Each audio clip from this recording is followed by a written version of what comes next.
Alrighty, you sweet human beings, it's time to get back into the action.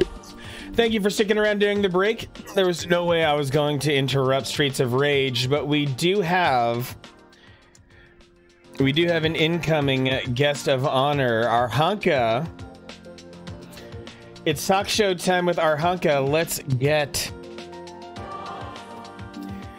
Let me get the timer ready, and it's time for me to smash that voice call button in Discord.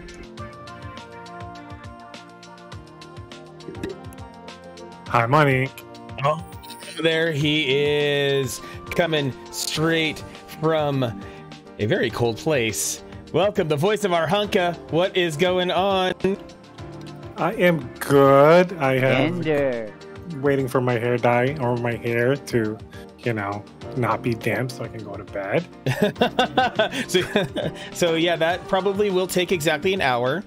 And that's fine. Like that. Crimson, you're gonna ban him for redeeming. Oh no, you hate hearing his voice that much. No, he loves my voice. He actually loves. Exactly. It's the people's. It's what Crimson says. It's the people's mohawk. So basically, since I had a charity, and we had a certain goal. I did a mohawk as per promised, and today I colored it a little bit. But even though it's not where I want it just yet, it's not where I want it just yet. How are you, Manic? Tell me. Oh, I'm feeling wonderful. Starting hour 7 of the stream, and after doing a little bit of basic math, there's 3 hours remaining. I'm just hoping to get to the end of this game as quickly as possible, because I've played it on stream, but I've never finished it before. So I'm just in good spirits, and I'm actually a little grateful that this stream is going to go on longer than anticipated, because I get to hang out with you guys more, and that also creates the possibility that even more awesome people will show up this evening. So you never know who's gonna come in. Yeah, I agree. No, I wanted to do this earlier, the redemption thing, but I also wanted to wait because the dying took a bit longer. So, but I had this idea ever since when you posted the YouTube video, because I know you talked about this the whole event before.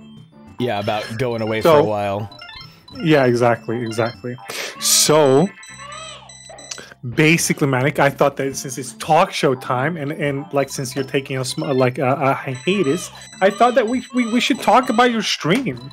What is there to talk about? My stream has its Spicy Tuesdays. I do my thing every Friday, Sunday, and Tuesday. I rock retro 3 days a week, as hard as I possibly can on real hardware.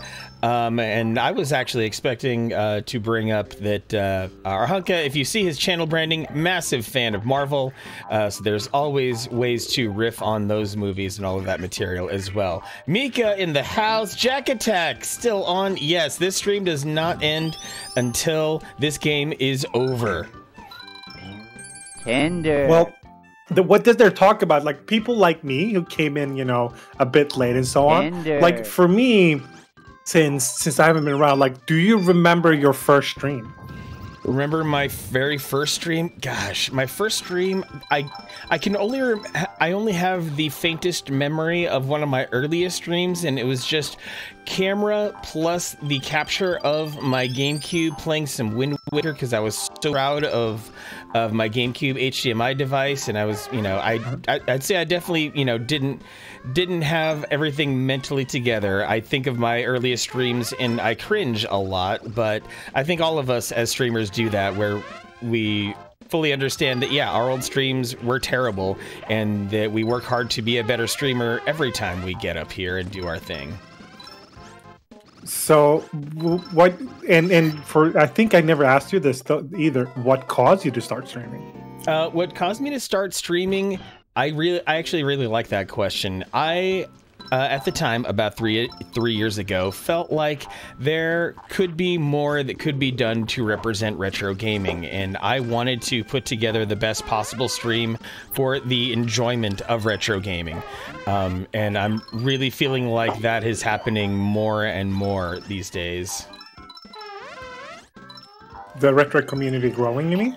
Yeah, I saw the retro community growing, but I felt like more could be done to represent the games and to show people that your old consoles that are sitting in storage do not need to stay there. They can come back out to play, just like us. We're enjoying a real Super Nintendo right now, believe it or not. I learned a valuable lesson yesterday, that a follow-up question that I thought about asking you, but I didn't when I talked about the PS3 game. And you know what? Can you guess what that was? Talking about PS3 game. I should have asked you, could I just use the capture card without a splitter? Let me tell you now, the answer is no. Yeah, the answer is no. You need a splitter of some sort, and not every splitter will work perfectly with a PS3 either, because thanks to all the lovely legal things that that big companies love to do, there is a thing built into HDMI called HDCP, and the PlayStation 3 does not have the ability to disable that even when playing video games. Thus, we are all at the mercy of having to use a splitter to try to break the HDCP and capture PS3 via HDMI. Now, I'm in a privileged position because I have a nice fancy way of doing component video from my PlayStation 3. That's certainly still an option that PS3 owners can take.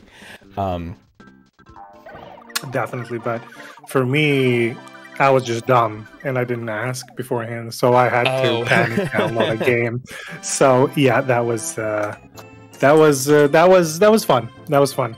Definitely, and I'm incredibly grateful that I have a retro tank that could do the component conversion. So if I really wanted to stream from my PS3, I don't think there's anything on PS3 that I really want to stream that fits in my stream, because there's so many other things that I have not covered in all of these years. I've not really done much with the PlayStation, so I have this PS2 on my desk that will eventually get used for some good times.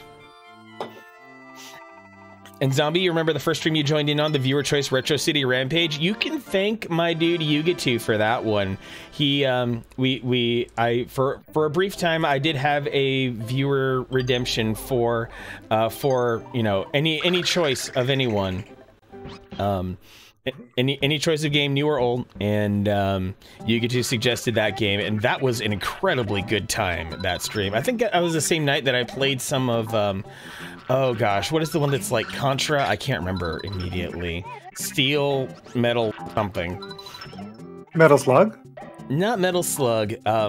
It only came out like in the past like 5 years, and it definitely plays a lot like the 16-bit Contras. Or I may not have played that. I may have spent the entire stream doing Retro City Rampage. Either way, what a good time. So let me ask you another question. And I like this question. Like personally, this is one of my favorite questions. Okay. Because how we, like, when we talk to people who think about streaming and so on, what knowledge would you what knowledge do you wish you had when you started streaming? It can be tech, it can be about community, about what you think about. What do you like if you look back? Because you said you were cringing, you cringe, makes you cringe a little bit.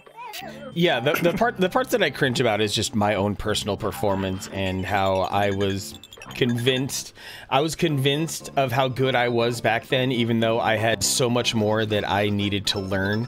The part that I wish I knew more about when I started streaming, and Arhanka, I think you might know very well about situations like this.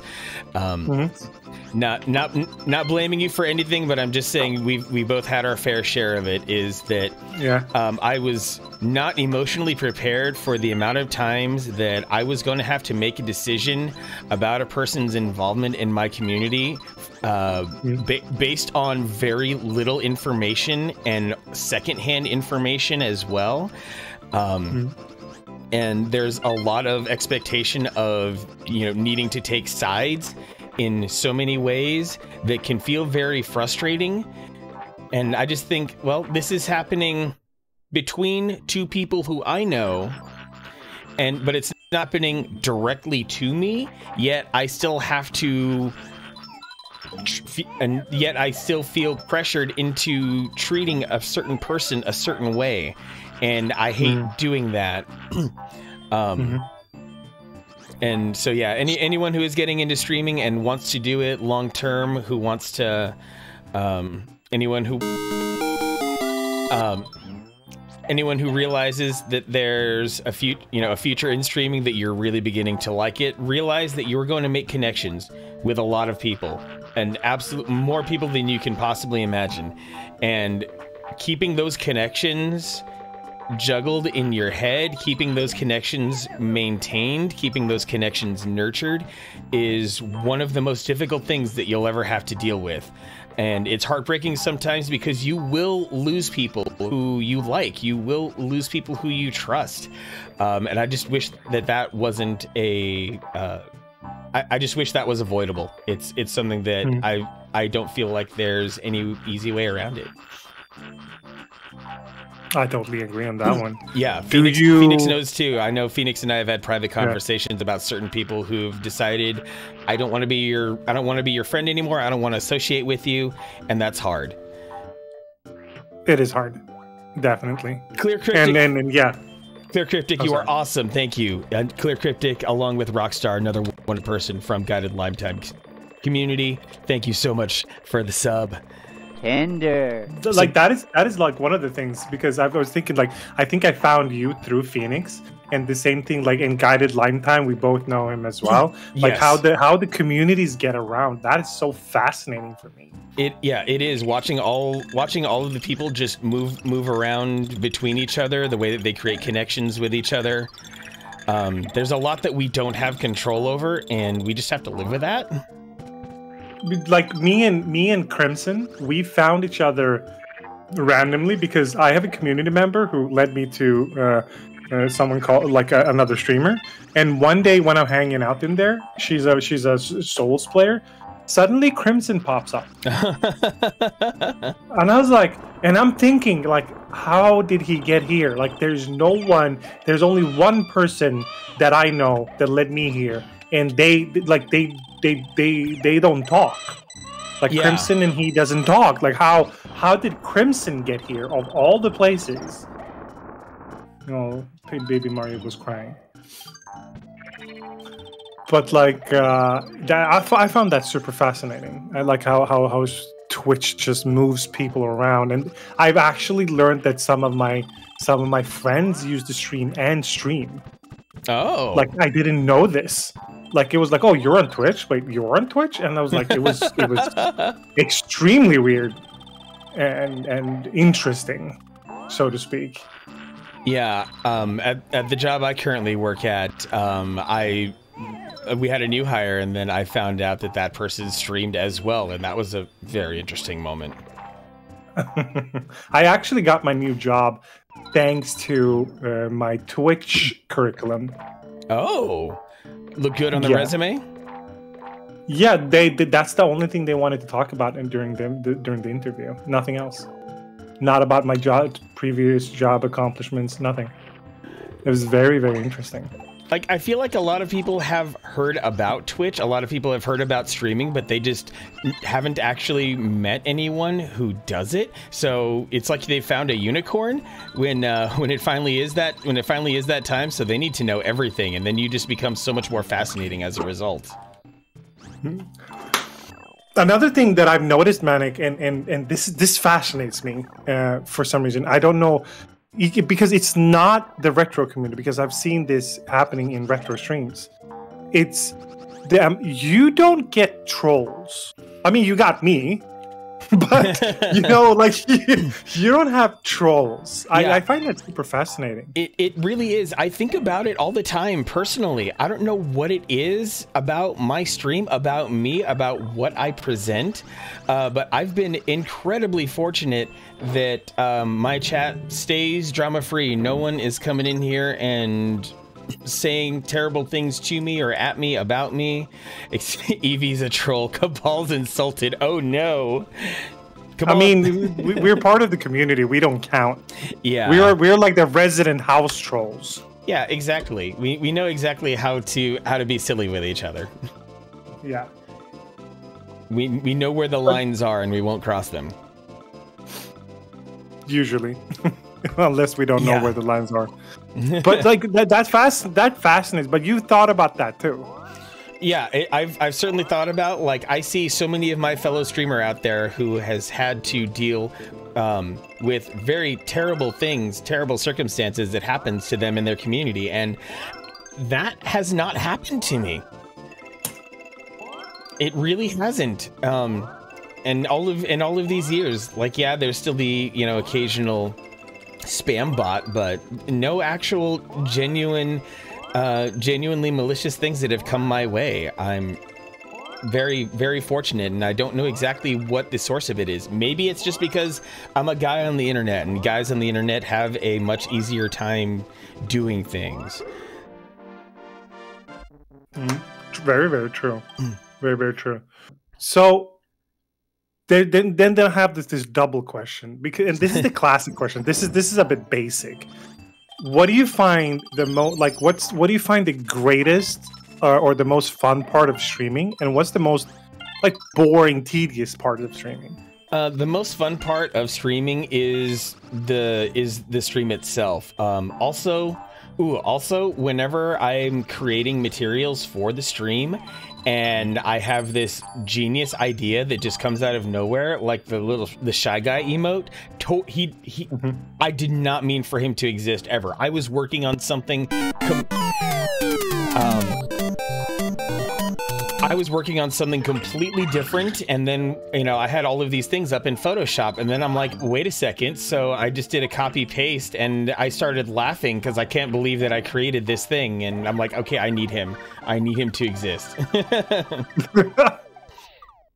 So the content creation in and of itself. Yeah, the content creation is so good, even though it can be hard and tedious work, but and I think a lot of other creators have gone through this little bit of a crisis as well, that, you know, we create our schedules, we stick to our streams, we come out and we do our thing, but we're not always in the same mood every time we press that button to start the stream. We might be having a great day, we might be having a terrible day, but what happens consistently is that when the stream is over, I'm feeling really good, and it takes me some time to, you know, to come down from it, and because of all the excitement that happens. So the endorphins. And what do you find the worst part? Like, is there any tedious part? The tedious part, like, I've been very lucky because my technology has treated me well. I guess the part that I don't like is always feeling like I wish I could be doing more for other people, and that feeling of, I don't know, being trapped in a way. Like I see so many awesome people, so many people who I want them to be, you know, I want them to make partner, I want them to have 1,000 viewers, you know, but I'm only one person, and I only have so much time and energy to try to elevate other people in the day. I'm getting roasted by Cabal. Yeah, Cabal's gonna keep on roasting. Just like a big old turkey. Mika's on desktop, finally. Oh, I need to get my other bottle of Boylan's root beer for you to drink, Mika. I intentionally went out to get fancy root beer because of you. And so another thing I have, what is the most fun, like the game wise, you had on stream that you can remember, of course? Like when you played a game, like the most fun memory. The most fun game I ever played on stream, it really, like, I know it's recent, so there's some bias towards it, but I had the time of my life playing Mario and Luigi Superstar Saga. Between being a Nintendo nerd and all of the different creative ways that game like presented itself to the player, I was just having the best time. and like Saved it because of the game and the stream in itself as well. Yeah, the game and the stream, people were incredibly invested in the story, and I was able to do a lot of silly voices too to make it even more fun for myself. Like there truly has not the closest experience to that was Paper Mario: Thousand Year Door. Yeah, Mika was maybe my biggest fan when I played Mario and Luigi Superstar Saga, because that had so many classic Mario moments and love letters to Nintendo. Department of Ducks, welcome. Quack quack. Appreciate the love. I don't feel like the chat is big enough for 2 ducks. How many ducks do you want? One, and that's me. all jokes aside, they probably don't know since it's an inside joke. Yeah, okay. Send duck pics. No, send duck pics indeed. More ducks, more good. All right, Rockstar. I'll take that one. And hold on, now I'm just watching everything getting intense for you, so I don't. Yeah, I really enjoyed that you have these questions seemingly prepared. Oh, ducks! Thank you so much. 5 bits is amazing. Thank you. No one ever has to feel financially pressured into anything on the stream. I have a full-time day job. I do this stream out of the love of retro games. I promise you, I run this stream at a loss. One of my consoles cost me $700. It's all for the love of the game. I'm serious. Which one? That would be my twin Famicom, which I can do a little show and tell with right now to show how serious I am with it. I guess I can do that considering everything. Yeah, why not? Let me put on the music here. Okay.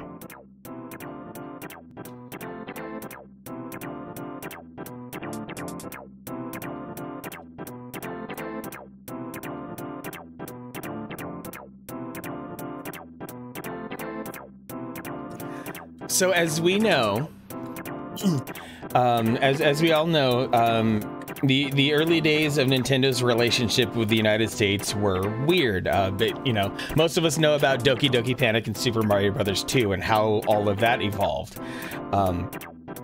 And what a lot of us might not remember, that little detail, is that Doki Doki Panic originally was released on the Famicom Disk System, a special disc add-on for the Famicom itself. Like, yes, the Famicom could play its own standard cartridges, of course, but because there were issues manufacturing cartridges, Nintendo also came out with their own proprietary floppy disks that went into an add-on device for the original Famicom. I think I have a Famicom Classic lying around here somewhere that I can use as another point of comparison, but this is all about my twin Famicom. Nintendo and Sharp had a very interesting relationship. And what Sharp went and did is that they created a console, a single box that houses the disk drive for the Famicom Disk System, as well as the cartridge slot for Famicom games. And true to Famicom form, the controllers are hardwired to the console, just like that. And this one I had modded for RGB video. And to make it much easier, it's got the standard Nintendo port that was found on the Super Nintendo, the Nintendo 64, and the GameCube. But yeah, and because of that, it's my pride and joy. I got it for about $150, and it came with a few games. And all things considered, it's like the games were free. And I'll show I'll show my very small collection. I've only actually purchased one additional game, but I had to throw in an EverDrive so that I could have the entire 8-bit library, Famicom Disk System, and Nintendo Entertainment System all in one unit here. I felt like that was going to be the most convenient way to get things done. Now, this one here that I already showed off, this is Kid Dracula. Anyone who has purchased the Castlevania collection that was released in the past few years has been able to play this game, and this is the original cartridge of the whole beast. And of course, I also showed off the real Super Mario Bros. 2. Thanks for the alert, Veridor. I'll see you around on the internet and Discord surely. Then there also came a baseball game that went along with this, a Namco baseball game. I forget its exact name. Then this is where things start getting really juicy. This game right here, first off, the incredible condition even has the original Famicom Disk System sticker. The Disk System has its own logo, its own mascot named Disc-kun. Yeah, all like the original packaging, the manual is in incredibly good condition here. This game is one of the real nerds might know well about this one. This is the mysterious Murasame Castle, and this game never made it out west, and this game is actually really expensive. And this got thrown in for free, basically, with my $150 Twin Famicom. I feel like Jack Attack knows exactly what's going on here with this game, so he's geeking out like crazy. Yeah, I could easily flip this game for $200 right now, but I won't. Yeah, Nintendo has never... Like, there are definitely quite a few games that Nintendo has never re-released, remastered, or even really acknowledged since back in the day, and this is one of them. Kind of like how Kid Icarus and Metroid were kind of like sibling games. They shared a development team and a lot of mechanics in a way. So the mysterious Murasame Castle was kind of like the sibling to Zelda, but it never came over here.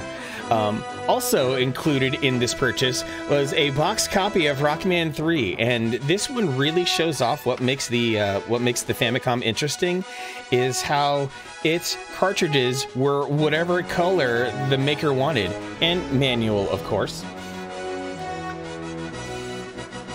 But having all this led me to buying. I can't believe that one of my local used game shops had this as well, because it might be one of my most favorite things that I have, even though it's not technically special. This gorgeous copy of Super Mario Brothers, the original. And I'll take it out here, of course. I mean, I don't get to do it too often. But yeah, proper box copy of the original Super Mario Brothers for the Famicom. And yeah, all of it, beautiful condition here. Yeah, this game was a yellow cartridge. Like, imagine Nintendo allowing individuality in games with a very crisp manual, of course. Looking clean, you know it, Resrat. Yeah, super clean. Like the manual even still, like, the manual still has some spring to it. It's really cool, I think. I know I don't have a super amazing camera. I don't have a DSLR, but that should show well enough. So yeah, everything that surrounds my Twin Famicom is my favorite thing, because, well, I put a lot of money into it, and if I ever have any need for anything Nintendo 8-bit, I've got it all right here in one package. And, well, I guess on top of that, if we're talking my console collection, because I feel like that's the next natural question, I have two Super Nintendos, one Genesis. The Genesis equipped with a Mega EverDrive Pro that lets me play Master System and Mega CD games. Got a Saturn, got a Dreamcast, got a Nintendo 64, 3 GameCubes, a Wii, and a Wii U. The Wii I don't use, it was a gift from a friend, but I still have both. Xbox 360, PlayStation 1, 2, and 3. What did I not mention? I think I got them all. Yeah, I got them all. Oh, and Famijack and Irish Banshee recently gifted me an Xbox One X. I was expecting a launch model from them, but no, an Xbox One X. Absolute beast of a system. Anyway, I hope that satisfies the question. Whatever. That satisfies the question. But let me ask you a more like a different question, because okay. I don't know. Let's see if this works. If you understand what I mean. Is there any modern game today that you would have wanted that it was released so you could have played it maybe on stream as a retro game? Modern games I would play on stream as a retro game. I have certainly. No, like I'm thinking, like if you could, like if there was like that it was released back in the day, since you're doing. That is a weird question. I guess maybe a game that fits that the best is Shovel Knight. Shovel Knight would definitely have been a game that I would have played a long time ago. I'm trying to think of any others that really fit into that. Unless there's a different way you can ask the question. No, but that also like this reminds it. Like I'm thinking, like if there was any game like you were thinking of, like, oh, I wish, let's say, Cyberpunk was released back in the day with like the 16 bits or whatever, so I could have experienced a cool RPG game that, which still would have the drawings and blah blah blah of these kind of games. Anyway, if I could transport a modern game back to a previous era, maybe I also think I do wonder how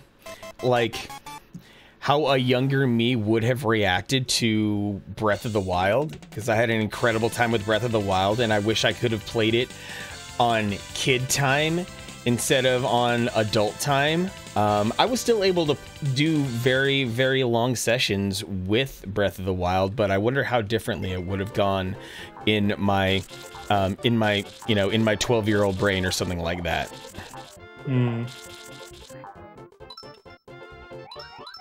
I like that. No, I sometimes think about that. Like, well, how would different games be interpreted or played back in the day? Like if they were released. Because I think that there's two very, very largely slept-on games back in NES, and that is the Prince of Thieves and Willow. Because those games, as I remember them, maybe it's through a romantic lens or whatever, were kind of huge. Willow was incredibly good. Yes, and it was incredibly diverse, because I remember, like, every playthrough I did, I found new stuff, new weapons, new places to go, and it was the same thing. I loved Prince of Thieves because of that as well. I don't think I messed with Prince of Thieves that much, but I do remember Willow being incredibly similar to Zelda. Like, they genuinely went for it and put effort into it. Yeah, I would say it was like a mix between Zelda and Final Fantasy, because of what the different items you can find and how they affected the gameplay with weapons and so on with the swords. Yeah. Evie, are you calling me 18? Is that what you're doing right now?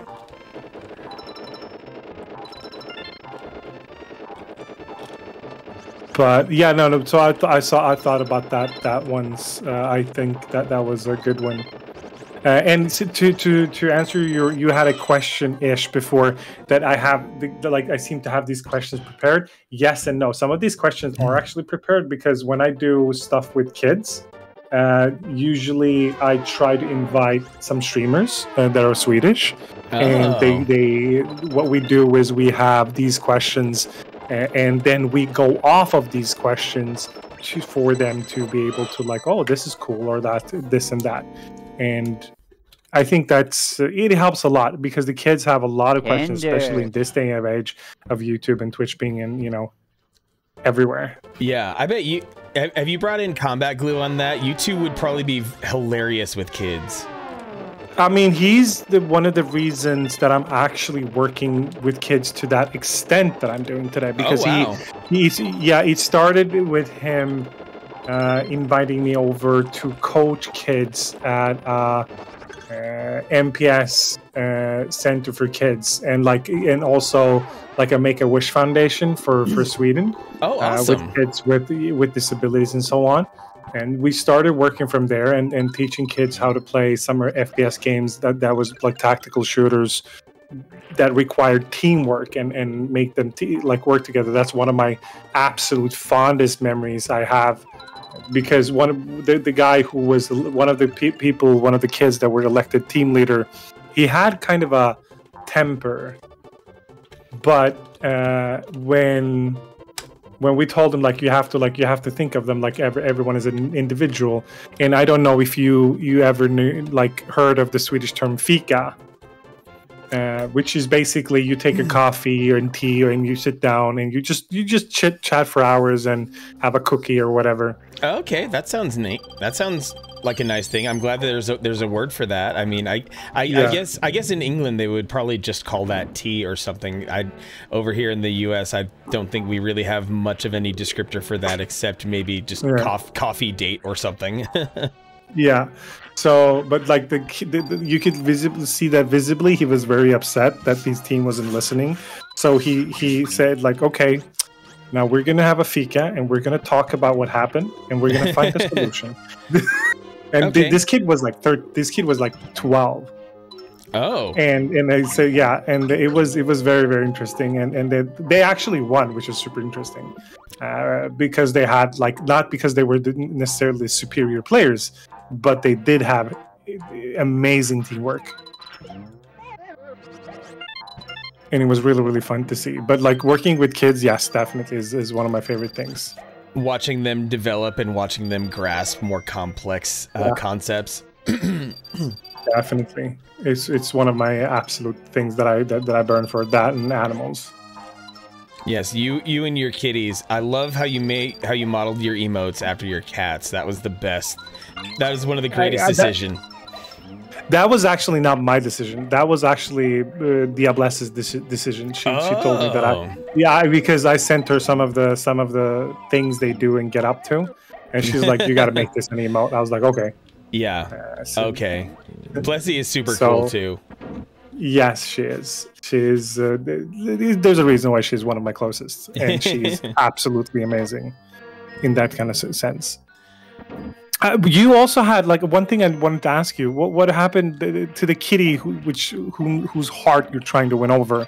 How's that going? It's going okay, I guess. The cat is named Brenda, and I guess I should pull up a picture of our of dear sweet Brenda, who only uses me for food and does not seem to be gaining any sort of warm attachment to me outside of. She just waits outside the door for me to serve food and then proceeds to stop giving a crap about me.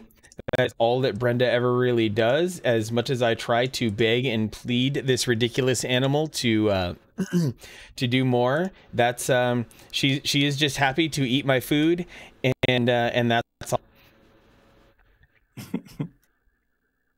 I love those interactions.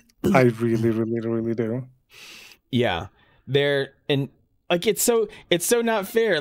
How is such a pretty kitty not willing to be domesticated? I've been feeding her for 3 months now. Is it 3 months now? Yeah, sometime in December is when I started feeding Brenda regularly. Started with some bologna and then upgraded to actual cat food a while ago. It's still just as cheap. 2 or 3 meals a day. She's absolutely beautiful. Yeah, exactly. I agree with Evie. Tortoise or calico cats are my absolute favorite, but that little thing is regal. Yes, especially with the white boots. Yes, and the eyes. Yeah, but have you noticed any personality with her? Oh yeah, lots of personality. She actually has a daily routine that is fascinating to watch.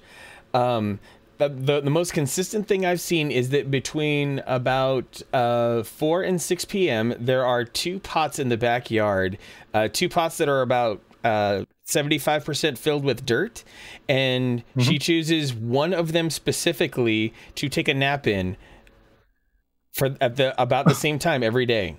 It's the weirdest thing. That is very interesting. Yeah.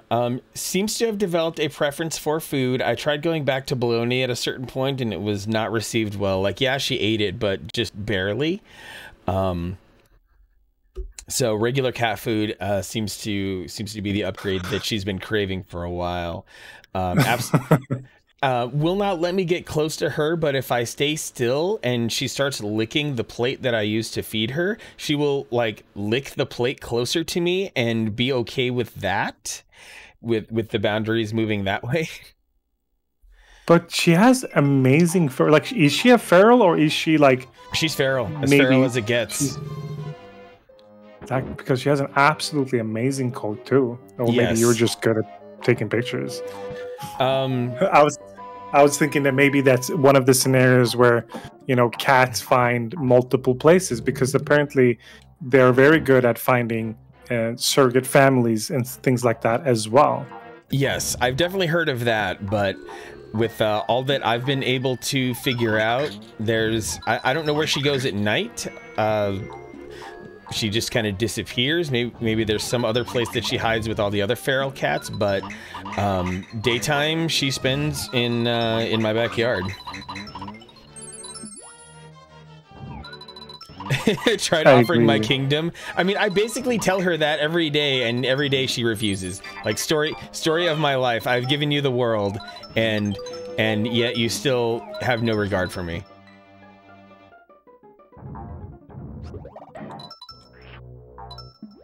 What? But you do play modern games too, right?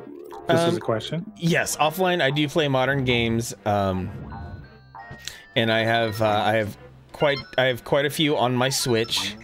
I'm trying to think of the last modern game that I did purchase. I guess technically the humble bundle purchase I made of Ion Fury and a few others kind of fits the bill. Yeah, seriously, Rockstar, Brenda really does bow to no person. Brenda will not be tamed. Brenda is gonna do Brenda things, and no one else's opinion matters.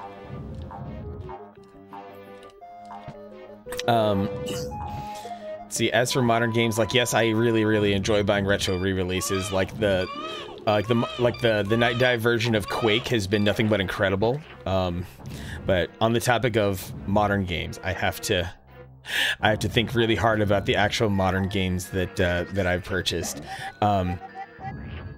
Not technically a modern game, but also, you know, it sits on the border. I've been replaying I've been replaying Dante's Inferno lately. That is just a really great God of War ripoff that was on the 360 and PS3. Yes, Zombie, it's all your fault that I spent $25 on the Humble Bundle. 25, but it's always for a good cause, though. Yes, at least, like, Humble Bundle is really good for that one. Yeah, I saw how many games were offered, and I'm like, no, I'm gonna put in more than the minimum here.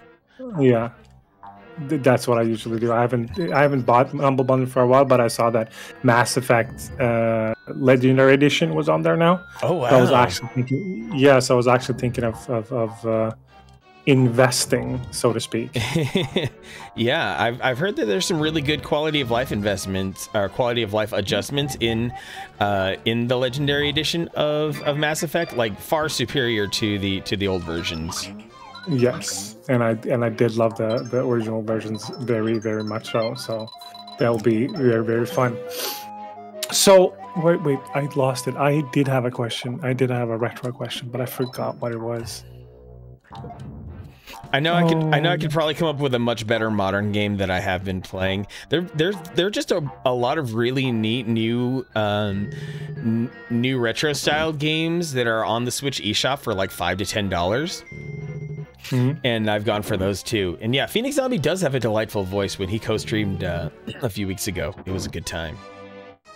Oh, now I remember. So do you think, because I've noticed a surge in the last 5 years, and maybe it's even less, that a lot more retro style games have been popular. Like, we're talking 16-bit or like Metroidvanias and stuff like that. Do you think Twitch has anything to do with that? I think Twitch has a little bit to do with that. I think Twitch has a lot to do with the sheer growth of video games in general, because it gives people a free way to sample a game through someone else who obtained it via legitimate means. So, you know, yeah, we still have demos and stuff, but we have Twitch that just brought out an explosion of indie games in general, because you can always find a game that will make you happy.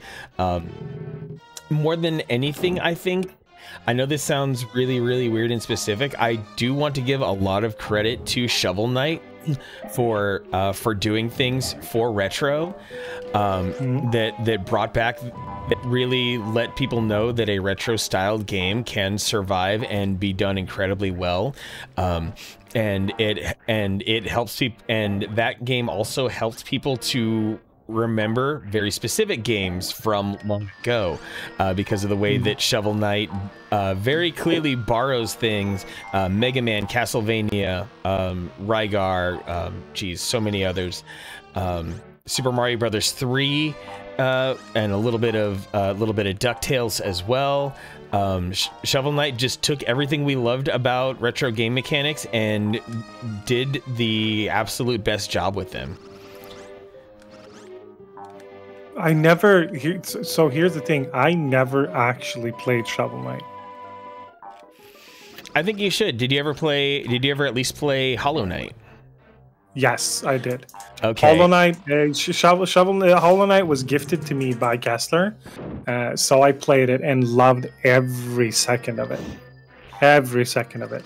Okay. It's such a beautiful game. It definitely.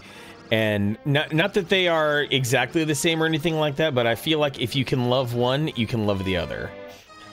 Definitely. I definitely will. Because Metroidvanias are a good thing. Yeah, Metroidvanias are awesome, and I also feel like Hollow Knight happily takes inspiration from so many other games of the past too, that all of those things that you got reminded of when you played Hollow Knight, like anytime you thought of Metroid, anytime you thought of Castlevania, anytime you thought of any other Metroidvania that came into your life, Hollow Knight is the best. Is the best of them all. Oh wow, Shovel Knight 2014. That's right. Shovel Knight has. It's older than we thought. Then. Yeah, Shovel Knight had a release on the Wii U. You guys. Dang. That's how old Shovel Knight is. And it's still considered one of the top tier ones. No, I'm gonna add it now that we think of it. So then let me pull up to from the Castlevania thing. Did you ever play the Lords of Shadow? I've played a little bit of Lords of Shadow, and I liked what I saw. I feel like that was it's going to be worth exploring when time frees up and I need to go look at other games. Yeah. No, that is because those are my absolute favorite Castlevania games, the series. Even though the third one I would consider the weakest because of how the gameplay actually falls apart. But story-wise, I do recommend them. It's a extremely fresh take on the Castlevania series, and they blend all of the lore together in this in a very, very beautiful way.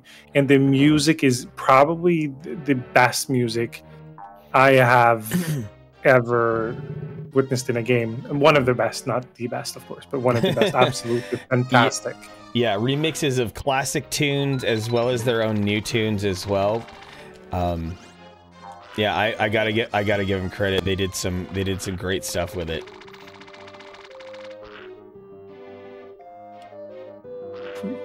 I'm looking for what the chat said.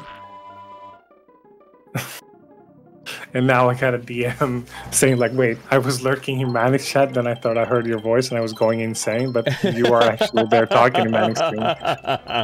Oh wow, we are breaking reality right now. It's a fourth wall breaking right there. Yes. That was it, like, because I was gonna play Deadpool on the PlayStation 3. Oh, I heard good things about Deadpool. So Deadpool, gameplay-wise, it's pretty like any type of action shoot-'em-up kind of game, but how they made the mechanics and the game, like how they incorporated Deadpool is absolutely fantastic. There is constant full wall breaking, his voices, how he reacts to things, and it's hilarious through and through. Yeah, because that's the one that I've kept hearing about. It gets it was delisted from certain from digital game stores for a while, but then I think it came back for a little while too. Yes, and then it got delisted again because Activision lost the contract. Ugh.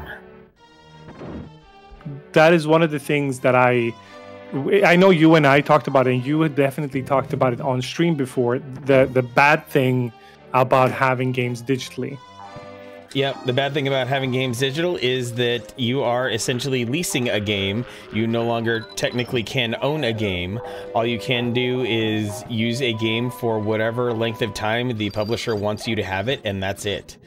Which is why I find digital to be frustrating sometimes. Especially with these kind of things.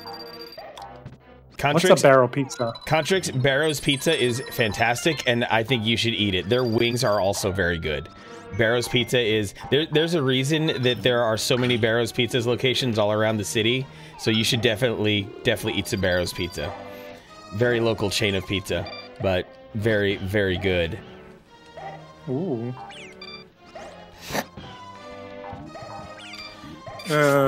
Wait, is this... No. Oh, sorry.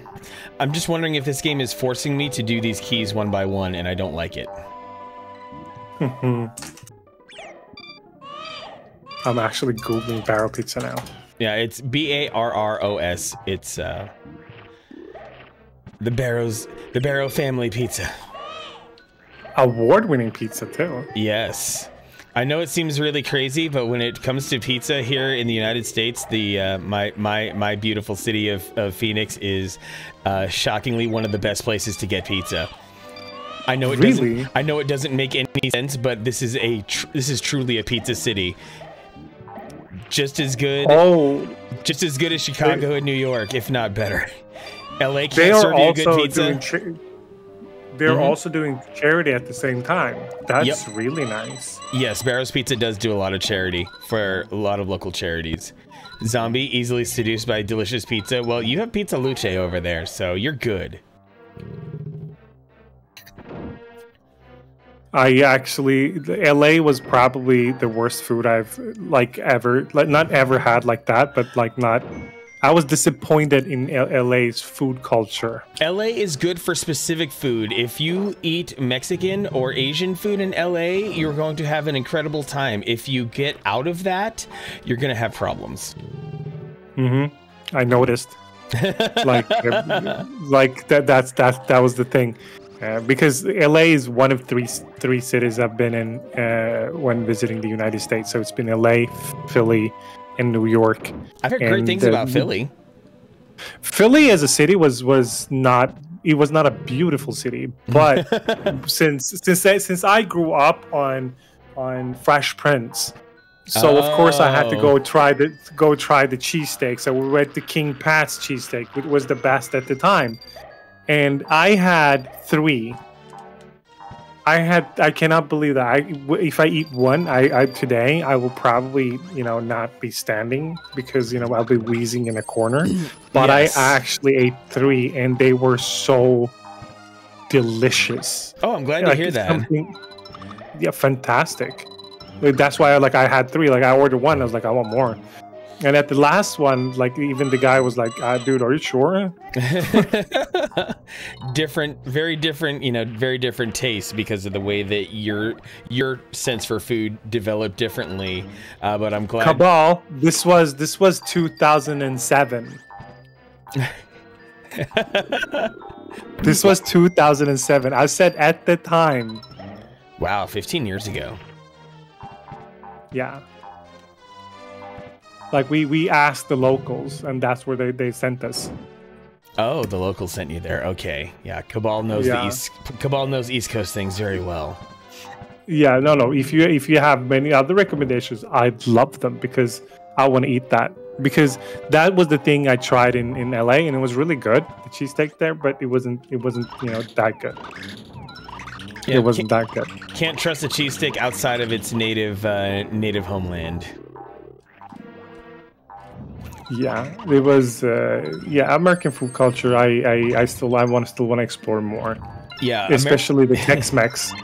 American food culture it's crazy. This place is genuinely so strange. It's hyper regional, and what you enjoy in one place, you might come to know a thing in one place, and it becomes something entirely different in another place. DJ Gigabit, hey, Bosbers, what's going on? We talking Wawa. Wawa? Love going to Wawas. Wawa is, well, it's a place where you can get fuel for your car, but it's also a place where you can get some good cheap food that can be greasy. And Wawa is very specific to a region. Some people, there's a competing place called Sheets that people really enjoy as well. All right, we got 5 minutes, Manic. So let me speed this up. I'm gonna ask you some nerdy stuff now. Oh, bring it on. All right, bring it on. So we do know like comic book movies, and we talk about that all the time. But I want to know. Did you get into comics like per usual, like, oh, look for a friend, or like how did you get into that?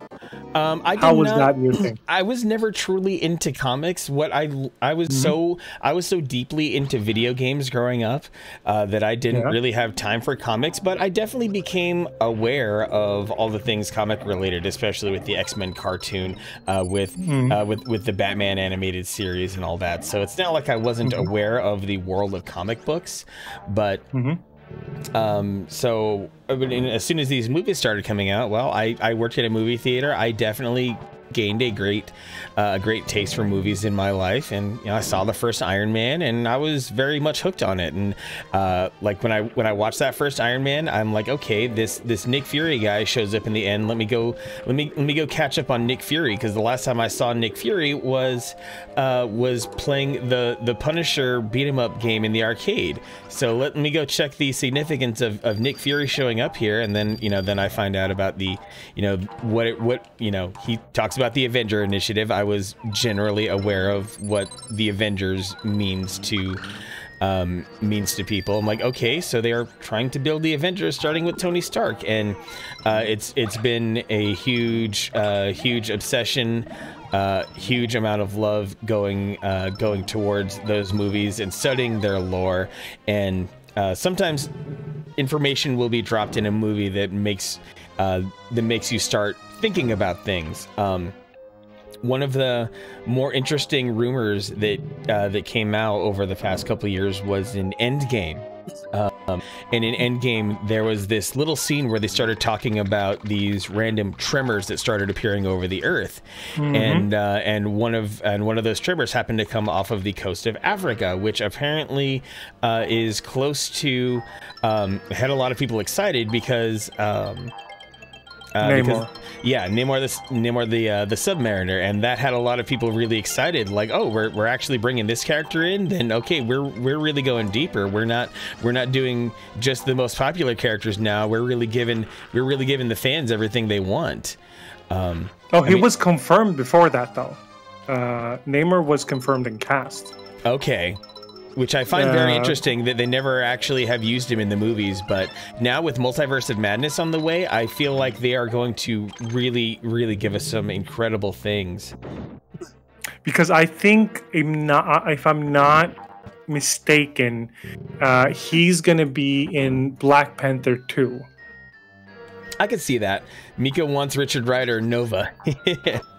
Yeah, everybody wants it, but considering what I've seen in the trailer for Multiverse of Madness, I think we are getting a Nova, like old school Nova, not the Nova we saw in Guardians of the Galaxy, because they actually disappointed me a little bit. I'm not gonna lie, that was one of my least favorite things, even though I love the actors. But I really hope that we are gonna get a Nova Force Nova. Yeah, the Multiverse of Madness trailer, there was that one glowing character who made people think that could be Nova. Yes, exactly. Or maybe Monica Rambeau, the Photon. Yeah. Also, there's a lot of people actually thinking that we might get the old casting, Tom Cruise as Iron Man and stuff like that. Also, Manic, I just thought of something 2 minutes before I leave. Did you know that actually Michael B. Jordan was actually trying on for the Falcon. Really? Yes. Ooh, Michael B. Jordan as the Falcon. That's a lot to think about. But do you know that he didn't get it? But do you know? I have a conspiracy theory why he didn't get it. A conspiracy theory why they gave it to Anthony Mackie instead? Yes, because that would have been 2 Human Torches in the same movie. Oh, that is a fair thing. Like, yeah, why would you bring back yet another Human Torch in that way? That would be 2 Human Torches in the same game. But I think that would have been. I would have loved that. What about Alpha Flight? They could tie that in with X-Men stuff now that Wolvie's back in the fold. Oh, interesting. We have much less 2 Human Torches as Captain America. Yeah, that's a bit overload there. They had to be careful with that. And my final seconds before I leave the show, my mutant theory. I think mutants will be multiversal refugees. Multiverse and refugees. Their Earth is destroyed, so they will take refuge because they brought that up in Falcon and Winter Soldier. I hope, or maybe think, that there could be multiversal refugees, and hence they can also get in the hate for the mutants, which the X-Men is, everybody hates mutants. Right. So, and through that, they can take it in, since the blip thing caused a lot of hate as well. That's clever. That is a very clever way of bringing mutants in.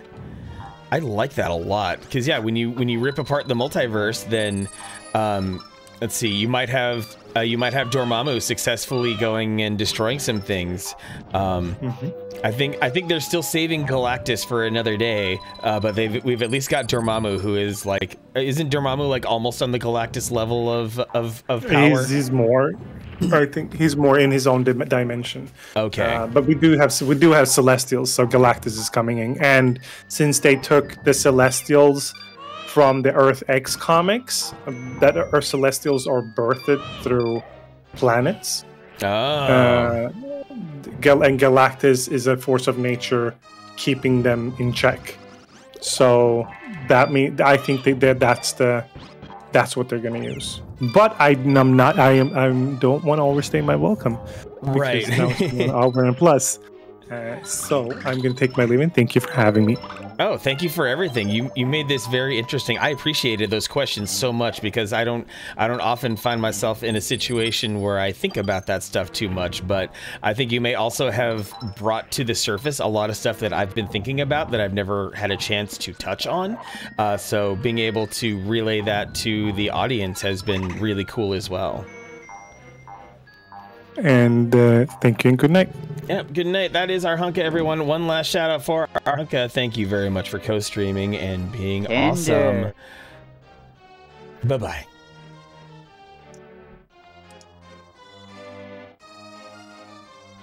All right, I can knock that back down. Bring this up a little bit.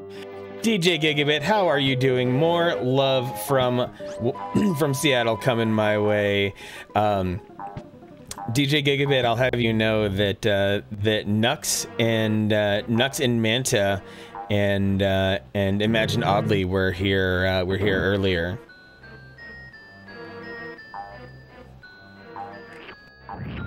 Wait, I already have a key. I need to go do the thing in the middle. Gosh, this is the worst level. How do speedrunners put up with this bullshit here? Because the game is basically forcing you to open a door, backtrack, open a door, backtrack, open a door, backtrack. Yeah, DJ Gigabit, that's what you get for sleeping all day like you always do. I'm kidding. I don't know how you sleep anymore.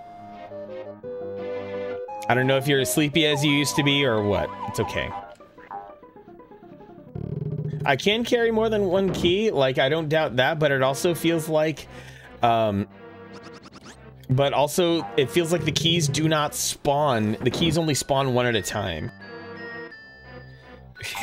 You did sleep most of the day. Of course I called it. Evie does not understand sleep. Lurking and playing Lost Ark?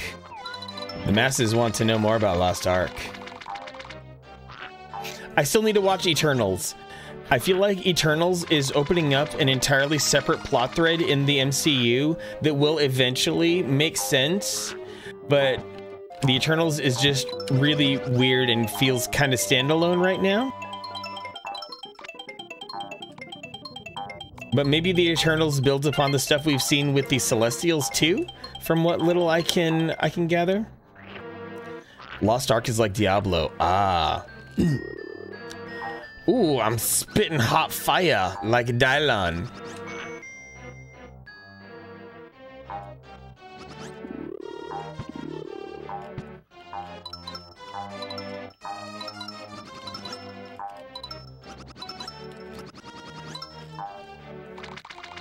Eternals, really fantastical. Would have been better as a TV show, but the way you present it, really like it. Yeah, it seems like Eternals is super, like it needed to be big budget and cinematic.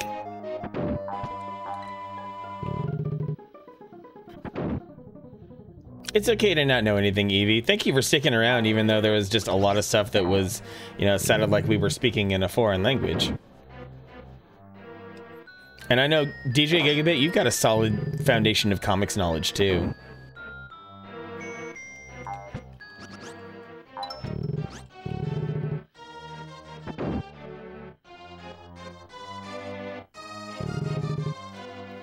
Haters of Eternals are 99% bigots. Yeah.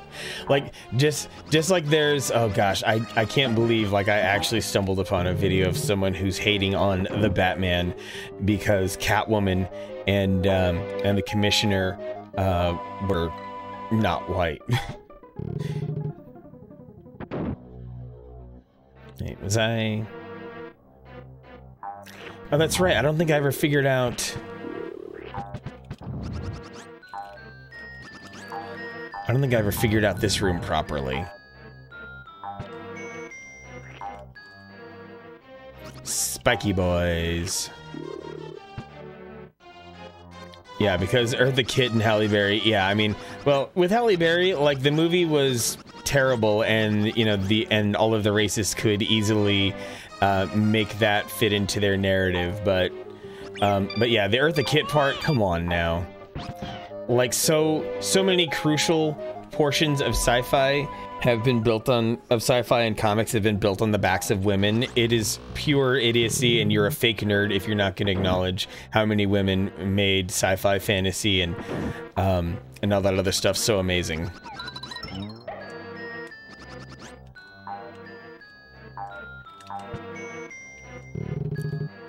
Halle Berry's Catwoman was a fun movie for a mindless watch. Oh.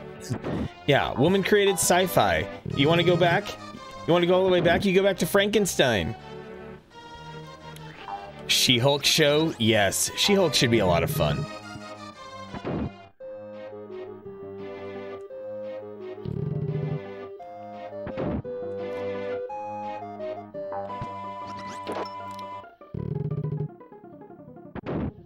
Your distaste for Batman is in its fandom. Valid, I think, because Batman fans are... I guess that's maybe one of the problems with Batman fans, is that Batman fans have a wealth of things for the character. Batman has been retold in so many different amazing ways across so many decades. Batman fans are spoiled with choices for the ways that Batman can be portrayed. Why would you ever complain when your character gets more, you know?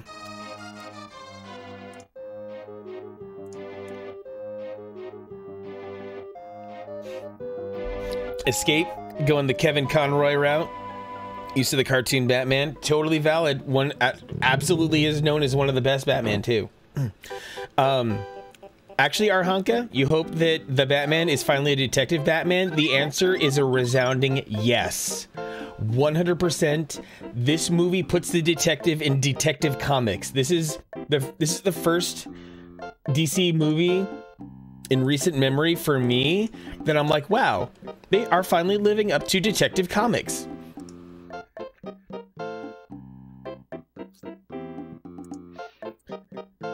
This movie is hardcore detective work, and it keeps you guessing until the very end.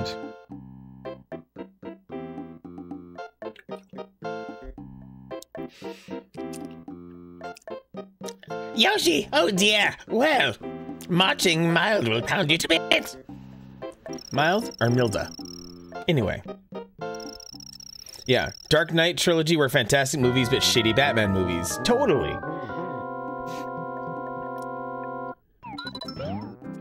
Yeah. Definitely feel excited for the new Batman if you've been wanting Batman to live up to his reputation as a detective, because he detectives the absolute shit out of this movie.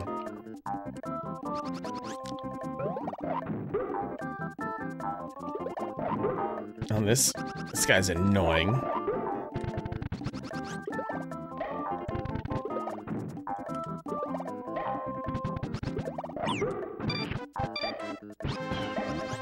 Okay, I'll just slurp my way to victory now.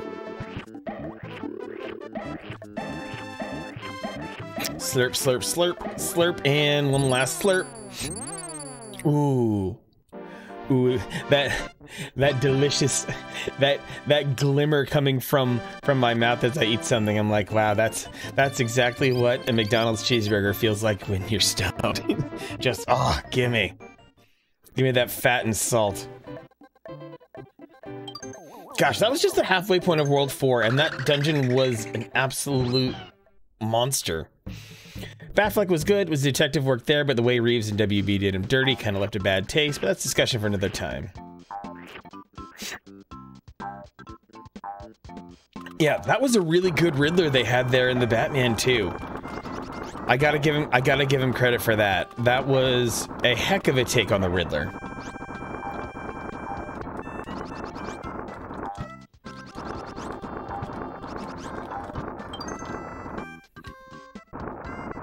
Speaking of comics that are not Franco-Belgian, therefore unknown to the rest of the world, spam on with links for hardcore collection bundles from the Vox Machina Origin series. Be the first one you ever owned. Oh, that's awesome. Get it. Go get nerdy.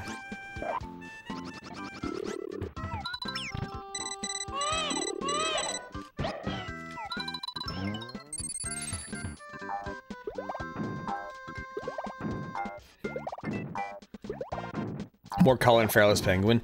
Drew, back? You gonna try to finish this tonight?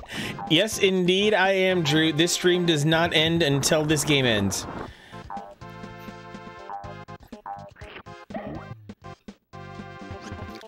Okay. I'm gonna inch it out, inch it out, inch it out.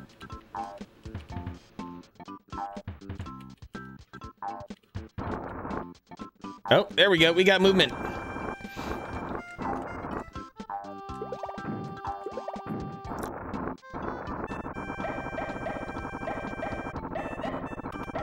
Yeehaw!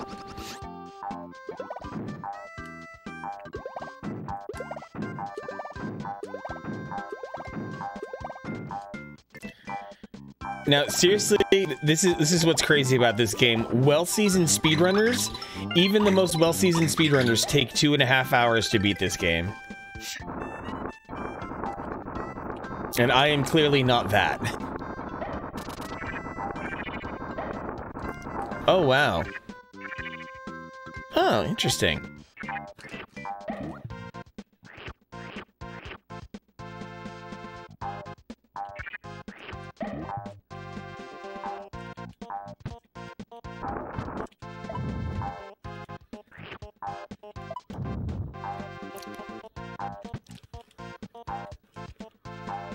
Freeing the boulder. Gotta free the boulder.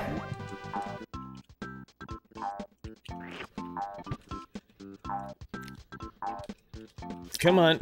Come on, boulder. I need you. No, don't do that. I need you more than ever.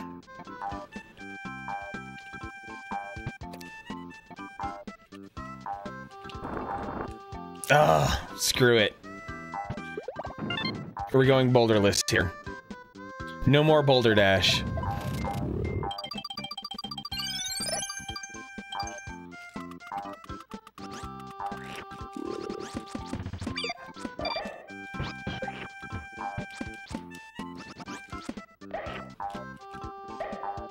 Yeah, sometimes you gotta free boulder it. Yes, gotta let your boulder fly free or something like that. become the over-the-shoulder boulder holder or something like that.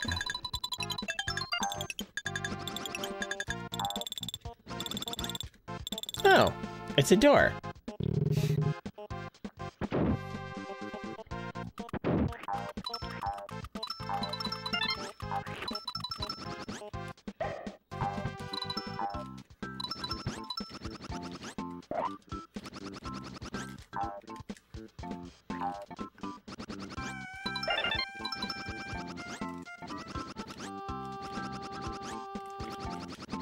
No!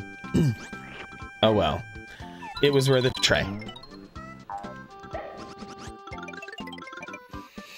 Gotta build them stairs. Wish I could have gotten in that little hole there. Looks like there could have been an interesting little bonus. Oh, level's over. Level being over is the biggest bonus of them all.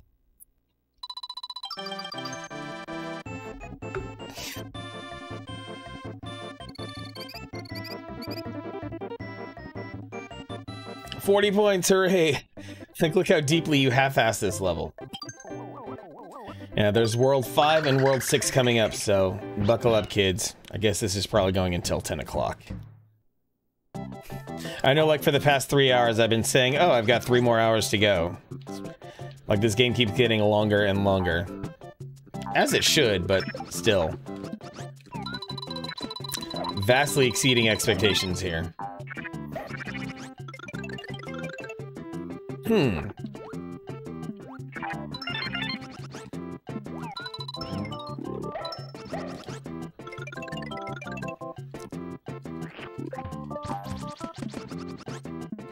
I think I have been wasting a bit too much time, though, so I need to start hauling more ass.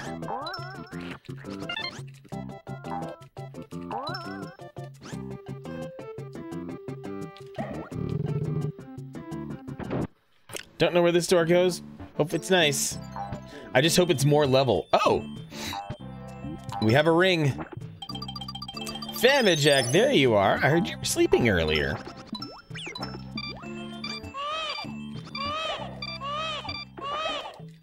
I'd say the fact that anyone can beat this in one sitting baffles me, but then again, you've beaten MGS2 in one sitting. I mean, I guess that's the other part is when you're dead set on a goal for stream, and especially when you're streaming under extenuating circumstances, then yeah, you can do something like one sitting this game. But if you're casually playing it, this game is freaking intense. This game will take a lot out of you. And it's okay to beat this game over the course of like a month. Rez, yeah, this song is so good. Like, it's not fair how good this game is sometimes. Like, yes, it's got the graphics, yes, it's got good mechanics, but good music too. Like, how did they find the energy to make everything right? Because it's freaking Nintendo, and Nintendo will happily delay the hell out of a game. Ooh, all the little buddies. For the drive, Famijack, what's this drive going to entail?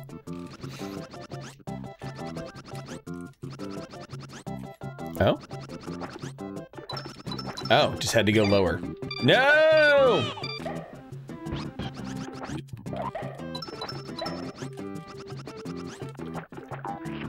Didn't mention it. If you did, it slipped my mind. I'm sorry.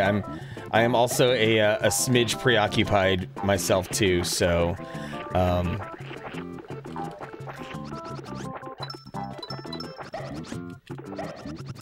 oh, you're driving to Montana. I think I vaguely recalled there being a Montana trip. I just didn't know when it was. But yeah, are you gonna try to one-shot the drive to Montana? That's probably, gosh, that's probably 30 hours of driving. DJ Gigabit, you've driven from Arizona to Montana, haven't you? Oh, only 14? Well, dang. Hannah Montana? Yes, Evie. Yes. Sam and Jack is gonna hang out with Hannah Montana, and they're gonna have a concert together. It's gonna be great. Ride like the wind. Oh dear. I feel like there's gonna be a nightmarish platforming segment later.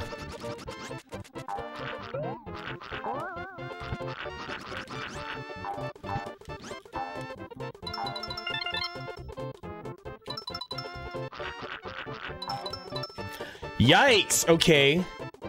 Okay, this is kind of like the Yoshi's Island version of Minecart Carnage.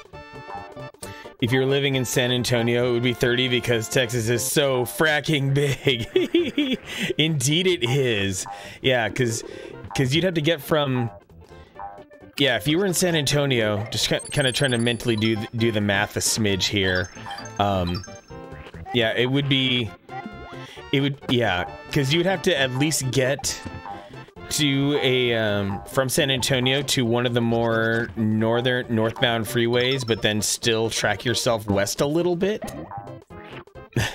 V Aurelius texting here, fuck driving. Yes, if nothing else, if absolutely nothing else, that stretch of I-10 between El Paso to San Antonio is one of the most nightmarish things on this planet. Like, how dare you, one, like, yes, I don't care that I can drive absolutely fast out of my mind on that stretch. There is no speed that you can reach that makes that stretch any more palatable.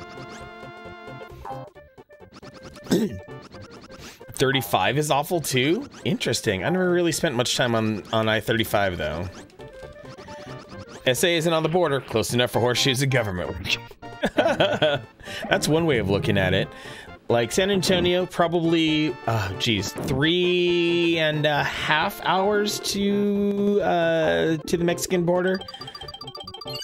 Head down through, you know, head down through Kingsville and through Kingsville, and then get yourself down into the valley. Get yourself past Harlingen, West Laco, down to McAllen.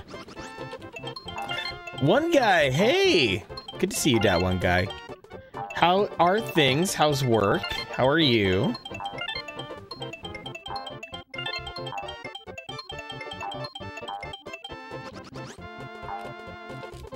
No! Fact. Oh no, Evie's not decent. Evie, you were watching my stream in the nude. Is that what you're implying? Because if so, that's awesome.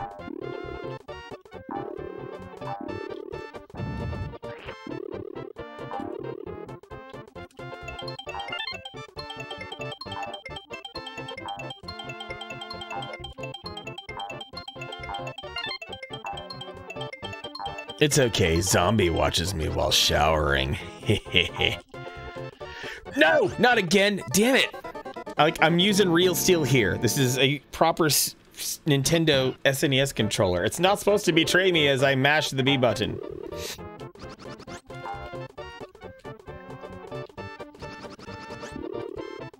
Distracted by shower, yes, and the thought of Phoenix Zombie carrying around a Magnum dong.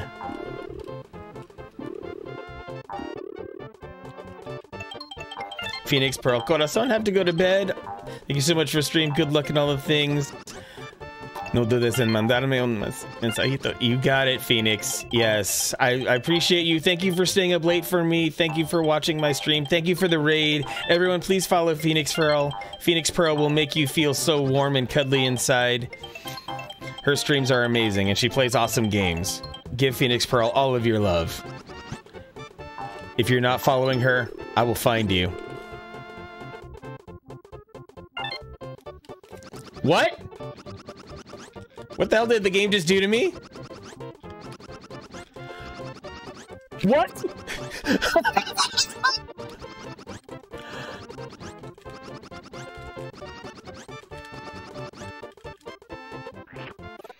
I jumped and I broke the game. Good night, Phoenix. Thank you. Yeah, accidental speedrun strats where I glitched all the graphics tiles. Yeah, I have no idea what happened either, and I love that.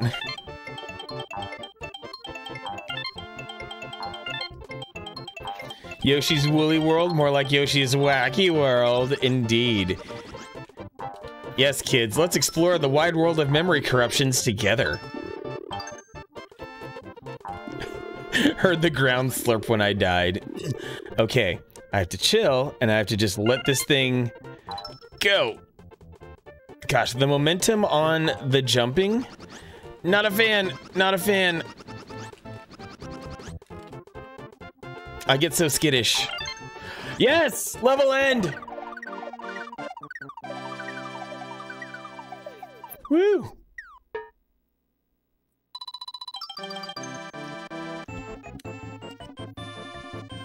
What I'm actually the most impressed with in this game is that even though the mechanics are simple, that they managed to create so many very unique levels. Oh, this boss, the giant Koopa Troopa. It might have slight heart palpitations in that level. And you know what? I played that level very poorly, so that's my fault, Evie. So yeah, I would much rather you have heart palpitations from the things that are supposed to be good.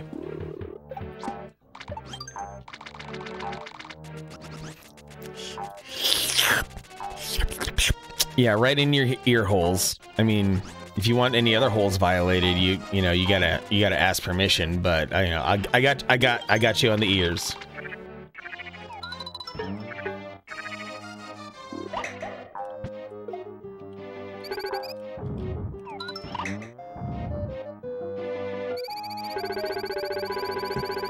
Wow, that Shy Guy Ghost is sentenced to hard labor for eternity. How fucked up is that?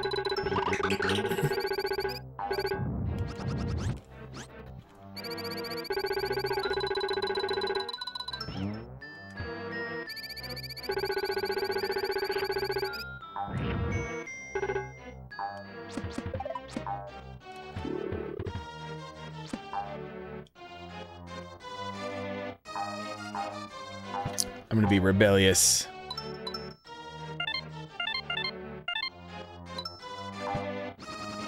Oh, okay, I still have to come down and get a key. Yeah, I don't usually get this far in the game, so I'm in super uncharted territory as much as I try to play efficiently here.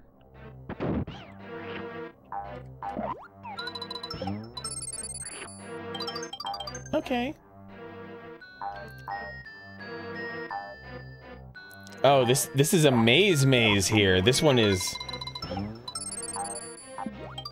We're getting into some really, really nasty level design here.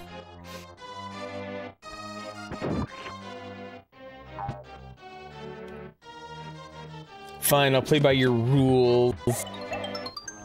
Oh, all that for a 1-up? It's okay. Haven't played this one before. Yeah, like I'm good at for the first like 2 or 3 worlds, but I'm definitely lacking after a certain point. And we are in it right now. So, dang it, I needed... Oh, hey, I have an egg. The egg's all I need in this trying time.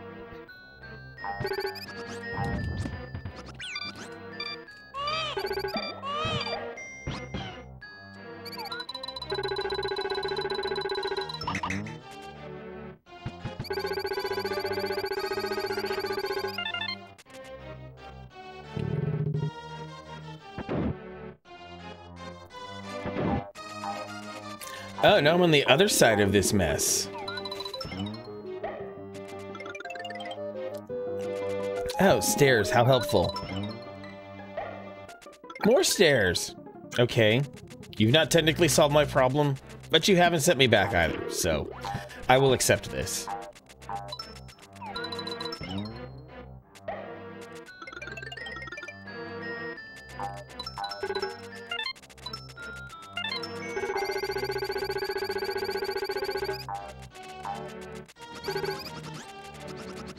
Isn't this a Nintendo collection for Switch for free? It's not on Switch for free. You have to be a paying member of Switch Online in order to be able to enjoy this game.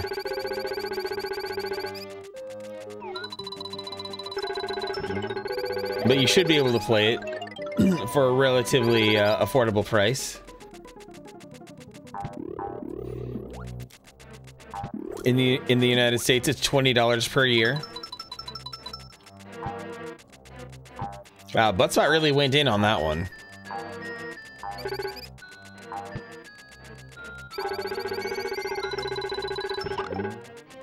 Oh, that's what that one's supposed to do. Oh, more stairs! Stairs that I actually wanted. Wait, it's putting me back here. Still call that free because you forget that you pay it. Yeah, it's so cheap. It's like $2 or $3 a month.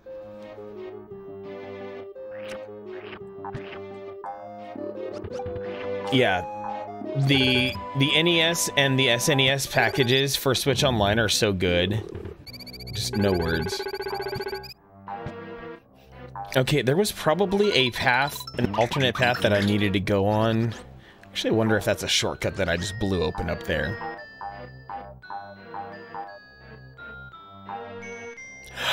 Ooh. Ooh.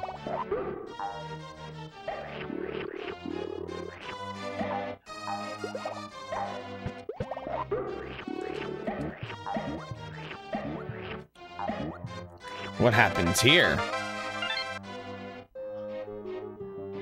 Fuck you, game. All of that for 1 red coin? They're so happy and you just butt bonk them? I don't know. Depending on who butt bonked me, I'd be happy too.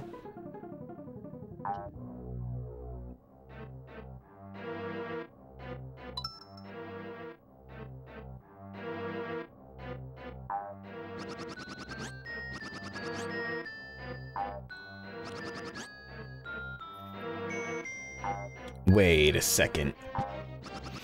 Oh, now I get it.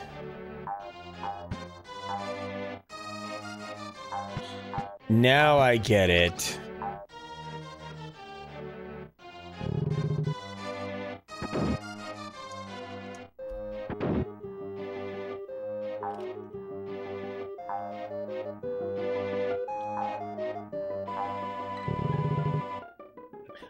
I gotta keep a Koopa Troopa in my mouth. Let's see what that mouth do. You see, if I had actually followed directions...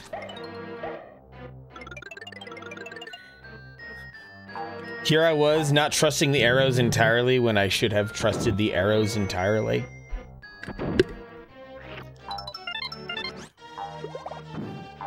And there's the key that I've been craving for so long. Now to try to remember where to shove it.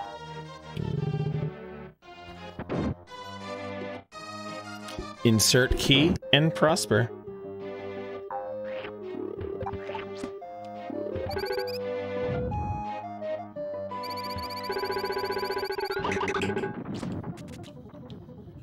It may have been over in this room that I accessed over here. I think I remembered something like that. Oh no, this is the stairs of misery room. But at least I hit a ring. That was important.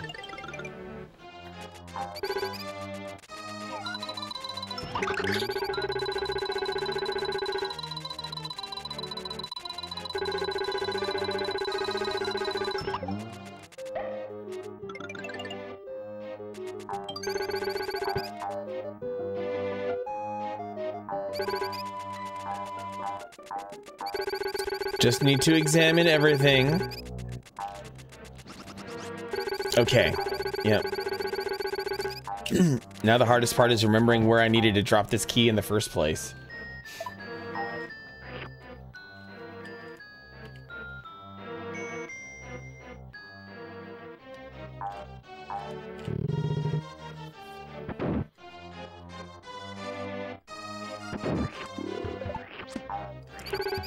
Oh, wait.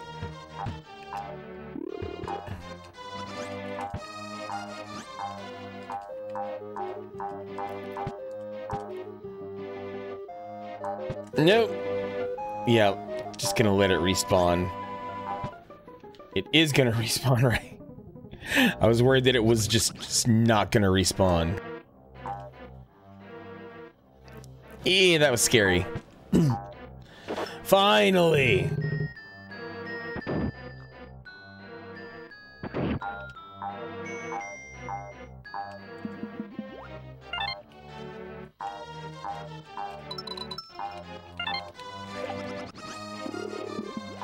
Fuck yo cloud.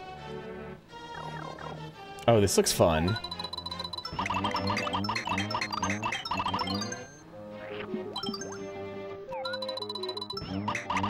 I was hoping I was gonna one egg it. Close enough for me. Boss room time! Let's knock this gigantic Koopa Troopa on his back.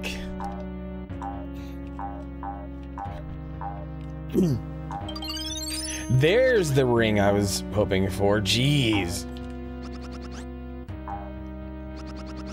Into the mist we go. Just like Zombie in the shower. Davis, a customer who looks like this turtle. Oh no.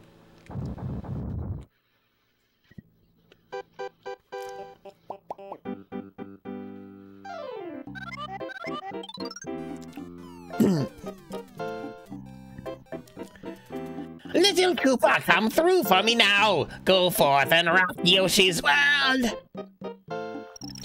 Hambelina's lurking.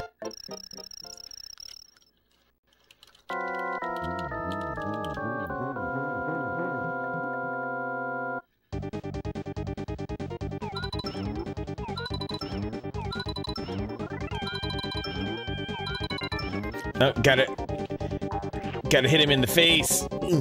Welcome back, Hambelina.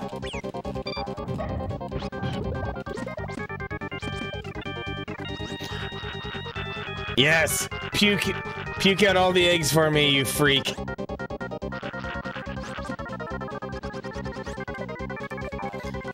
More egg puking. Hey, you're not allowed to puke dust at me. Yes, cry harder so I can pound you. Just like that. We love you, Hamby. Oh, yes, we do. We love you, Hamby, and we'll be true. Princess Hamsteak, yes. Deepest irony is just the fact that pork products are not her favorite food at all.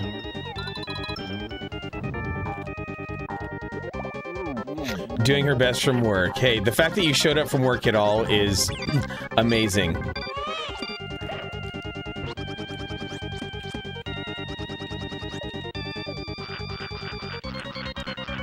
Yes. Puke harder, Daddy. Shuma, I'm so happy you're still here, you little troublemaker.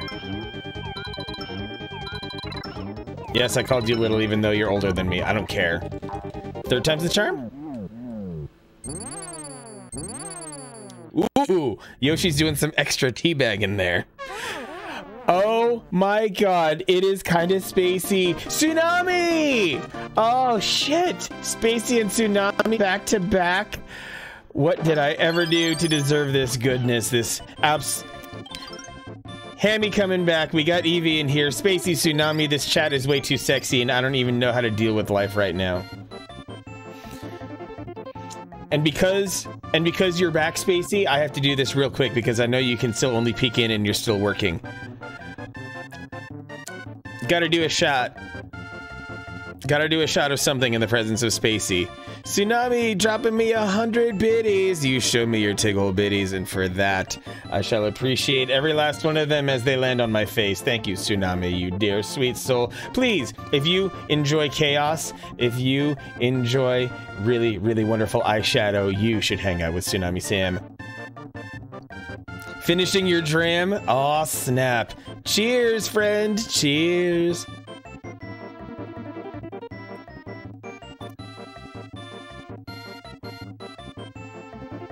With a Dr. Pepper chaser. All perfection. Bunk Mommy. Oh, that is a great nickname, Bunk Mommy. Whew. All right, World 5 coming right up.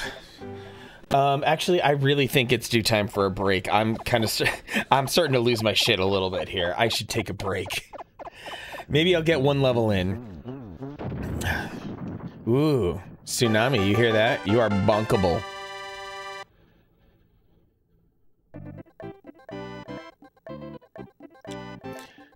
And if you notice the extra musical layers that get added as we get to each successive world? I wonder if it changes when you select another world. Oh no, it stays. Okay. Yeah, since we just had a couple new arrivals checking in, I'm just gonna a little bit longer. I got some chocolate bars in the fridge that need some biting. It's time to get icy, y'all.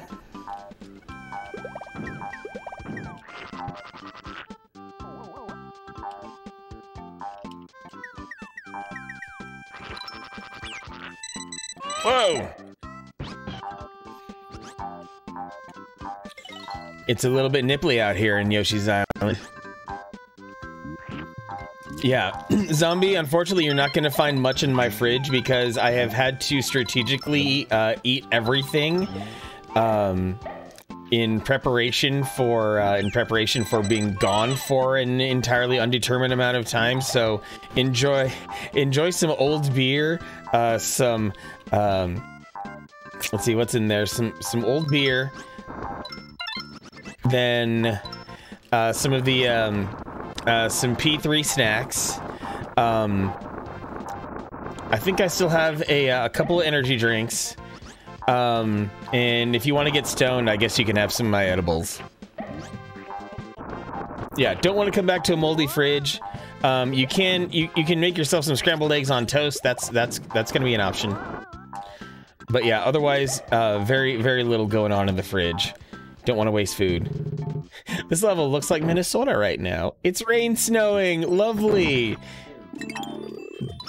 Yeah, go figure I reach the ice world. Go figure Hambelina comes back right as I'm reaching the ice world. You have thunder snow going on right now. That's badass. That is metal as fuck, actually.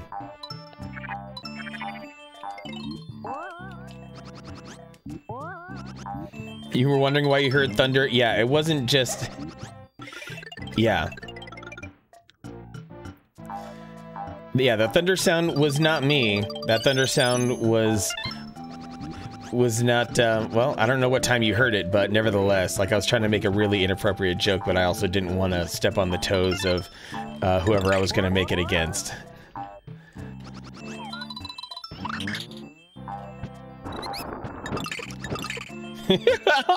Hit me with her purse. Hambelina is the ice queen. Work has been brutal, I bet. Folks wanting to act the fool and then the weather making things terrible on top of that.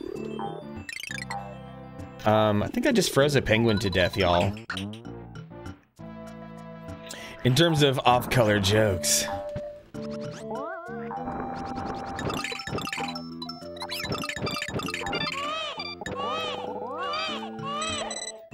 Gosh, I know Hambelina lives for every time you call her mistress.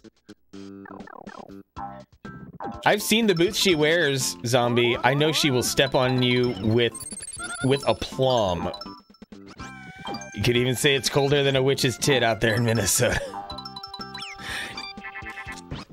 Yeah. Witches are infamous for hanging out in Salem and not Minnesota. I don't care about your nor'easter. Minnesota's always colder. Mika! Mika! Jack Attack. Yes! Actually, I have a pretty fancy beer that's been sitting in the fridge, and I believe, is there anyone, because my knowledge of this is rusty to say the least. I have a gosh, I'd have to go grab the bottle, but it's a pretty fancy bottle. Oh, I have a bottle of Golden Drac in my fridge, and I want to know how well it stands up to aging. Tsunami, adore this game. I adore you for being here and watching this game. But yeah, this game is, like, for as cute as this game looks, this game is just as brutal as it is cute. Ooh, Spacey wants the butter. Yeah, I guess there's only one way to find out if Golden Drac ages well, and that's to actually drink it.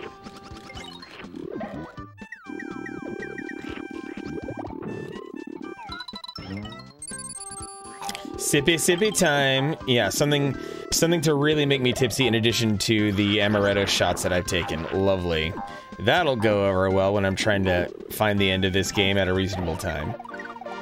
Mid-80s, Mika? Holy shit. Hit a ghost house for you, Shuma? There are no ghost houses in this. Sorry to say. All right, let me go find some booty shaking music so I can take myself a proper break here. Let's see what else is hiding in my playlist of wonders. Let's see, how do I want to start here? And make sure that I'm not starting with something that is played in the past. Something that's still relatively new. Yes! Oh, pull out your glow sticks for this one. We're doing some fucking Groovin' Daylight from Sega Super GT, aka Scud Race. New Swiss disc in the meantime. Womp womp. Yeah, Swiss is what you gotta do. Trees covered in ice and nothing else was something in a cool game location design. All right, you sexy people, go refresh yourself because you too might be human just like I am. So let me go smash that break button. And there will also be some advertisements taking place at both ends of the break, just to let you know. Ad break time. We'll be running 3 minutes of ads to prevent pre-roll ads for new viewers. Your patience is appreciated, and we will resume after these messages.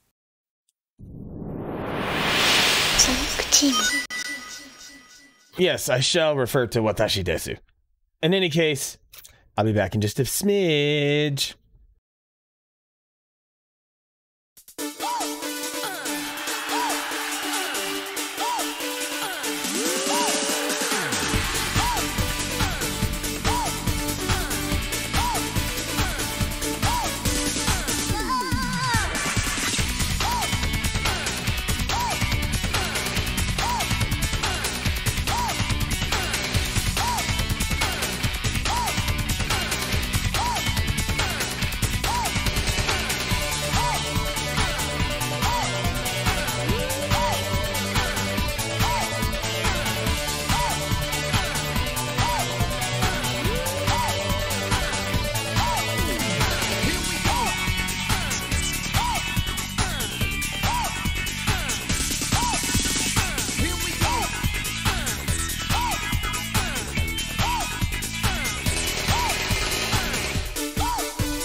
Ladies and gentlemen, boys and girls, children of all ages, and all the dear sweet souls who lie in between, I am going to rock a 3-minute block of ads here to get rid of any pre-roll ads for incoming viewers.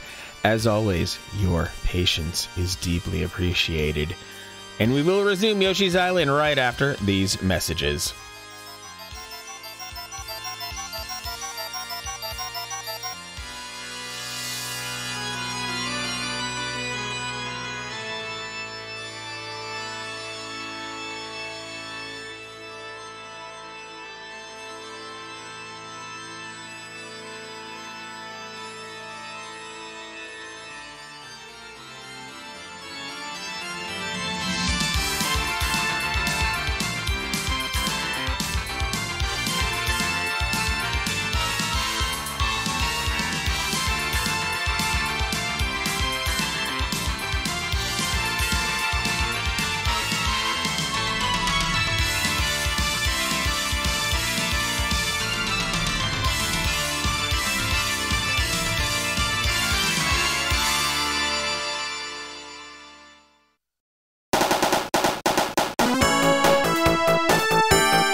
All right, you absolute sweeties, it is time to get back into the action.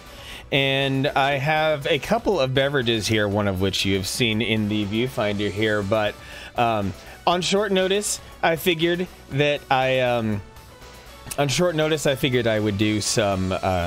This is the best I could do on short notice.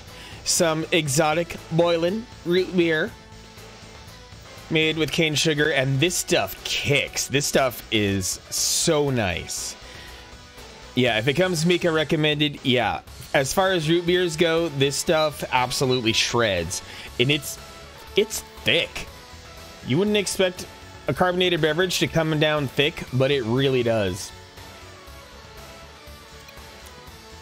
It really coats the tongue, leaves some lingering pressure on the throat.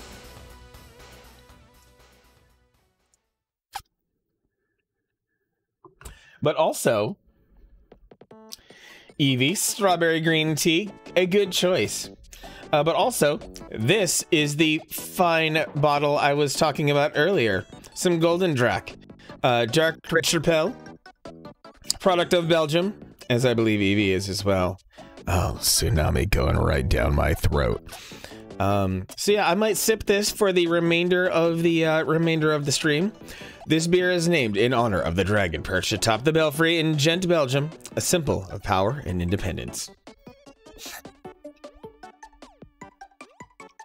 So, I guess let me kind of do the thing here. I might as well pop this and provide an overhead view of how things are going. Yes, yes, so that you can see. Yeah, simultaneous view, just to be extra nerdy about it. I've had this Golden Drac in my fridge for a couple years. So I'm not entirely sure how it's gonna do once I pop the cork. So shit could get weird very quickly. I should actually, just in case, I'm gonna lie down some napkins. That feels like the responsible thing to do in case of in case things go too hard off the tip here. So many angles, yes. Yes.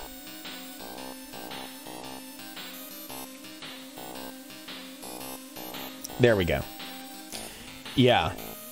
So I just have to place my thumbs here and start pushing upwards and hope for the best. This cork is sliding out incredibly easily, which makes me wonder if it's just, you know, a nice cork or an old cork, or if the contents are highly under pressure.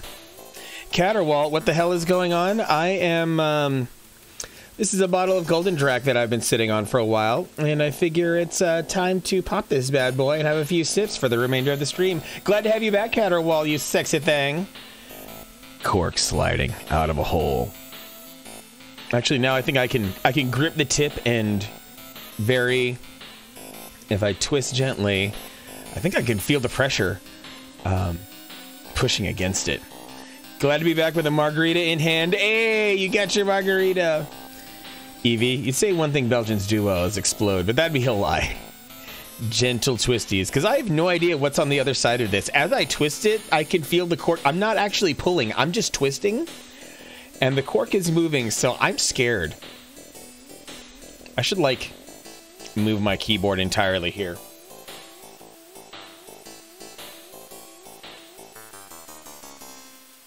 Oh yeah, Tsunami, you really want to see me jerk this thick bottle? Yeah. And you're not, and even if it makes a loud pop, you're not going to hear it because of RTX voice. But at least you're going to see a funny look on my face. Wow, this cork is longer than I thought it would be. Tsunami loves a spray. Oh! That genuinely did pop. Holy shit. Yeah, if only it were your hands making it spray, right, Tsunami?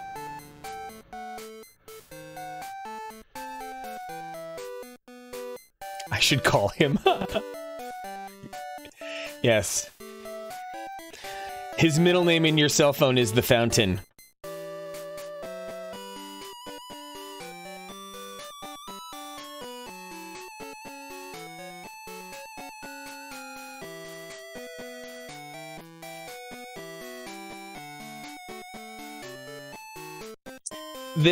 This little snifter here is courtesy of Deep Ellum Brewing of Dallas, Texas. If those who are in or near the region would know it very well. This is also a glass for their Four Swords Barrel Aged. Yeah, I may have been a little bit too aggressive there, Tsunami, and I got more head going than expected. I might have to slurp a little bit more. Yeah, this is absolutely, I mean, there's obviously a Zelda named Four Swords, but this is also like the name of a beer that Crimson would drink. All right, I will gently tip, and then I might have to slurp. Emma Cartoon, you're back! Sweet Emma, dear Emma. Maze Haze 2? DFW represent, oh snap. Lurking in Phasmo, oh. Phasmo, that's like the activation word for Caterwaul Games too. What is going on, Maze? Oh man, Maze is doing some big things lately. Maze has been rocking some Super Mario Brothers 3. Any percent? Caterwaul, you might be a little DFW as well. No, you're more western side of the state. Let me slurp this head a little bit. Oh, you are DFW. Okay, I thought you were closer to Austin or something like that. Or maybe things changed over the past few years. I don't know. Do I want to hear an absolutely horrendous thing Belgians do to beer? By all means, please do. If nothing else, I am fascinated at how other places treat their treats. Cheers to you, MBN Alice. Welcome, Alice. It's good to have you here. If it weren't illegal, you'd have sent me some Stranahans. You know what, Spacey? Do it. I have mailed alcohol before. I will do it again. Maze Hayes just got the sub 12, any percent, no warp whistles. Super happy about it. Dude, yes. Wait. No warp whistle, sub 12, any percent? I'll have to go watch your VOD again because I didn't know you could get sub 12 in Mario 3 without warp whistles. Some Belgians order their Devel beer mixed with chocolate and milk, and some go for strawberry milk. Oh, no, wrong warp. I'm sorry, Maze. No, wrong warp. Okay. No worries. Chocolate you can see, but strawberry? What? I mean, I guess that's the thing. There are certainly foods that other cultures consider good, or combinations that other cultures consider good and awesome that people elsewhere cannot fathom. Like if you go to the average American and you tell them about mayonnaise on French fries, they will look at you like you're crazy. But it's somewhat commonplace in Europe. What are you drinking tonight, Maze?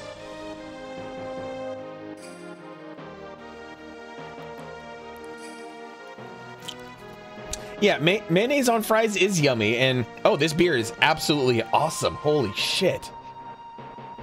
This beer is doing happy things to me. What's the ABV on this? Tank number 1, brewed in 2019. Wow, I have been holding on to this for a while. 10.5%. Oh no. Not a culture thing, it's just one guy out of 1,000. Caterwaul had someone on Twitter talking about putting cheese in coffee, suggested doble crema. Is this a Colombian thing? If not, plain old yellow American cheese? What? Ew. What's the worst that could happen? Yeah, melt some American cheese in coffee. Oh boy. Salud, Prost, Skal, cheers, slant. GG, far from average, far enough to know that mayonnaise on French fries is an abomination. I think of mayonnaise on French fries, and I also think about the fact that many people like potato salad, which is potatoes and mayonnaise. Oh boy. Oh, this is that big head that Tsunami was after.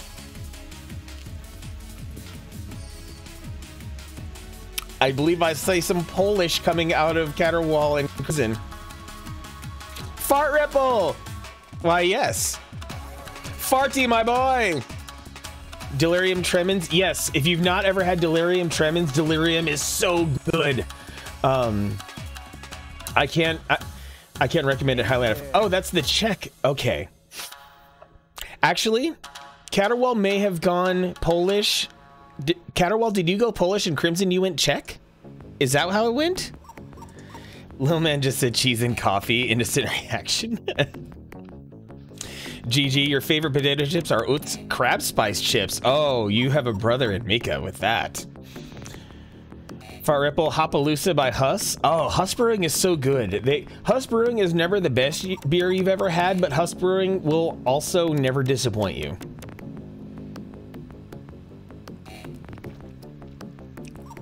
Yeah, Caterwall went Polish, Crimson went Czech, and that's the part that really tickles me is how similar the phrases were between you two. The Nazdravi versus Nazdravi.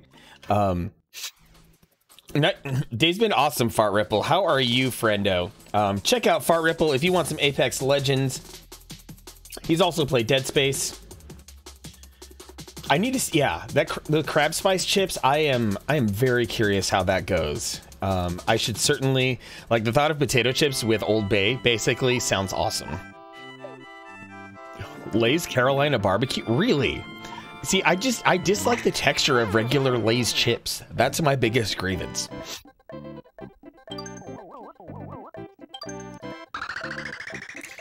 I like kettle chips. I will buy Lay's if it's kettle chips, specifically salt and vinegar kettle chips. Those absolutely are awesome to me. Kettle, salt and vinegar, just give them to me till my mouth hurts. That is one of the most pleasurable pains that I will endure.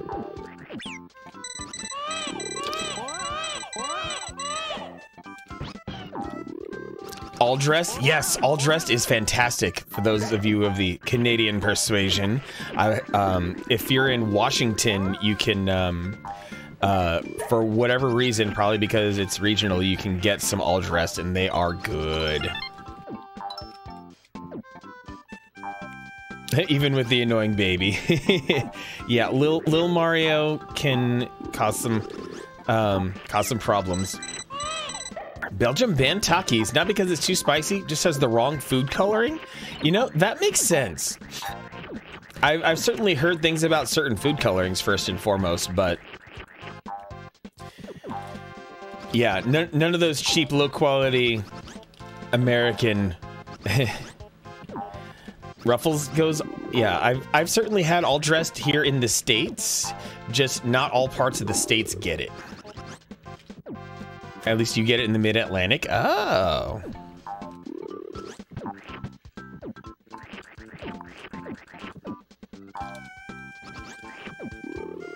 I'm pretty sure I can bounce off this guy. There we go. That's a pretty advanced technique. Yeah, all dressed, not common, but definitely here and there. Oh, I thought that was a platform. Shit.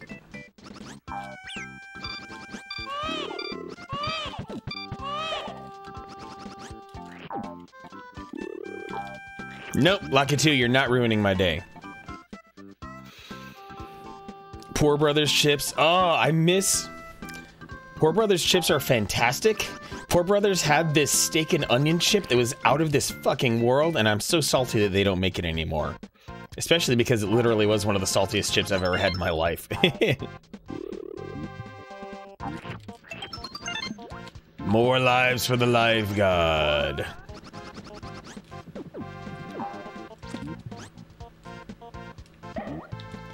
Oh, hey, I'm riding his cloud. Dope. Ooh, and it's fast. This must be a speedrun tactic here, actually.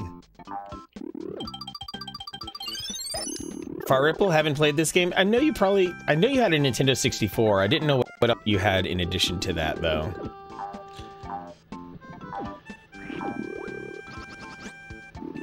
Yeah. Everyone's in Super Mario World, but Yoshi's Island, it eludes a few people, for sure. Nothing wrong with that. We as gamers all have our different histories of things. Ooh, another ring, gimme.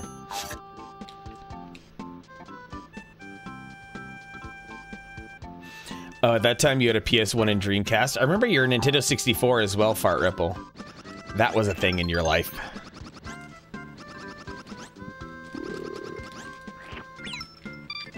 No, give me my one up. No! Come on, Mario. Come down to me. You have enough time, Mario.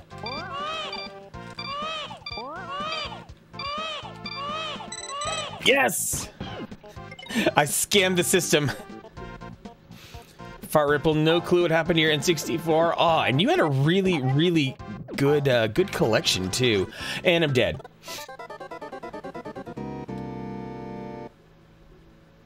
I mean, my earliest console is an NES. Alice, what do you have? Do you have anything that's older than the NES? You are dead. And yet, Fire Ripple, you still have your 1080 snowboarding cartridge. Such is life.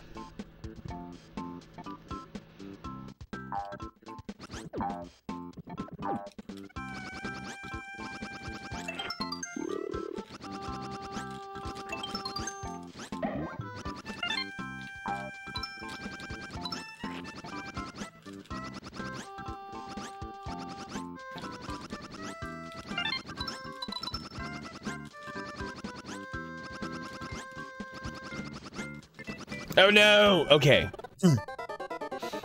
F in the chat for Farty64. You are dead.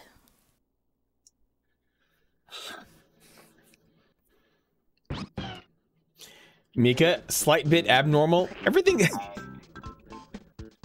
How is it that every one of your personal stories starts that way, Mika? That is the exact phrase that I could use for all of the things that, almost everything you've told us. Things were slightly bit abnormal, just, you know. But I love that about you so much. Everything I've ever come to learn about you has been, like, it's all been slightly off kilter. Alice, Dad's Atari 2600 and Intellivision on top of the NES. Awesome! And our first PC was an Apple II with a green monitor. Hell yeah. Oh, cool. Level end goal was right here. I could not have cheesed my way to it, though.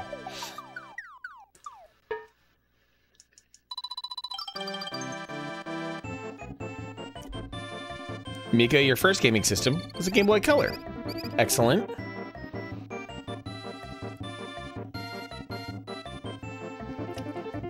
Yeah, back in elementary school, it was this really interesting, I don't know, kind of competition, hoping that your classroom and your teacher got the Apple II with a color monitor instead of the green monitor.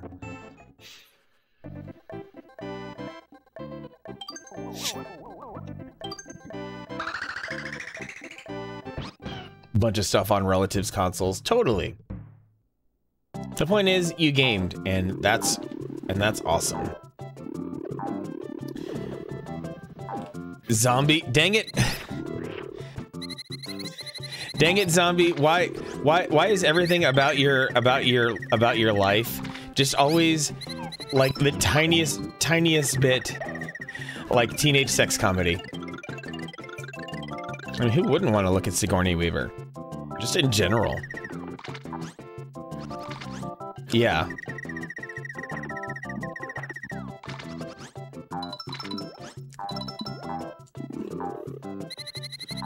I mean, my shit's all just video game music. My YouTube algorithm is not sexy at all. It is the anti-sexy.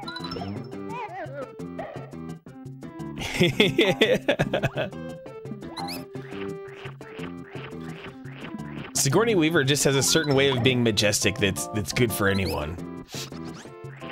Sigourney's got this gravatas, you know? Do you like boobs? Taco meat! Oh, snap. It is taco meat time. El taco meat. Tender. Carne más grande. Welcome, taco meat. How are you? How is GeoGuessr? Every time I see that one streamed, it's a lot of fun. Because that one is just like, that one is total backseating. It is absolutely a come together crowd moment. Yeah, Taco Meat and I have had a few really, really good interactions on the Twitters. And it's good to have you in here. I'm happy to see you were rocking a stream. I'll make sure to drop a follow soon enough. Uh-oh. There we go. Keep it rolling. Tons of lovely people helping teach me things about geography around the world. Yeah, that's the cool thing about GeoGuessr is you don't have to... You actually don't have to memorize anything. What's way more helpful is that if you know how to utilize the contextual clues about a particular photo, like if you see a street sign and you can extrapolate a language from it, or if you can recognize a particular country's version of signage. Now, speaking of maps, Yoshi's Island. You know it, friend. Ooh, can a brother get some fire in his mouth, please? I'm assuming that's yes. So I can hit the ring. URLs, etc. also really help. Good to know. All right, you little demon, do your thing.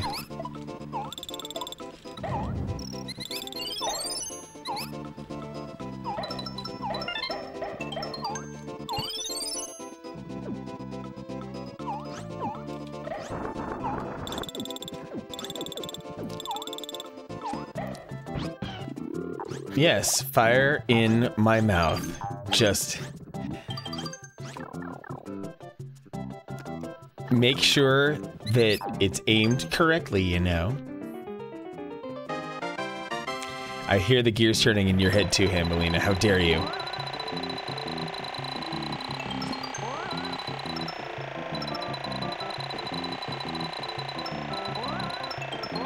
Who doesn't love a little fire in their mouth? I know Hambelina is absolutely bursting at the seams to see me eat a death nut.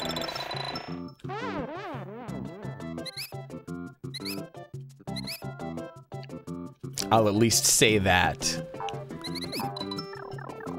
But I have another birthday stream coming up in, oh, about 2 months. Like a... You did the one chip challenge and that was rough? Yeah.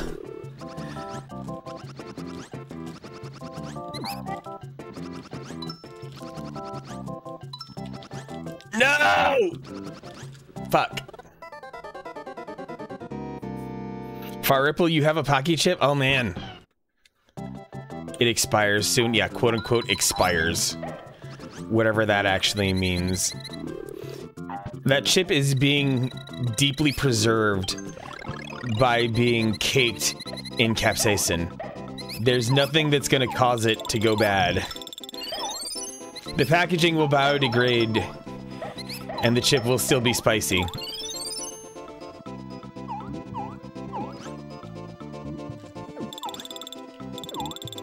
Yeah, any bacteria try to touch it will explode.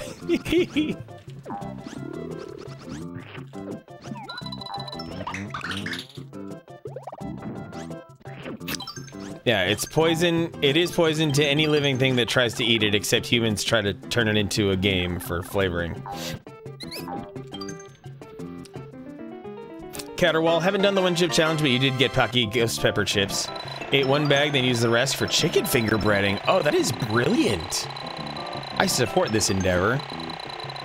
I support all your kitchen capers, Caterwall.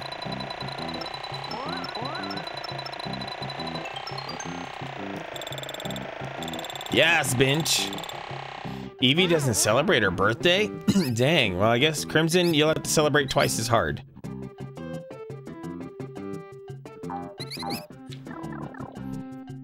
Hey, if people can legally change their name, they can change their birthdays too.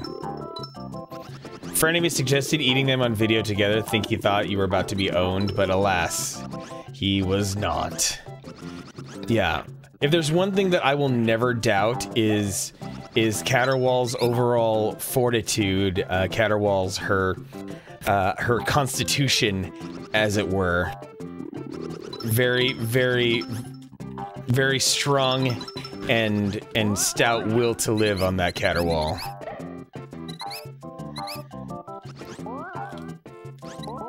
And if I'm not mistaken, Caterwall, there are times where you're merely fueled by spite. And when someone is fueled by spite, honestly, there's nothing that can stop you.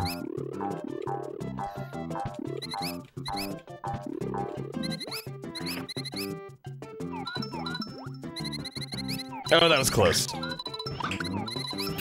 Getting rid of all of the spikes.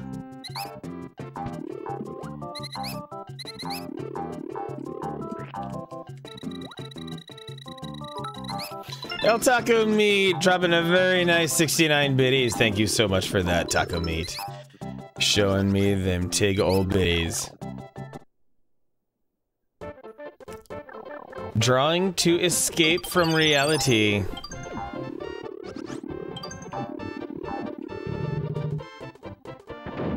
Enjoy some fine stuff and chili with the fam.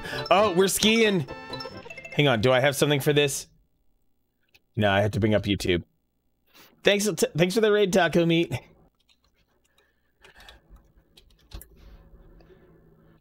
In before the specialist says, "Fuck you, can't draw anymore." Oh no. Yeah, we need some good. There we go.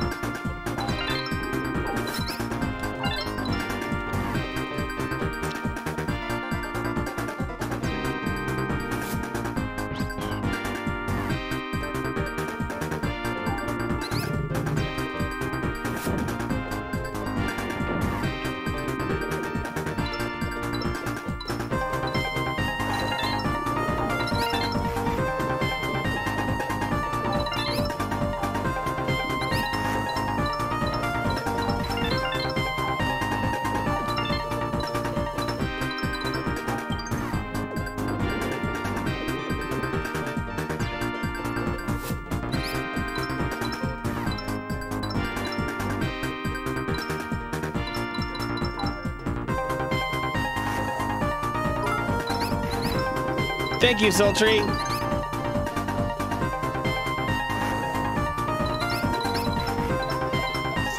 Gotta go fast, Crimson. Gotta go fast.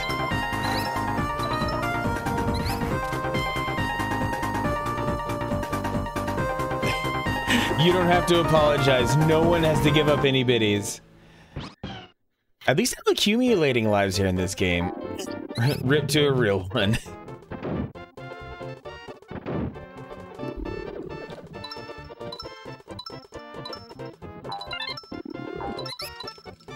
Yeah, you heathens had better recognize Sonic 3.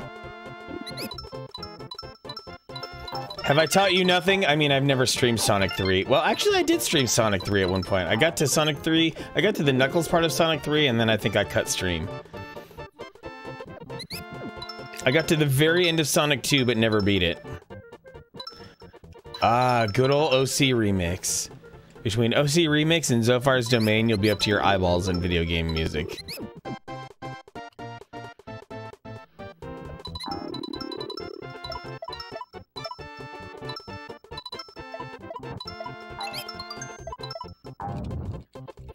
Ah! I did not beat 2 on stream, Crimson. It was...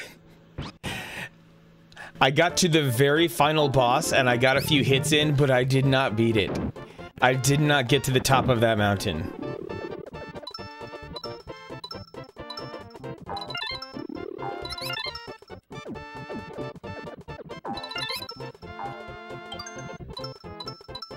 I got to just the tip.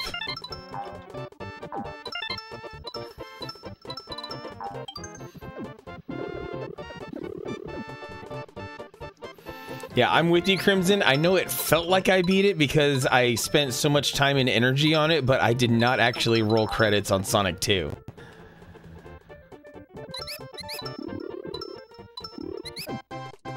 Okay.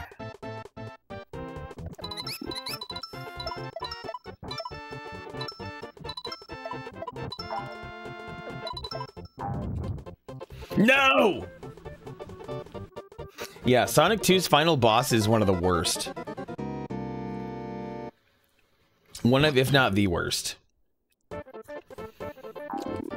How am I gonna deal with those freaking... with those boulders? Rip to a real one. Yeah, Yoshi. Even Mario has a cute little palm on his hat.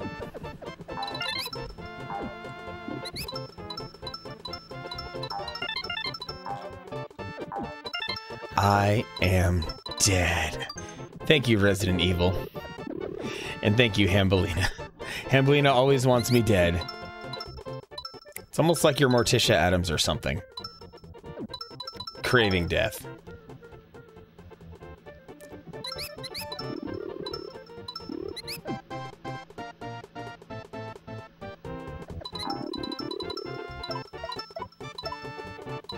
One, and then... better. No! Come on! Why does the drop have to be so tall? You are dead. This is where I lose all my lives.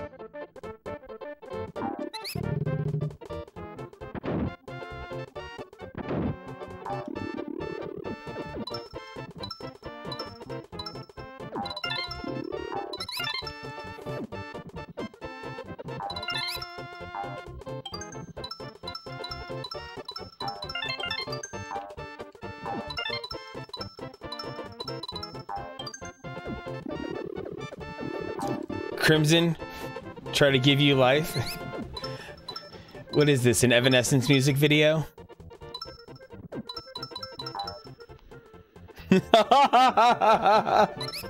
Called it. I was wondering if you were making that reference.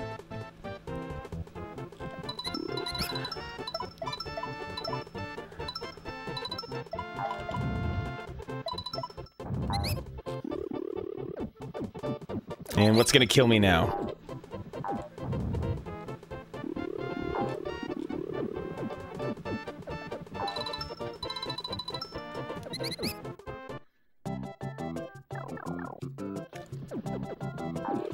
Oh, jobless. At whole, you have a whole of lives. Daredevil. Gosh.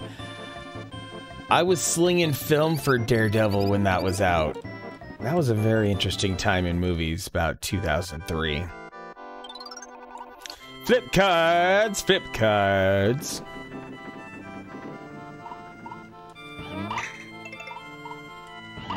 Full of egg. Oh, that's right. I have a shitload of power-ups that I've been banking up all game. Era when the 2000s was all about being edgy. Oh my gosh. And the way that Harold and Kumar Go to White Castle made fun of them. Also, on the opposite end of the spectrum of making fun of the edgy shit, look up a movie called Torque. It was released in the it was released in the wake of Fast and the Furious. Torque is a motorcycle movie, and I think it even had one dude from Fast and the Furious in it too, for just extra wild, weird shit. How do I free you, Bow Wow? You get to, you know, Torque? Yeah. Torque is ridiculous, if nothing else, because of, there's the girl who belongs to the protagonist and the girl who belongs to the villain, and they fight with their motorcycles. And but like they're doing shit like stopping dead in their tracks and like trying to kick each other with their rear tires and stuff. It's absurd. It makes the least possible sense. Like, at least Fast and the Furious tried to be somewhat grounded in reality with cars. But yeah, 4.1 out of 10. Yeah, that is, if you go into Torque, just realize that Torque is like the motorcycle fantasy of a 17-year-old boy, and accept it for what it is. And it's absolutely like horrendous way of doing everything. Like, it's definitely a try-hard movie, but it just reaches such cartoony territory that you can't help but revel in how much of an egregious pile of shit the movie is. I mean, I watched it for free, so I didn't give a shit.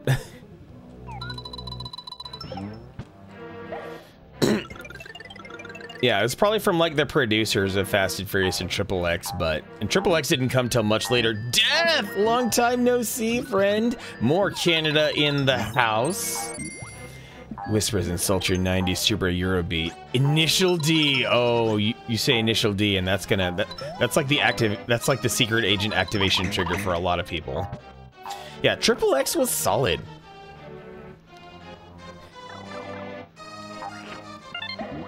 You're watching the trailer for Torque? Yeah. I sometimes just go back and revisit Torque just to kind of remind me of how far I've come as a human being.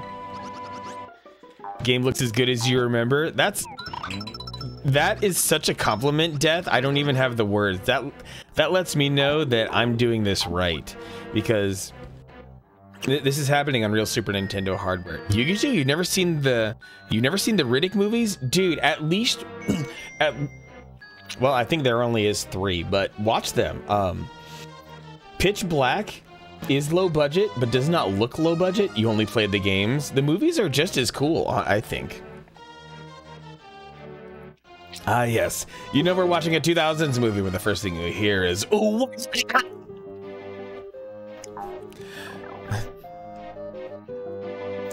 Yeah, Death. There's real hardware involved, but there's also some magic on part of my scaler.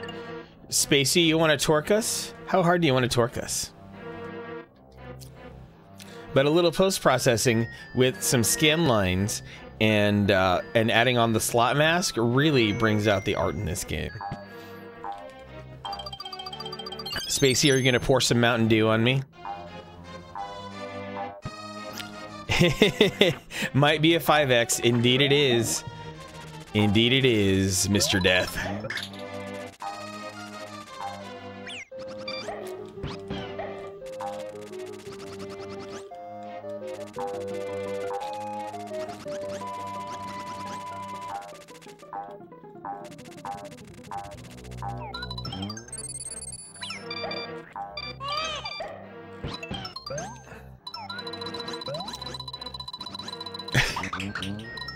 Ooh, I'm not going to be able to walk afterwards after Spacey's done with me. I'll take that challenge. Oh no, the bonk is already out. Oh dear.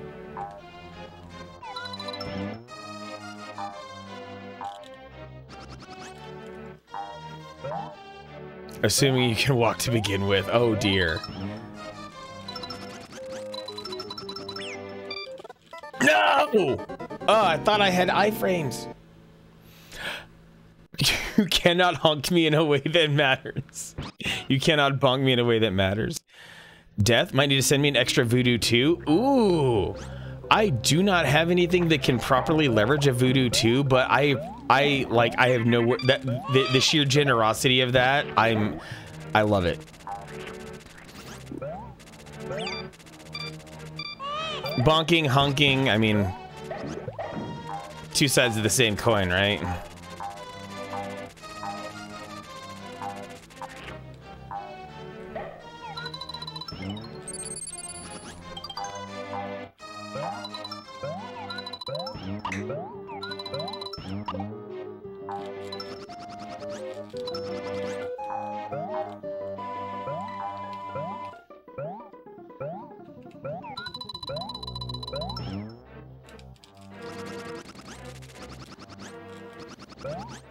Might be onto something. 3 Voodoo 2s, one of them needs a new home. Oh my goodness. I'm trying to think, actually. I might know some people who could use, who are actually like, I don't know if it's specifically a Voodoo 2 that they want or need, but they would certainly find a way to use it more so than me. I don't have any computers that are old enough to do that. No, basically, I don't have anything with a PCI slot.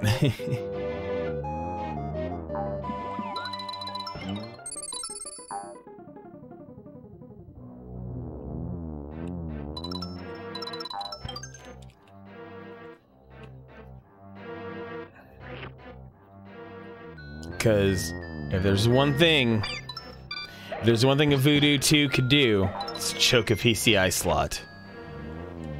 Just ramming some sweet 640 by 480 VGA resolution right through that hole there. Spacey, please.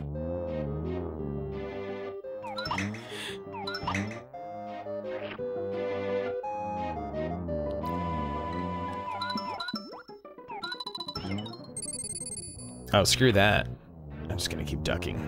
Yeah, Spacey is... Ooh, boy. Spacey, do I need to send you, like, a Hitachi or something?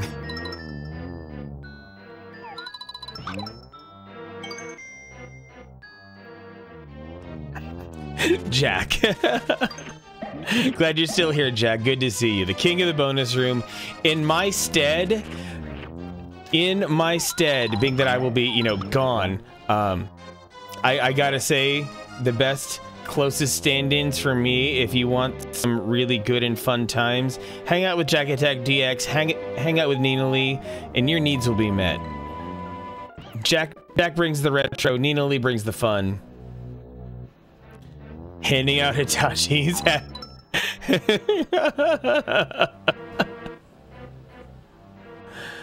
Okay, you know what, Hambelina, you would... Well, Hambelina, there was something other than the Hitachi that was discussed that still vibrates.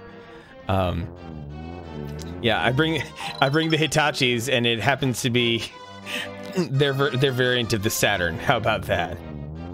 Hambelina demands a Hitachi. Oh no. Oh no. Fine. A shy guy? Oh, I think that shyness gets overcome when it comes to these devices. Well,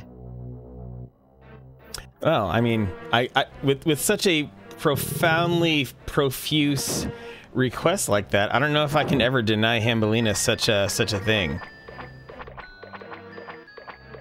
The king of all massagers is the Hitachi Magic Wand.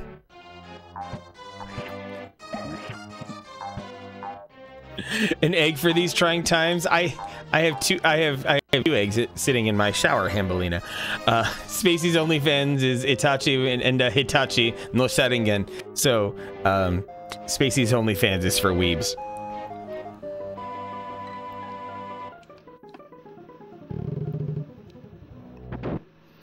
It's snowing, so you're clean of your sins.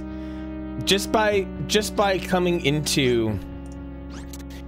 virtue of coming into my stream, Spacey, your sins are cleansed. I shall pray over you, and all shall be forgiven. Let me do a little bit of that, and yeah. Now I can do this. I can properly pray over people. That all this talking about.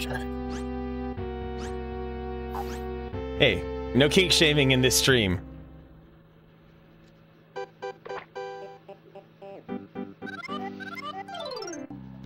Ah, Yoshi, to get this far, you must be powerful, but remember, this slug has no weak points. It's regular shaming, not kink shaming. Johnny Sins is the one sin you have a subscription to.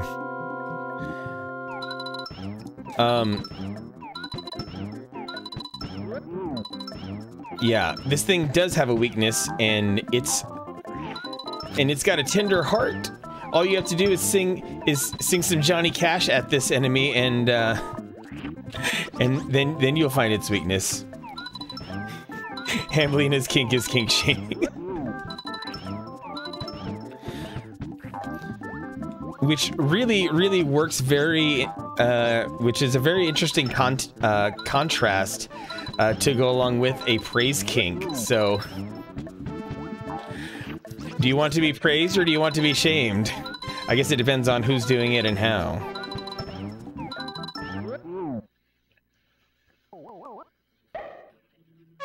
I broke its heart. And it just dripped down. Both always. There's got to be a way to combine them. Death, you might be able to ship a PC of the right vintage if the shipping's not too bad. I would expect no less than $100 for international shipping of an entire PC. Oh gosh, this is the middle of 5. I just got to keep on trucking here. Because then there's World 6 after this. It's a shame you need to be praised for a cake.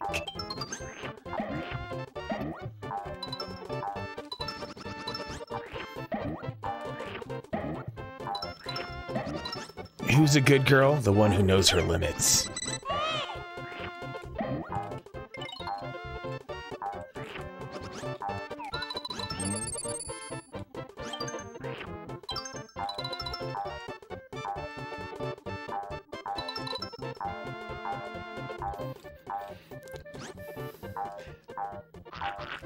She pleads the sip.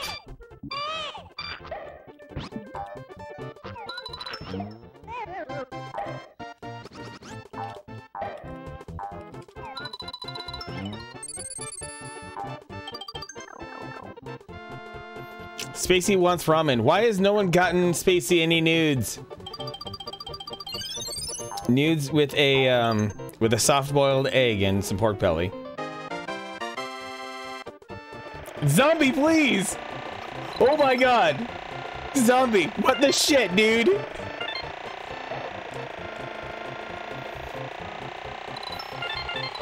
That one might be the most...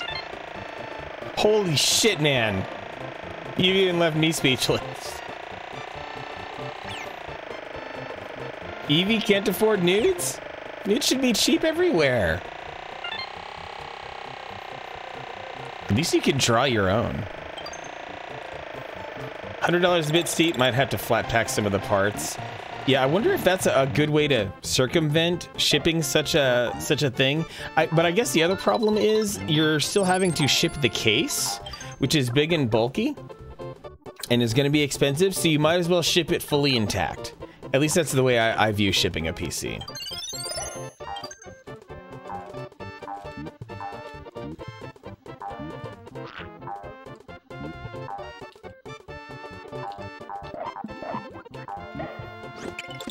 I need a couple of eggs in this trying time.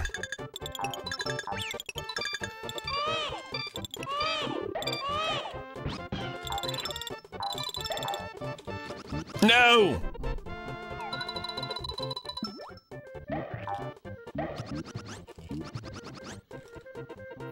Everyone talking about ramen tonight. I mean, ramen is just that good, you know? All hail the ramen gods.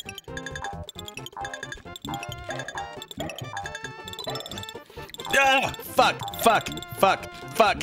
Fuck! Fuck! Fuck! Ugh!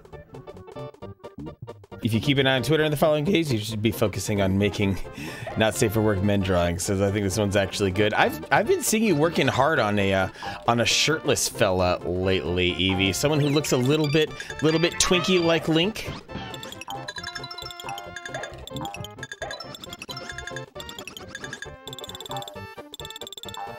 Gosh, that part sucked. But another level in the books. Maybe I should.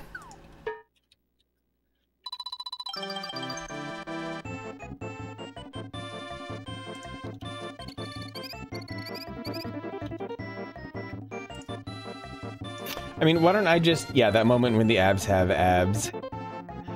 Well, let me do this.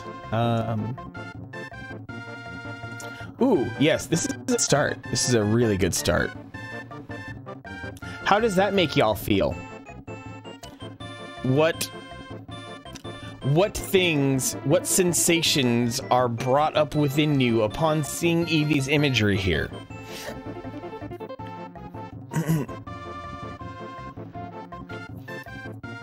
Yeah, definitely need the case, Death. You're right.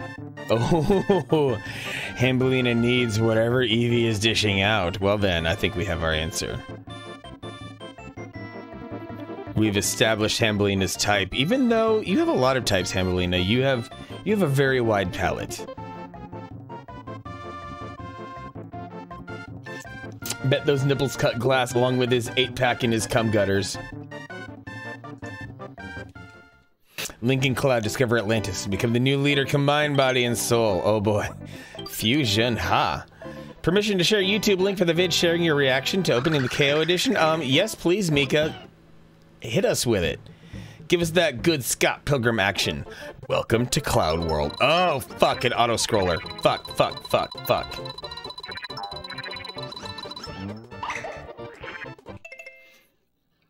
And if that's the link, you know, I don't.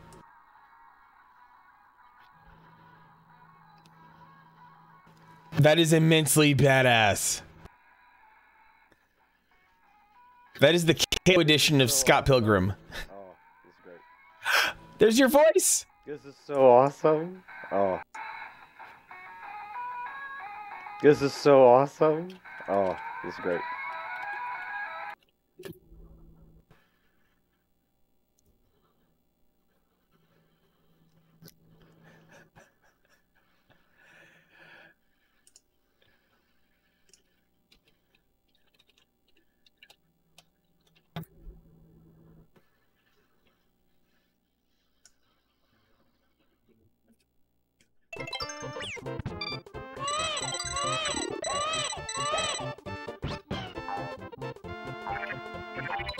Yeah, we've seen Mika's face, and now we get to hear his voice. Very loud voice. Okay, you gotta have a commanding voice sometimes, you know?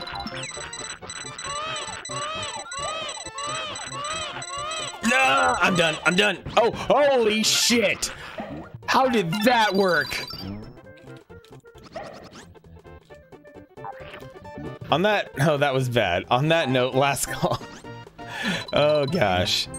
Well, maybe my stream, maybe Spacey, my stream is outlasting your shift, so more time for you to, you know, come and rock the mayhem? Seriously, how the fuck did I survive that? Join us, Spacey. Come into the collective. One of us.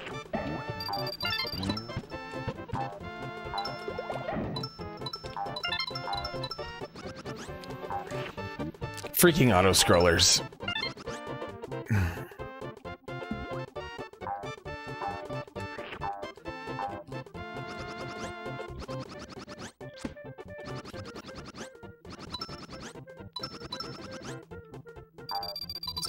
I do have some Pendleton whiskey hiding in the fridge, or hiding... No! You are dead. As Are dead. SD2 SP2 finally works. Yes! Thank you, Tsunami. I appreciate that. If you're doing something right now, Tsunami, you got it too. I don't know how I jammed that button twice. I think my finger was just being a little twitchy.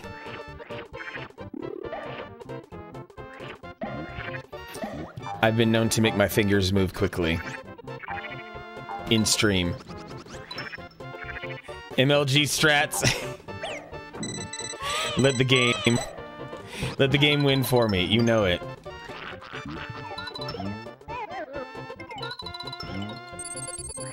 Sip it out. Sip it out, Hammy. Sip it out. Finishing up homework, and we're making it so much more entertaining. Ooh, what subject? What brain things is Tsunami doing?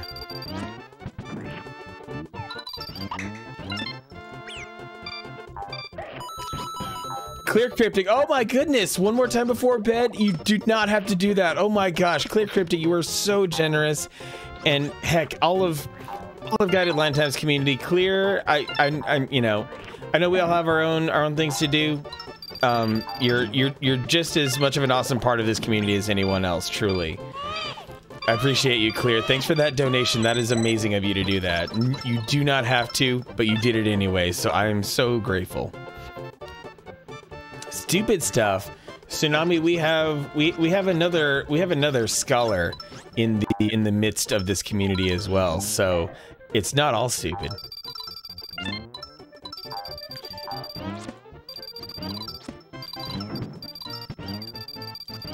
Are you drinking a Coors while doing homework? Busy work? Okay. Not something that's not for the main area of study, I guess. Oh, hell no. Lucky 2, I am not letting you live. You went too hard last night? Oh. Oh my gosh, what does Too Hard for Tsunami Sam look like? Hanging out here, sipping Heineken, getting score strats down in Star Fox. Oh gosh, the score strats in Star Fox must be insane. Like, I would love to reach over 1600 on that.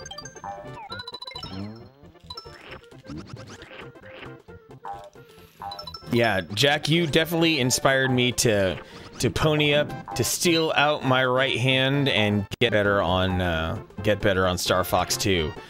Because I definitely was a, you know, I was a mean gun on Star Fox back in the day, and I would love to get that back.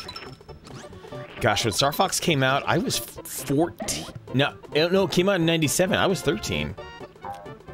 Tsunami, a mess.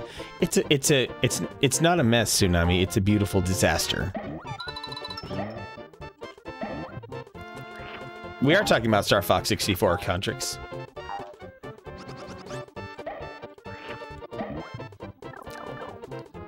I know you didn't have the full context of this. It was about last weekend, I believe.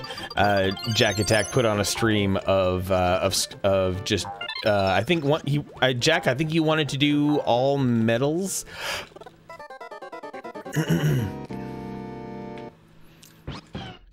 Back to the ring.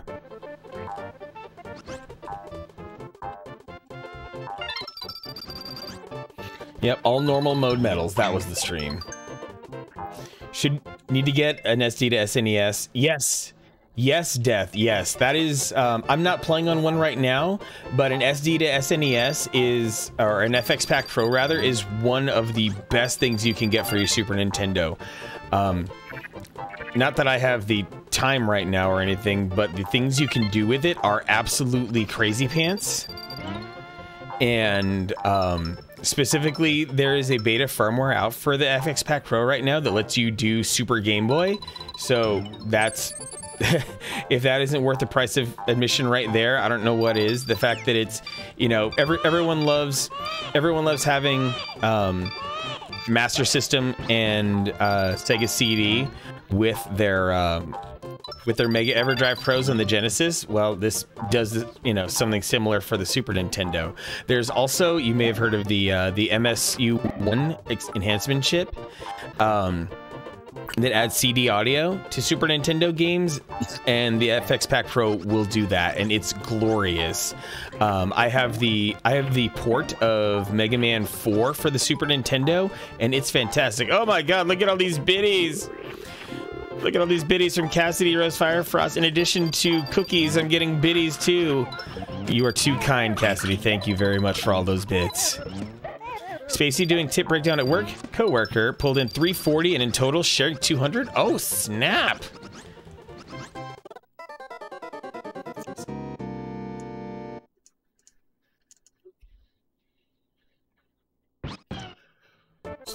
Focus, Manic, focus. I don't even remember this level. Like, holy shit.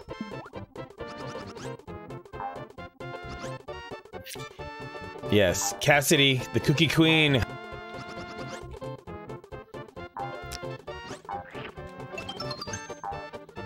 And for all other baked goods, you have Hambalina. And even then, you know, of course, Hambalina slays it all. Hambalina was rocking some cookies in the Discord earlier this week, too. I think. Unless she showed those directly to me. Baked goods for everyone! Exactly. Who wants their muffin buttered? Hambalina will deliver. Hambalina will step on your neck while baking. Oh dear. Yeah, you'll be... Yeah, you can be, because Hambalina is not that tall, you can be a handy step stool for Hambalina whenever she needs to reach to the top shelf for an ingredient. Mika bought yourself some Roy Rogers, but Dad was baking something a bit more luxurious.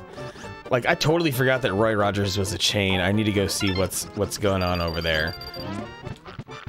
Because Roy Rogers seems like it could be a little bit like a,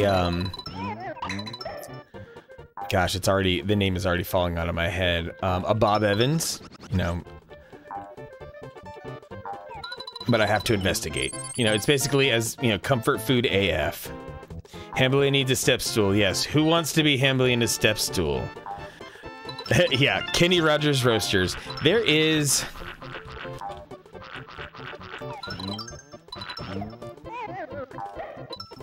There is a Burger King that I know of, and it's the only one that I remember for some reason, but there's a specific Burger King in town that I know used to be a Kenny Rogers Roasters. Emma Cartoon also would love a step stool. Emma Cartoon's got the boots too.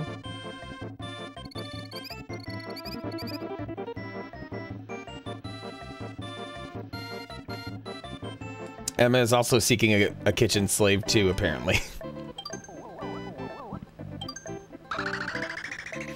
Wow, World 5 has been whooping my ass.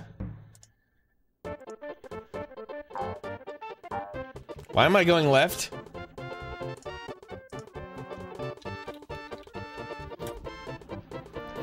Mika, you dislike Burger King for a few reasons. Same, absolutely same. I'm entirely with you there, Burger King. I cannot trust their food one bit. I cannot trust a place that can somehow dish out 8 nuggets. They don't even call them chicken nuggets. They just say nuggets. They just say 8 nuggets for $1.49, and I'm like, you did not specify the composition of these nuggets, sir or madam. Can you pretty please be specific? And there never are. Oh, you lost in Arby's? 35 minutes to an Arby's? Brutal. Brutal. Arby's is way better than people give it credit for. Arby's even makes a serviceable gyro. Imagine that. Travel without needs to get tested to get home? Yes, excellent, Death. Happy to hear that. Oh, wait.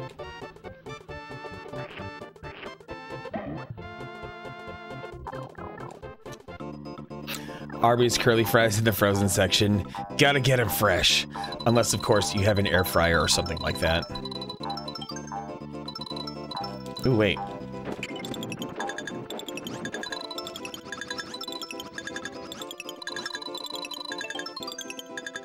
Okay, got another extra life. I'll take it.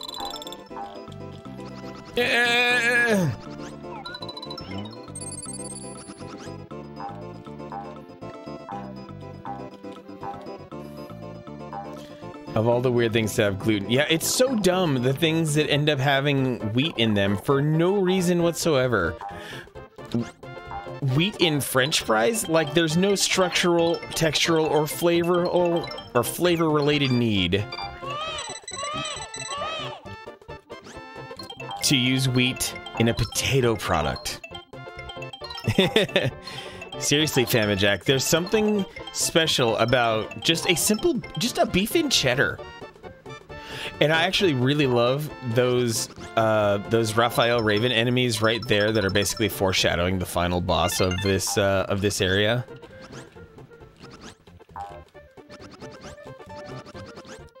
Oh, can I save it? Can I save it? Can I save it? Nope. Yes, we're talking potatoes, Hambelina. I know you are an expert. There are so many other things that could keep the spices on there, like at least cornstarch. Mika, here's a few reasons. You had a bad experience at one once. Think they're lost in terms of their marketing? What's their angle? There's no cohesiveness. Worst of all, they pulled some exceptionally shady BS by forcibly merging with a smaller Canadian company to pay lesser taxes but retain absolute control. Yes. Hambelina is the potato. Boil her, mash her, slice her. Enjoy her thick, enjoy her thin. Enjoy her in the morning, enjoy her at night. Hambelina is the potato of your dreams.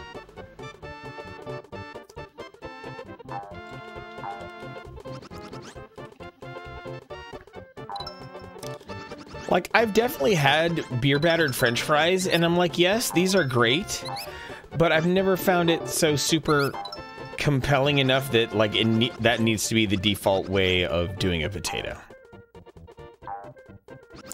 Love you too, Hambelina. Oh, dying again. Yeah, they don't need it, exactly. It's not a need, it's a want. It's someone taking a culinary shortcut. In spite of all the ways that I die, I still accumulate lives. This is actually a much better outcome than anything that ever happened in Donkey Kong Country. I was getting worried in Donkey Kong Country that I was gonna game over. I like how this level still has a safe part in it, for lack of a better term. Like, okay, we're gonna stick you on some platforms here. Here we go. You know, just like the introductory part of a Disneyland ride. I think that's how this is going. Yeah, it's a culinary shortcut to ensure that the spices adhere, but maybe also, I mean, maybe a cost-cutting measure, but something like cornstarch is also super cheap, so just why? Corvids, oh yeah. We're definitely getting into the Corvid heavy part of the game here, Hambelina. So your little buddies are unfortunately going to be enemies. I'm going to ask you to call them off, but I know it only goes so far. The best part at the end, yes, when the game is already torturing me, and the game is already inflicting physical pain on me. But yeah, those little guys are. They are intended to be ravens. No! Fuck! Fuck! I was so getting in a groove right there.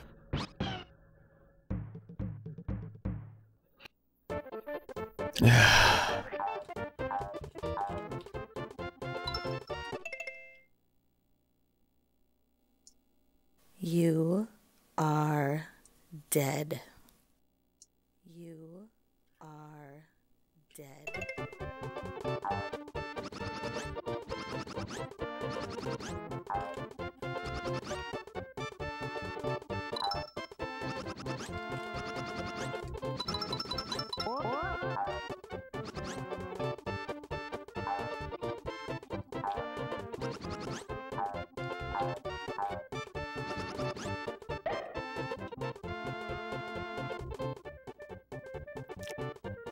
It's the circle of life, and it moves us all.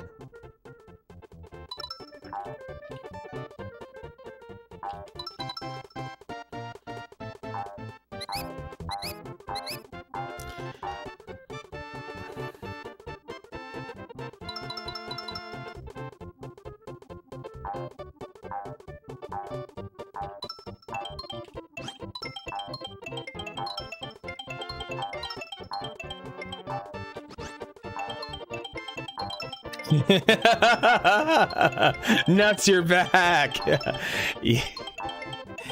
Yeah, I made a promise to myself and a promise to the community. The stream does not end until Yoshi's Island ends. And yes, I might have done some stalling tactics. Just a smidge of stalling tactics, no big deal.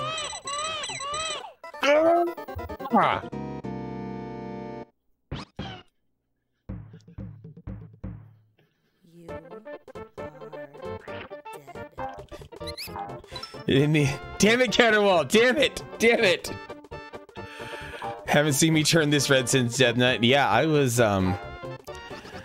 really having some kind of un or la un petite mort. La petite mort. I think it's un.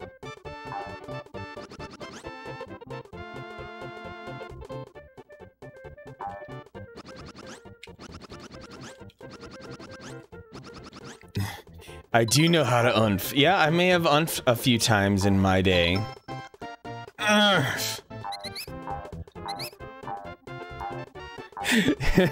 Yeah, Crimson was legit worried about me when I did the Death Nut last year. And hey, guess what? I'm doing an even worse nut this year. So, you know, just another part of being a streamer. Zombie, you were crying in laughter. You were losing your shit entirely. Did I talk Chewy Hey, I don't... I am protected, okay? I have stairs in my house.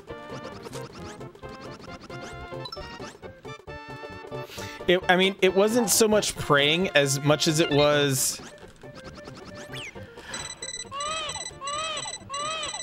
Okay, Mario, come over here. Come over here to the safe place. Please, please, please, baby Mario, please. No! It was just kind of me focusing my entire body to resist the heat that was having a complete onslaught inside my face and burrowing into my entire soul. This is the level that's going to break me, isn't it? I'm just going to completely lose my mind in so many ways.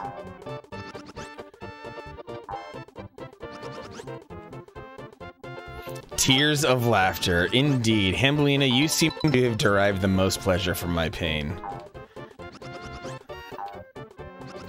Onslaught inside your face, been there. Oh no. I'll plead the sip on that.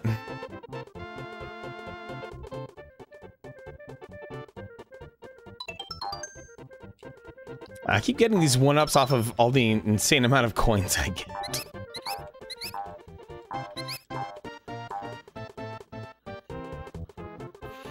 Issues with Two Pepper Foods. Crimson's dunking the Oreo.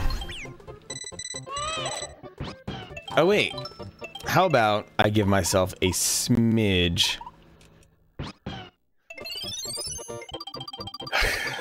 of wiggle room here.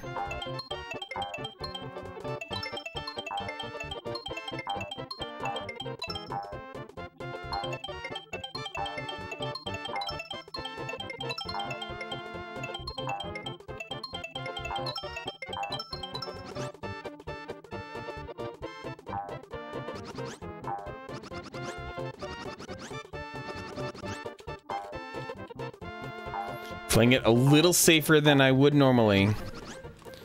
Just a little safer. But there are definitely some weird parts of this level where it's pretty clear, like, they don't want you to cheat it. Can I at least get to the ring?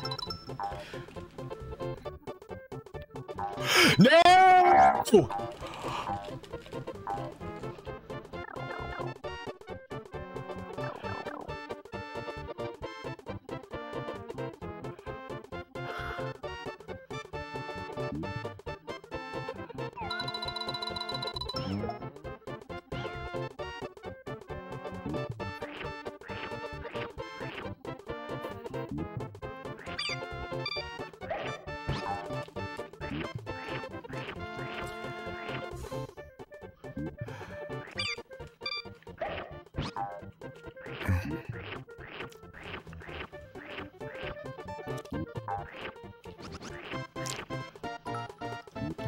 Hambelina's showing me some tig old biddies.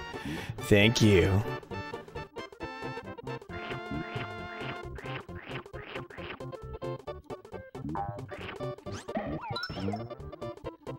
Biddies for beautiful recoveries. I'm glad that earns me the biddies instead of stripping off my clothes or something.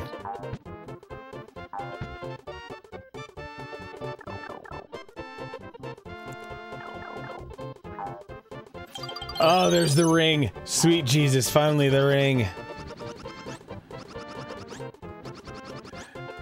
I don't know what that clip might be right now. Maybe I'll watch it in a few, but I'm glad that whatever happened tickled you so deeply that you needed to clip it.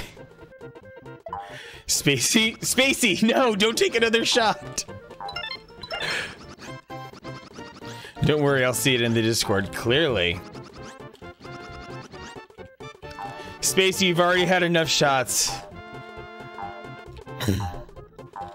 This is damn near some Kaizo shit right here.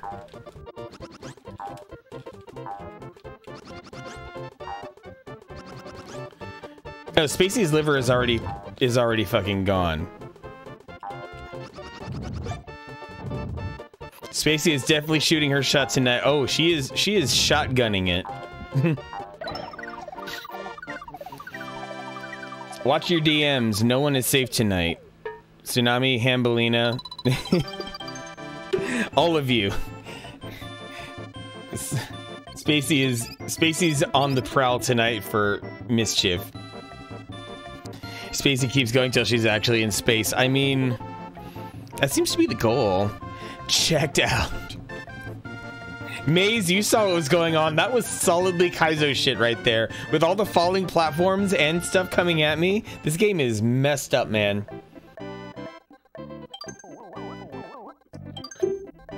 All right, this is maybe the most technically, one of the most technically impressive bosses in all of the Super Nintendo. Raphael the Raven. Spacey scared? Scared of what? And is there any way we can help you? Corvid Castle, yes. Hambelina's home and native land. Corvid Castle.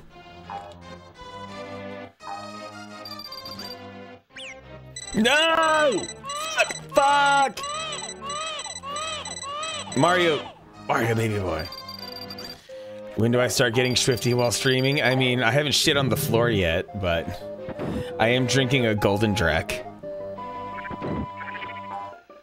Okay, I actually need to just stand still and slurp some Shy Guys so I can recover from this traumatic event. Ah, fuck!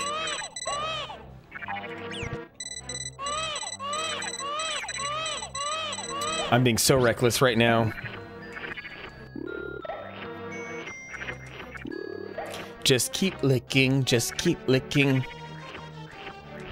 Video games are so magic. Where else could you hear the phrase, I need to slurp some Shy Guys?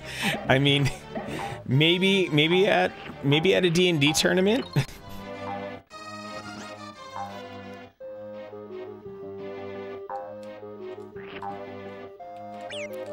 Like, hey, if your thing is nerdy boys who maybe don't have all the gusto.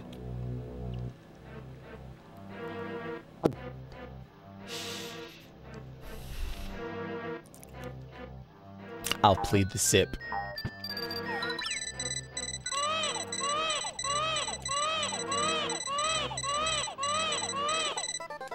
Fuck this game. All right, I think I need to take a break. I think that feels like the right thing to do. I'll take a break. I'll come back. I'll finish the game. That seems like a proper plan of action. Just to gather myself, of course, among many other things. You guys should too. This is a good song to play us in, I think. Yeah, enjoying the clip indeed. So, all right, I'll see you in 15, guys.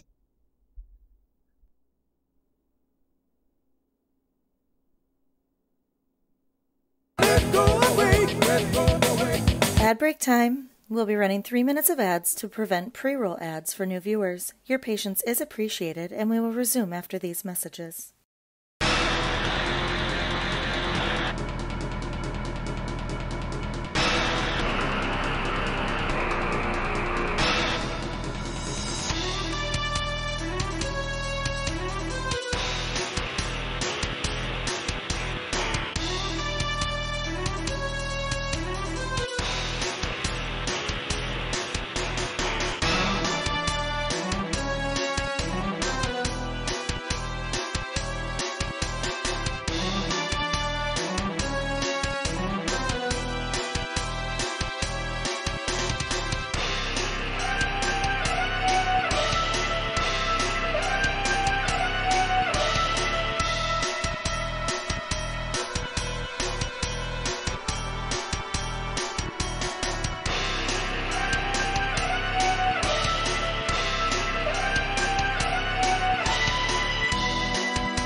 Ladies and gentlemen, boys and girls, children of all ages, and all you dear sweet souls who lie in between, I'm gonna rock a 3-minute block of ads here to get rid of any pre-roll ads for incoming viewers. As always, your patience is appreciated, and we will resume Yoshi's Island right after these messages.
All right, you absolute sweeties, it is time to get back into the action here.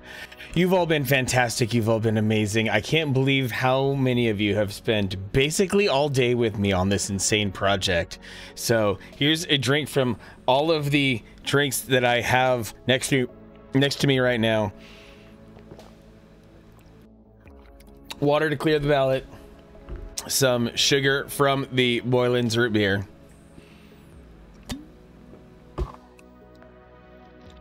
And a hit of some Golden Drac.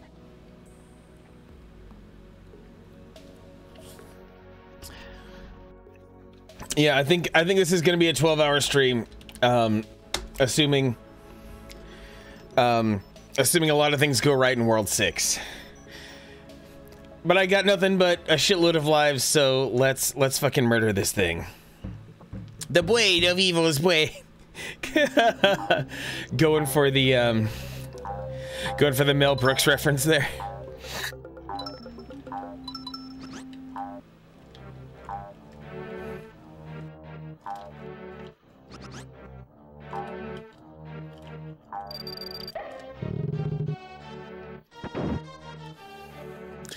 At least I'm still slowly accruing lives instead of Donkey Kong Country where stuff was getting terrifying. Spacey, off work. Holy crap, my stream has outlasted your shift, Spacey. Safe travels home, Spacey.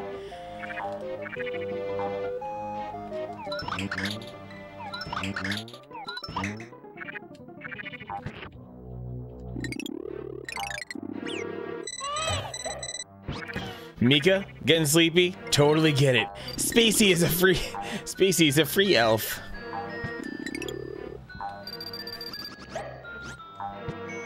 These border disputes with sleep can get messy, no doubt. Take care of yourself, Mika. If you gotta sleep, sleep away. Yeah, kind of Spacey really is a nerd for outer space though, so Infinity and Beyond, totally up her alley.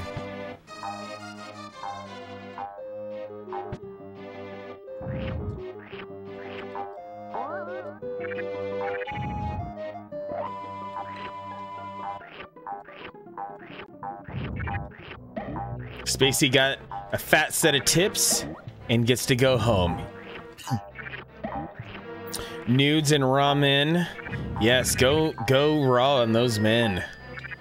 They deserve to head right down your throat. Hard or soft, doesn't matter, still delicious.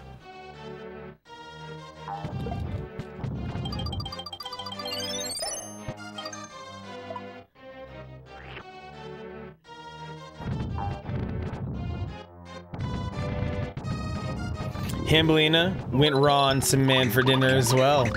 She approves of the raw man tactics.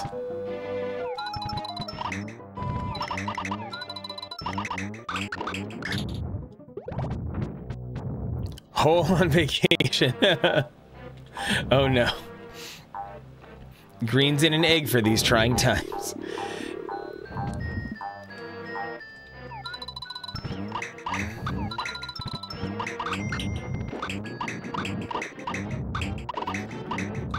Eggs always bring a special level of satisfaction. You know what? I need more eggs for these trying times.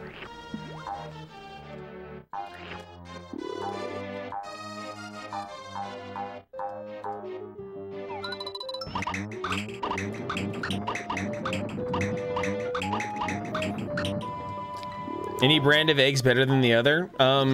In my experience, kinda. Like, yeah, you can go and buy the more expensive egg, but the difference in results is going to be, in my opinion, not worth the price of admission. Like, yeah, you will notice a flavor difference, but I don't think the flavor difference is substantial enough, if that makes sense. Like, if you really want the better flavor difference when on your eggs, go step up your butter game. Get, like, do your scrambling or your frying in Kerrygold before you go buy more expensive eggs. Ostrich eggs. There's actually an ostrich farm about an hour and a half south of here, Mika, and it's been very tempting to go buy some.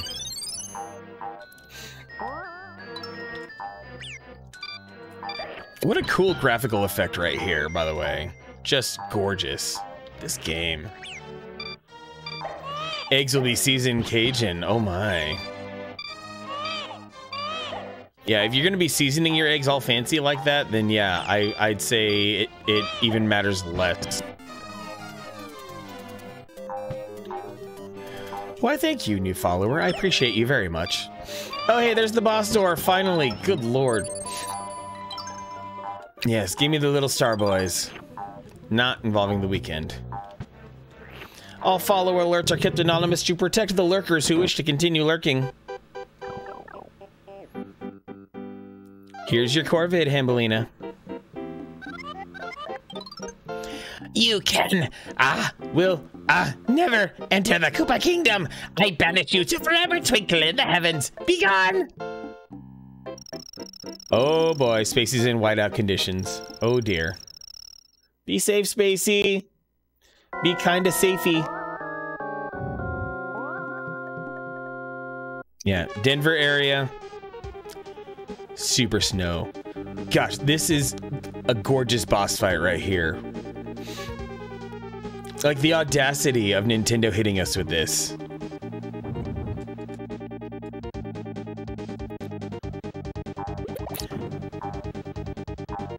Like, oh yeah, let's have a boss where everything rotates.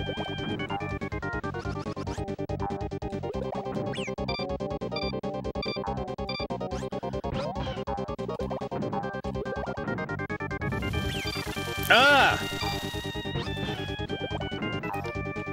Basically, you're supposed to tag this dude in the ass.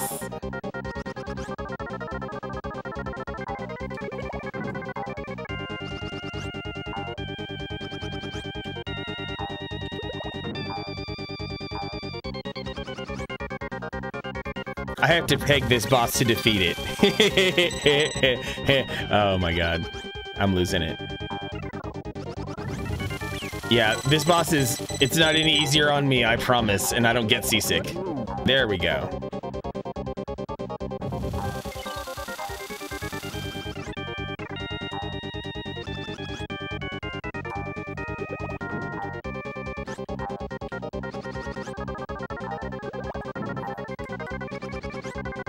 Yes, I have to peg this boss. I have to pound one side, and then the peg goes right up the boss's ass. Just like that. I pounded one side very hard, and then the boss turned red.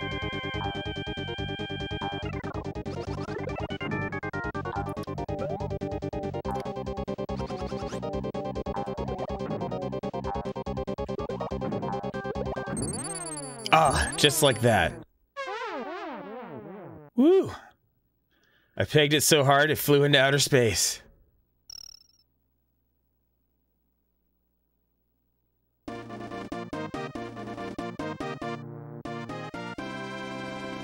First try, though. Yeah, sometimes you have to peg it so hard it turns red. Valuable life lesson there.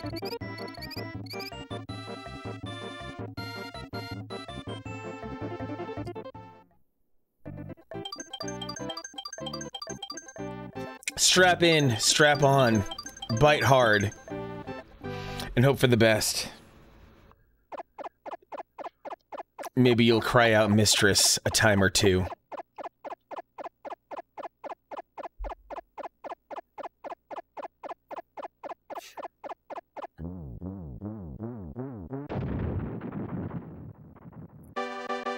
Something was hard in that fight.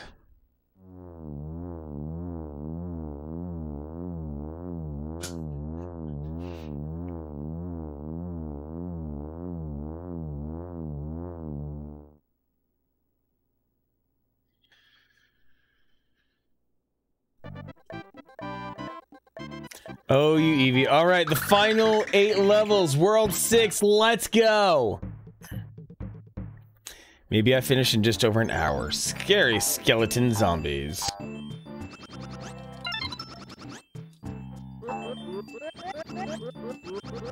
Evie, you're a delight. Just reminding you. Just saying. Thank you for all that you do, Evie. I appreciate you hanging out in here today.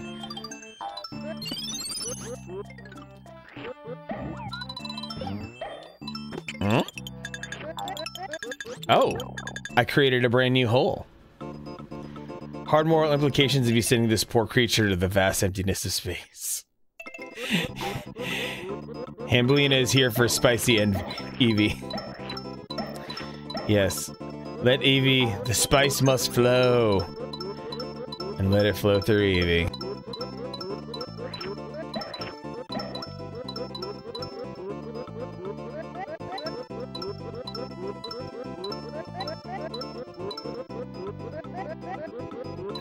People acted up. Oh no. Yeah, some people just can't handle the gift of extra spice. Wow, that was an interesting little bonus room. May we one day be so fortunate to see such a thing. Hambelina about to be acting up. You've been kind of bubbling under the surface for acting up for most of the stream, Hambelina.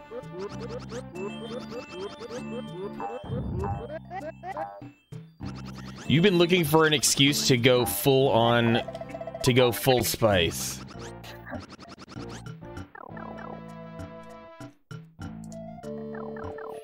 Oh boy, we got dropping bow wows from the sky.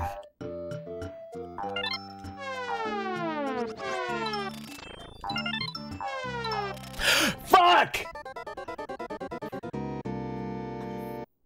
Yeah. At least I hit the middle ring. And if I hit the middle ring, that extends my pleasure.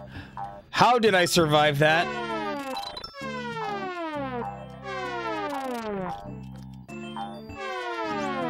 Transition to mobile.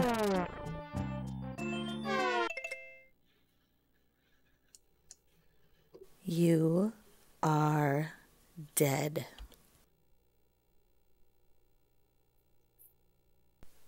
Ladies and gentlemen, boys and girls, children of all ages, and all the dear, sweet souls that lie in between, welcome to the Mystery Meat stream. Grab your Saturns, hold on to your N64s, settle in with your GameCubes, and let's take a bite out of Mystery Meat here in Subcon.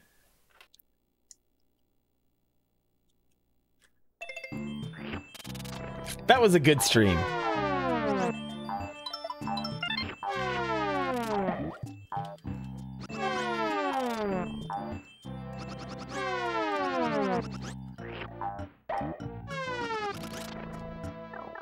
Big time throwback to like 4 months ago.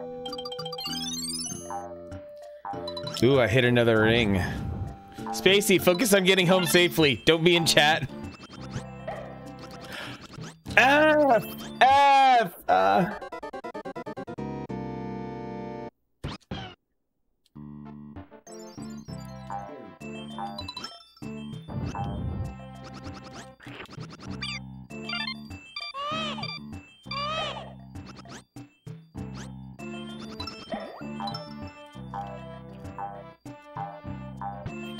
Oh, there's a key involved. Oh. Oh.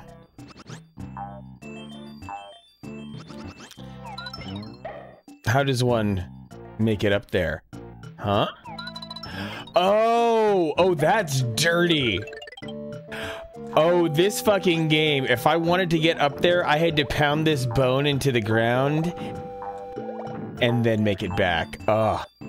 How dare you? The audacity. The audacity of this game.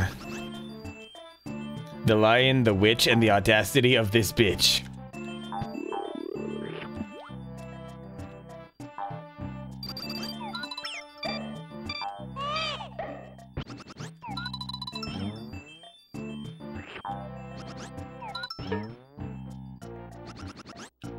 Audacity. Emphasis on ass.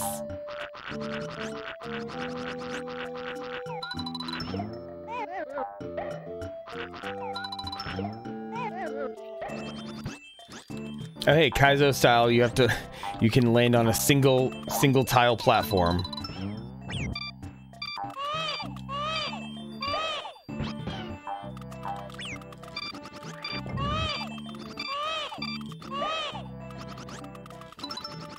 Yes! Oh, sweet Jesus, the end of the level. Oh my god.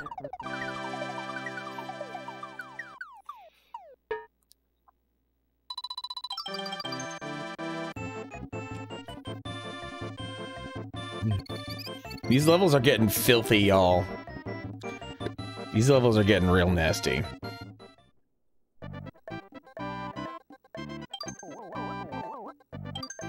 But this close now, gotta finish the fight. Level 6-2, the Cave of the Bandits.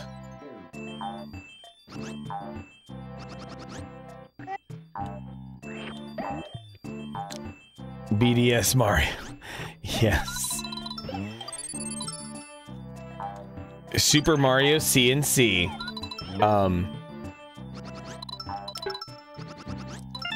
Mika now on mobile. Thank you very much for hanging out so much during the stream, Mika.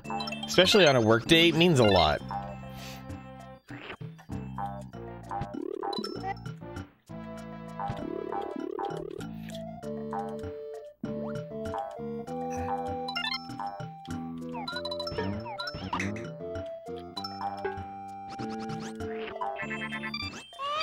Oh, hell no. Get back here, you fuck.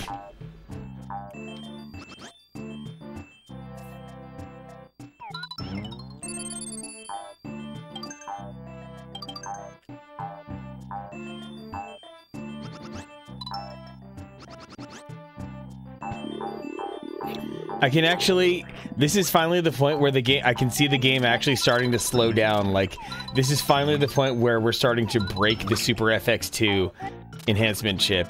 The game, the frame rate in this game is dropping. It would take one traffic stop and we're talking BDSM Mario. Yes. You know it, Hambelina. You know how quickly things turn. Hole at stoplight can't interact. Yeah, I know. I knew saying CNC would be your activation phrase, Spacey. Oh, I hit that midpoint ring.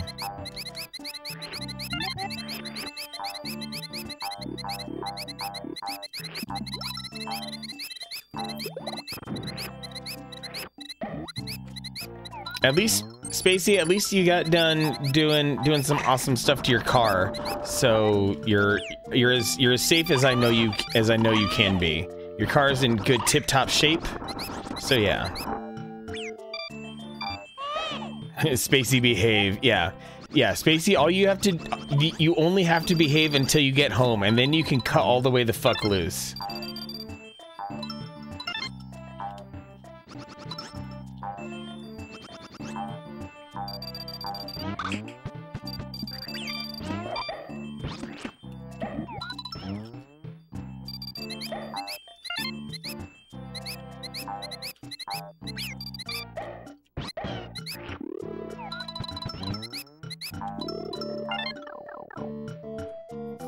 Then we'll let you be kind of unhinged.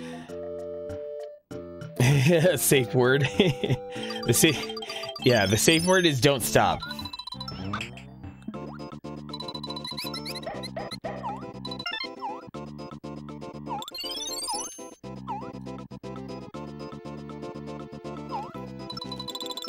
The safe word is, you've listened to Foo Fighters, right?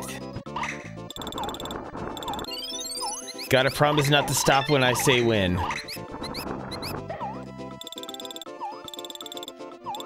Oh, second level in the books. That was fast.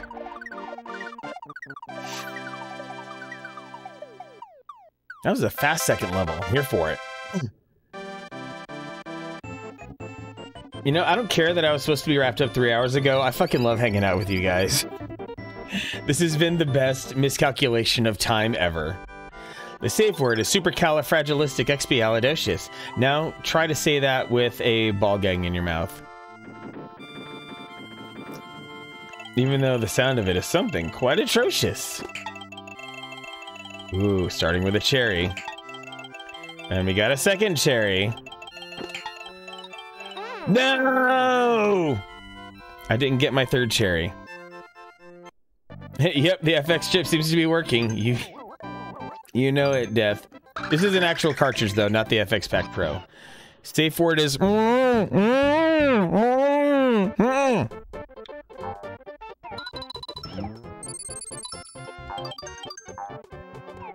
Evie gets it.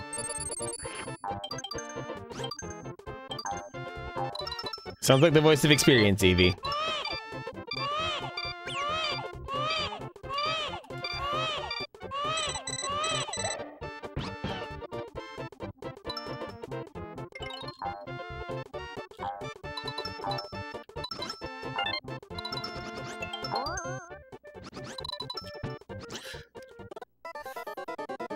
We're back to the Kaizo shit with the single tile landing spots. Beware the spinning logs.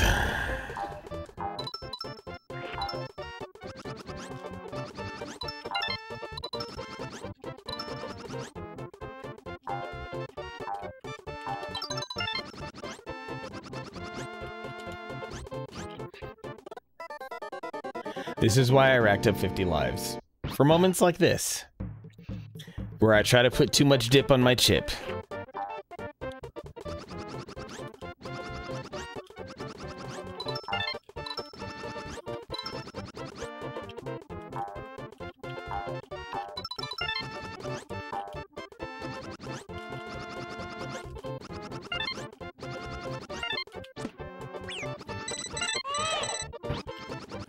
Safe word is 3 short grunts. 3 long grunts followed by 3 short grunts. SOS. Mika, that is perfection. Oh, we got some more Touch Fuzzy Get Dizzy in the worst possible place for it. I'm sorry, I want to touch Fuzzy, but I do not want to get dizzy right now.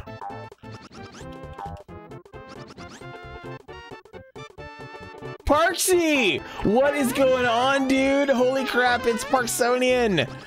Oh my goodness, you are the perfect person to have here. What is happening, bro?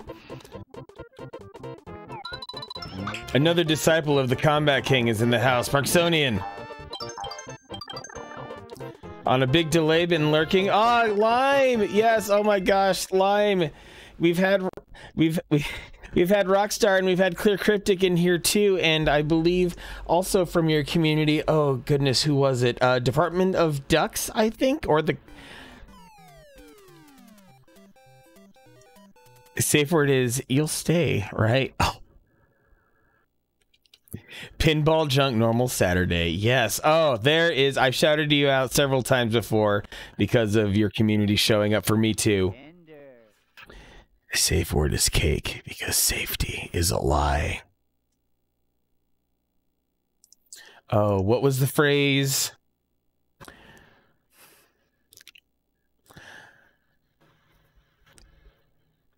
What was the phrase? I'm not letting you come, I'm making you come. Getting a little philosophical now. I mean, of course, we're using our entire body, which includes our brains. Oh gosh, what power-up did I just use for myself? Not that I'm opposed to it, but... Caterwall, your brain is deep and rich. Yeah, Lime, you are the greatest ally that any streamer could ever have, and I'm so happy to have you in my corner. Phoenix Pearl raided me too, so it's just been nothing but a big love fest of just the most adorable people on the planet, basically.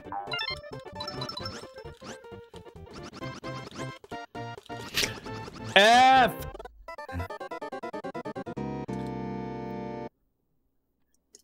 You are dead.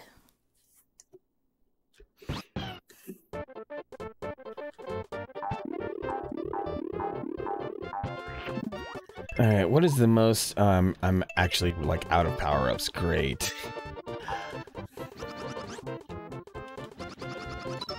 Oh, that's very interesting, actually. That Yoshi's,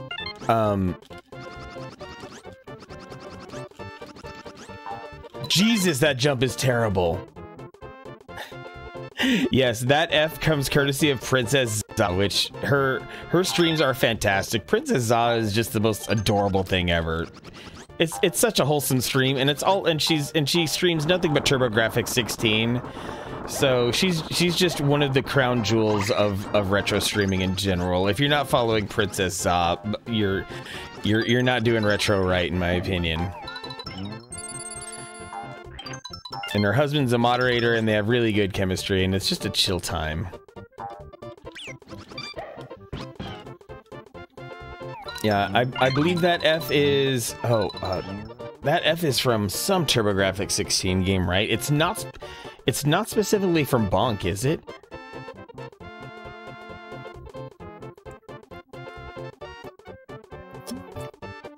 TG16 always needs more love. That might be, now that I have this PlayStation 2, that might be like the one last console that I need to be perfectly complete, is getting a PC engine and a Turbo EverDrive. Sam's the secret glue that holds the stream together, though.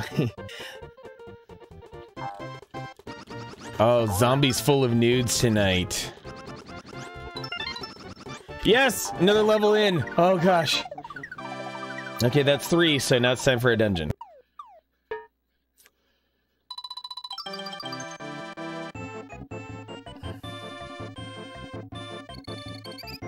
I'm happy that you got your nudes, zombie. I hope everyone gets the nudes they need tonight. Alright, 6-4. This spiky fuck. Tap tap the red noses fort. Red nose, you say?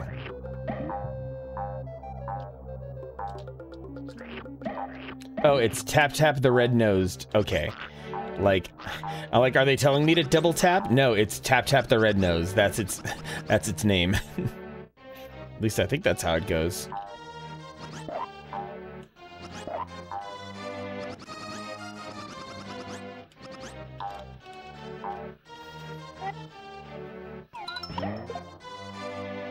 Come on out, little booze. Oh, trail of booze.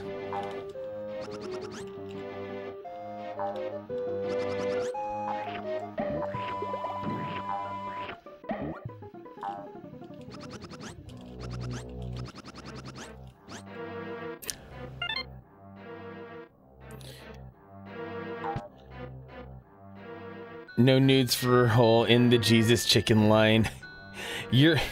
Hang on. Chick-fil-A's open this late? Christian Bale sent some nudes earlier. Not the nudes you not the nudes you deserve, but the ones you needed. Did he send you some some nudes while his back was broken? Death, you'd go with the Core 2 graphics and a Terra Onion. Think it's the Core 2 cheaper than the TG16. Now, I guess that's the one thing that I haven't researched is what is it about a Core graphics that that separates it from the regular PC engine? Because a standard TurboGrafx 16 is a no. I'd rather go PC engine just based on price alone.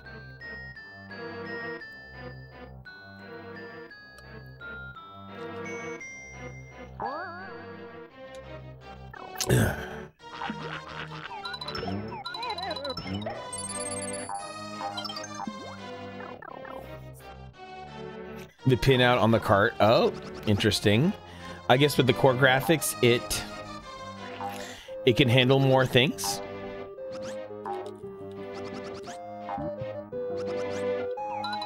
Okay, what's going on in this room here? I'm scared. Oh God!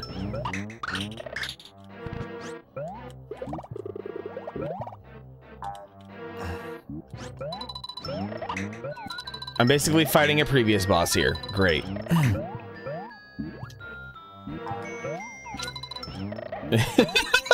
Parks.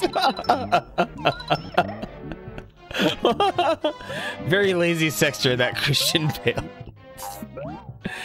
Like, honestly, if I looked like Christian Bale, I wouldn't put forth any effort into sending people nudes. I'd be like, fuck you, you're getting them whenever you get them, and you'll be grateful. And I'd be right.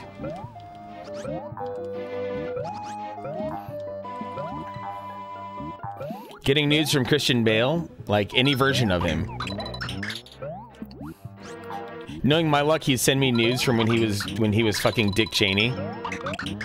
Not when he was actually like having sex with Dick Cheney, but when he was playing Dick Cheney in a movie.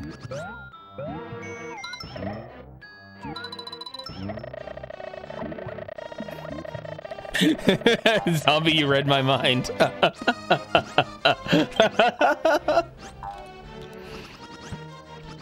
Yeah, I wouldn't get any fucking Batman Christian Bale nudes. I'd get the worst possible nudes. Like, here I am in my Dick Cheney suit. Look at my dick. Most cursed dick pics possible.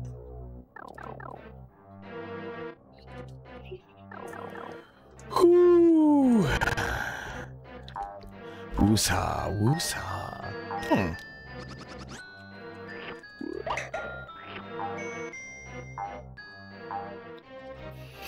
I do recall the pipe situation in this part of the game to be weird. Oh?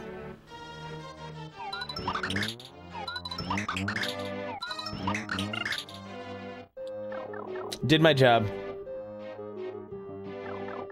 All right, let's see what else these pipes are up to here.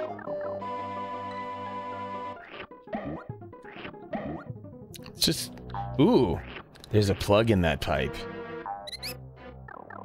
Christian Bale goes through ridiculous transformations. He's got range.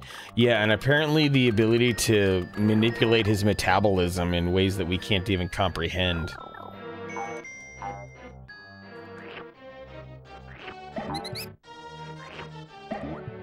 That pipe is plugged, and I need to figure out a way to unlock it.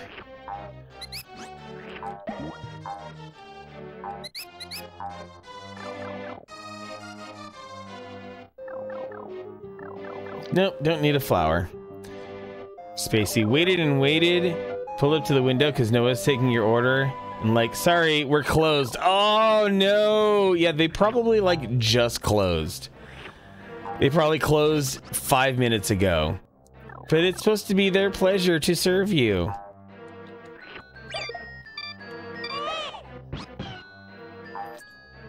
They should be wanting to do a grace period, so now you're gonna have to slum it, Spacey. You're gonna have to go to find a Popeyes and eat some chicken from people who hate you. That's how you know the chicken's gonna taste good.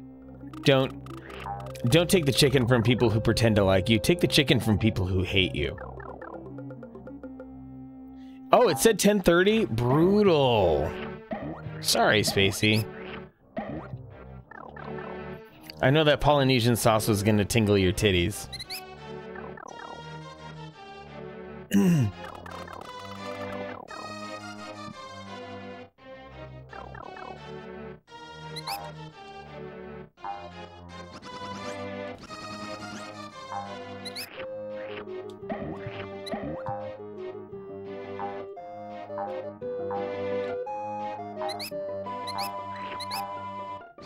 Hey, I'm happy you're here too, Spacey. I'm gonna keep rocking until this game's over.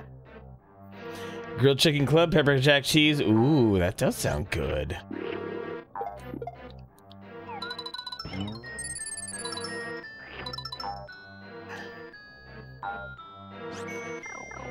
Spacey needs to be lost in the sauce. Popeyes can hate you as much as they want, just like you're like a Survivor contestant. I'm not here to make friends. But you are giving them money to be violent against the queer community, so there is that.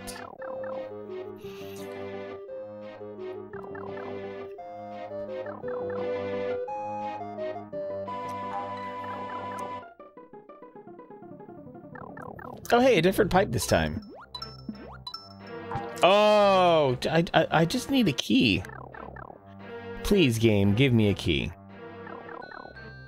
Maybe I need to go down before I can go up. Maybe that was my chief problem here. I wasn't going down on the game enough. Or it actually looks like I am in the lower levels. Oh, I can go lower. Thought about canes, but that's too out of Spacey range. Oh, yeah. Especially if it's, you know, a smidge far away. Canes is still tasty.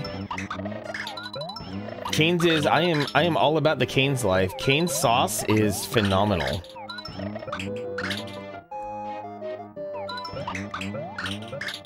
No, I'm out of eggs. I need someone to offer me an egg in this trying time. It's easier to be morally upstanding when you don't have to drive past a Chick-fil-A before every work shift. I guess I'm lucky. Whenever I have to go into the office at work, I'm right next to a mom and pop Euro shop, so I get some of the tastiest possible meats, guilt-free. Egg me as hard as you can, Hambelina. It's close, but you wanted a salad. Oh, your salad love. This is a trying time, Hambelina, because I'm trying to finish this game, you see.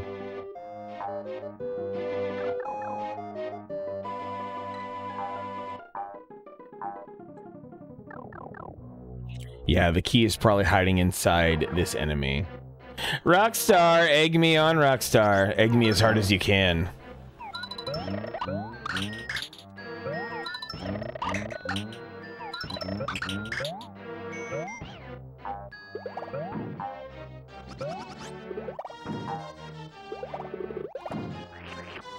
No, I did not bring enough eggs and I did not throw them properly. Hambelina demands manic egg. You have made so many demands of me, Hambelina. I can't keep up.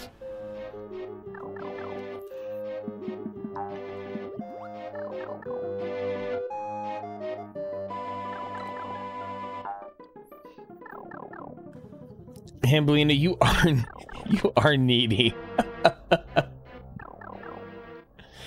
You're not just needy, you're voracious.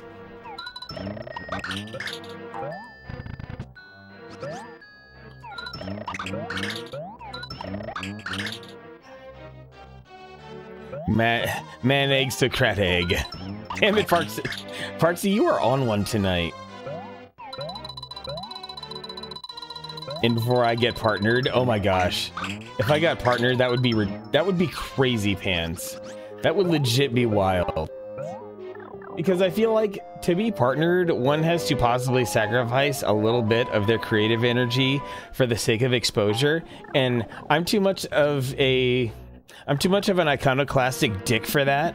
That's why I did not bother signing up for that Capcom Creators Program, because yeah, a lot of people I know got into it, but at the same time, I know that there's no possible way that the way that I would present a Capcom game would be satisfactory enough for Capcom. They would kick me off on the first stream.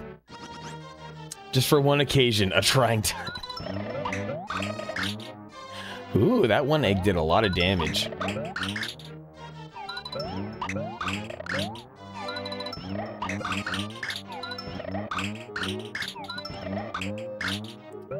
No! Sometimes you just need to expose yourself. I mean, if you need me to expose myself, slide in my DMs and ask for something. I'm not gonna do it here on stream. Y'all have seen me from the nipples up. Did you just yes mistress me, zombie? Thank you. Thank you for being a new dreamer here in Subcon. Appreciate a new follower.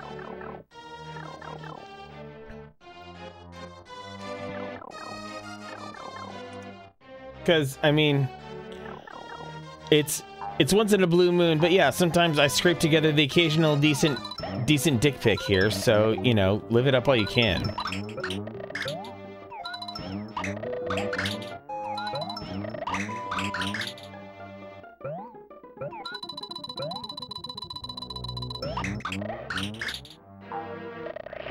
Yes! Man, Capcom's working so hard to make people not like them. What have you seen, Parksy, about that? YOLO, am I right? I mean, that would be the perfect way to cap off. You know what? When I get to the absolute final boss, I'll take off my shirt. How's that? I will go shirtless for the final boss in the end of the stream. Does that sound like a deal to everyone?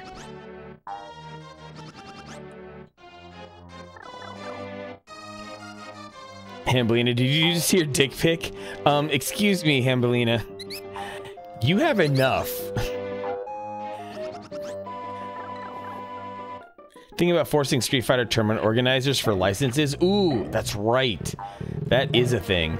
Ooh, look at that. Oh, I pulled that plug so hard.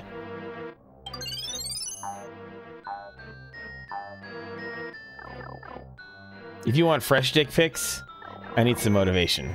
Otherwise, you're getting some of the best of greatest hits album.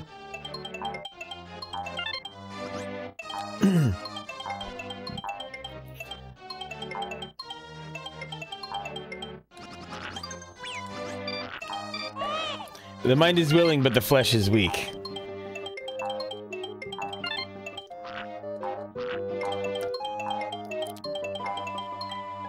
It's all 37 years old, so can only go so far. My final stream, yeah, my actual final stream the day I fully announced my streaming retirement, just montage of dick pics, just TOS me into oblivion. Oh no, Spacey is officially declaring unhinged. Buckle up, everyone. Yeah, I think I saw that, Parks. The way that Capcom laid down some rules that were very specific about, especially caps on prize payouts. Like, what the fuck? Yeah, allow us to open up our Street Fighter 6 sales pitch with, we're going to limit the amount of money that you can win in prize pools. Like, why does it matter if your tournament has a shitload of money for its prize pool? How are you benefiting the game itself by limiting the amount of money that players can win in their prize pools? Does Capcom have some special agreement with Evo or something?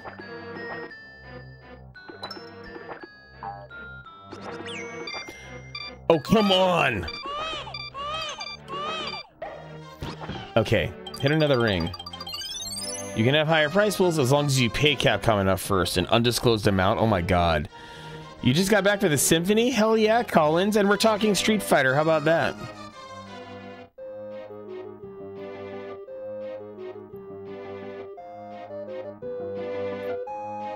Hey, you know what?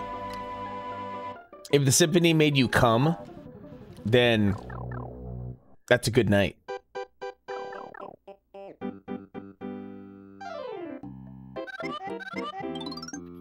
I know when I went to see The Legend of Zelda Symphony a few years back, it seemed like they did everything that they wanted to do, and then they launched into a fucking encore that started with Link's Awakening, and the noise I made, like, I swear the entire area around me was staring daggers at me for the noise that I made out of sheer excitement that they were doing Link's Awakening music.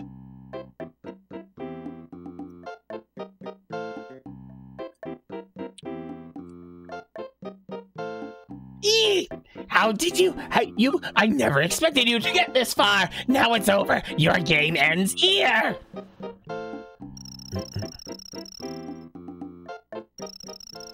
What about Street Fighter, though? We were talking about the way that Capcom put limitations on the ways that tournaments can take place.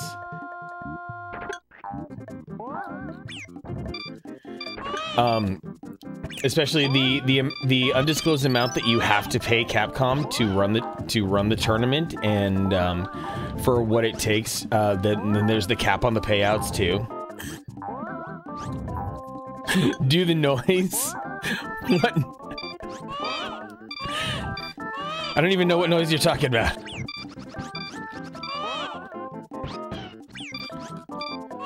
Death, you missed Street Fighter 2 Arcade. Totally.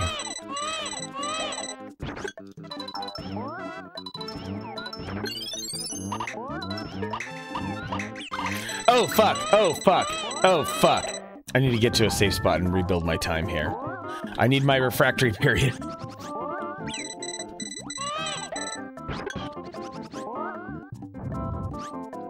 Pretend you just heard an orchestra start playing Link's Awakening. See, I can't just do it right here on the fly like that. I need to be in the moment. I need to have had like an hour of teasing and then getting hit with like the most sexiest shit in my life.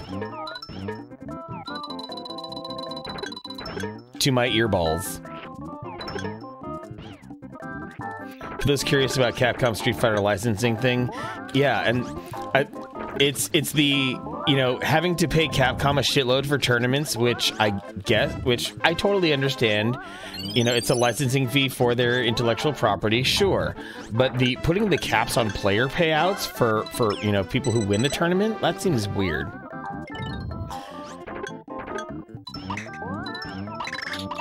Oh boy.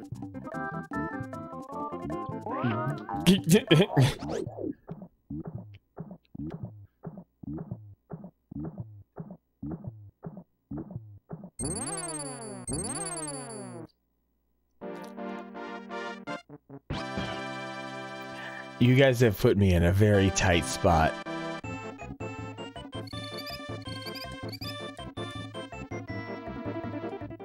Yeah, this is SMB3 Crimson. You know it.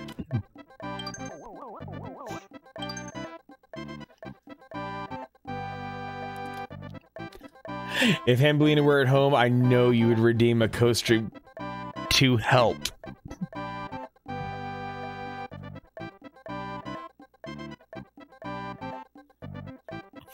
You would be distracting the shit out of me, Hambelina.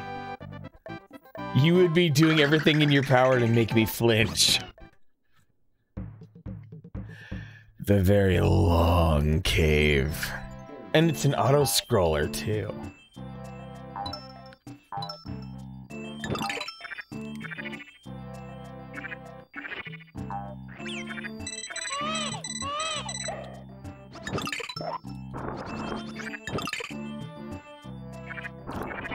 Oh no.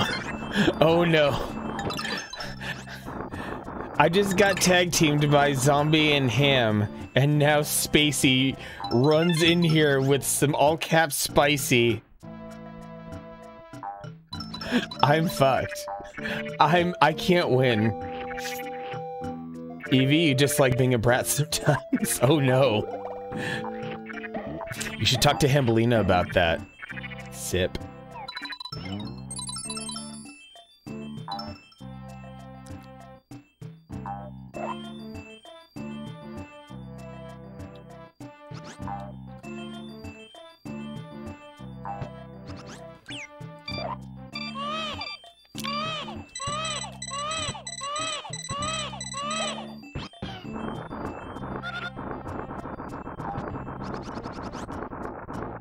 How did the game let me survive that?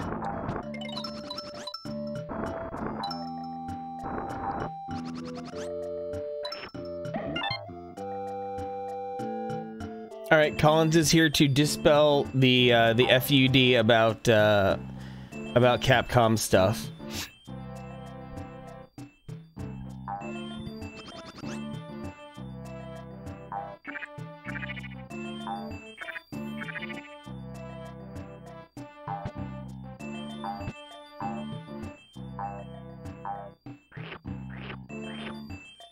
Capcom is not charging tournament organizers or limiting anything. Interesting. Okay.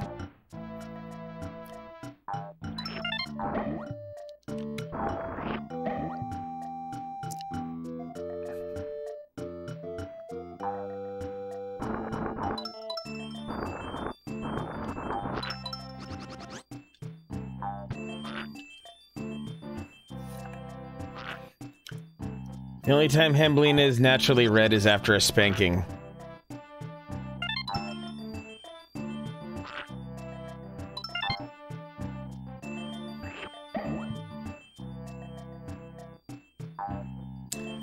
Spacey has questions for lovers of being on top. Go nuts, Spacey.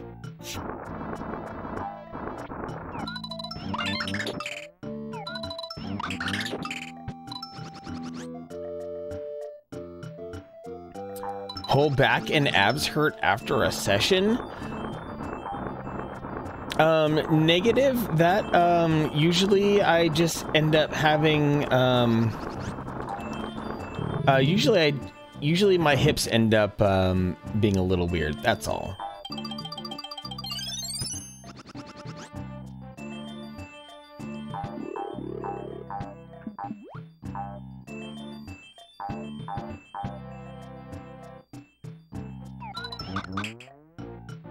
Abs, no, but hips, lower back, upper back, shoulders, and triceps. Sounds like you were doing a plank there.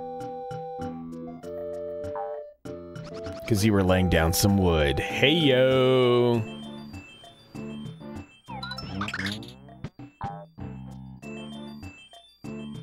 Intensely sore thighs after reaching double digits. Damn, Zombie the Machine.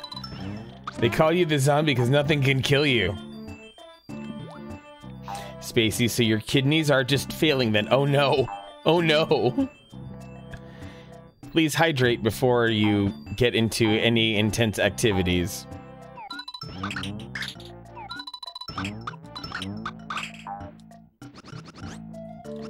No! At least I hit a ring a little bit earlier, so I'm not too mad about it. Oh, now my lives are finally going down.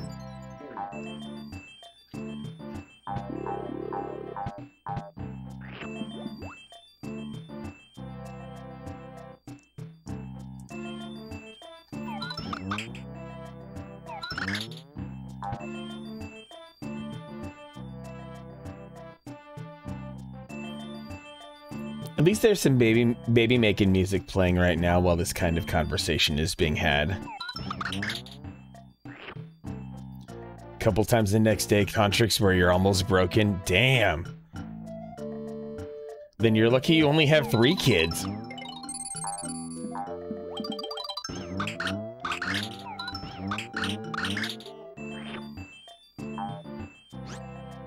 Caterwall jetting for the night. Hey, you're a spicy babe too, Caterwall. You take care of yourself. Have a good night. Sleep well, sweet dreams, stay comfy.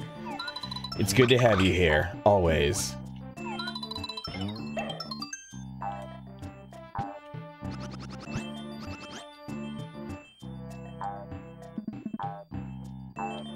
Like, have any of y'all seen Caterwall's personal Instagram? Jesus almighty.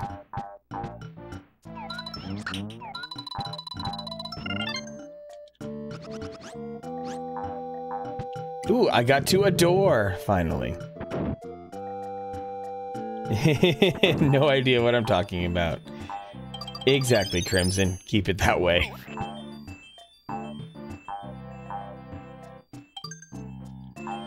Oh, back to the auto scroll.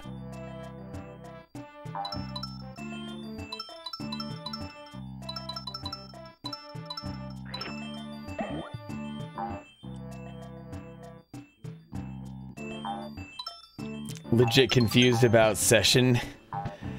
A session for those who might be on top, because Kinda Spacey is being kinda spicy right now.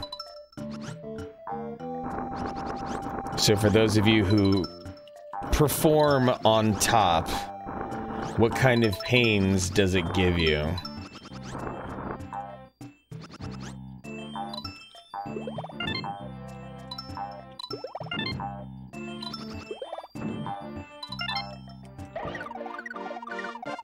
It's okay, Evie, just let your mind wander. What kind of stream would this be without raw dogs and pancake batter?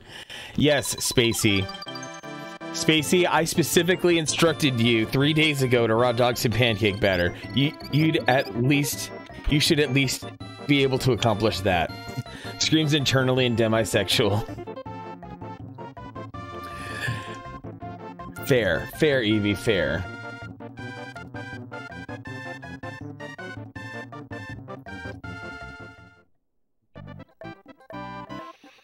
Closing in, y'all. We might only have 30 to 45 minutes left in stream here. The deep, deep underground maze. Oh, we have the sexy music again. Don't estimate time. That's when bad things happen. I mean, yeah, true. There's gonna be a level that completely fucking torches me at this rate.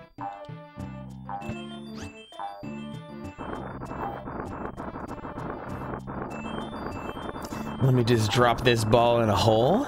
Yes, and that gives me just enough lift to come up here and get in this box.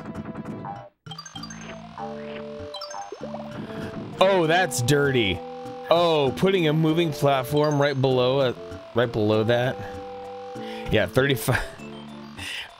Like, no, Contracts, we do literally have the very last level of the game in sight. Like, there's...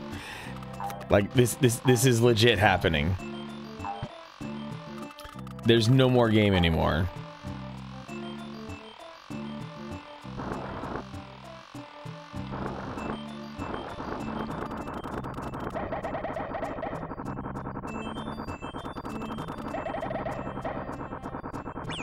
Whoa!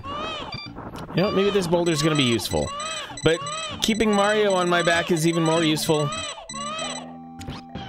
Woo! Yeah. Yeah. After this game has been out for 24 years, I'm the one who unlocks a secret lost world. If you redeem things, I can't promise one bit that will help anything.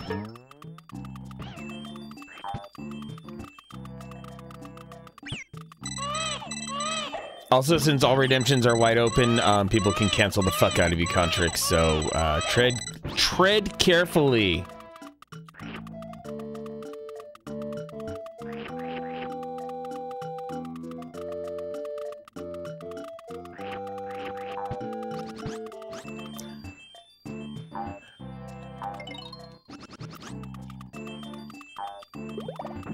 I need the boulder. Yes! Yes! I tongue-lashed the key back over here. Fuck yes. You are not ruining this for me. Cancel me, can't cancel my wife. Yeah, like she... Oh, I just touched another ring. Went right through it.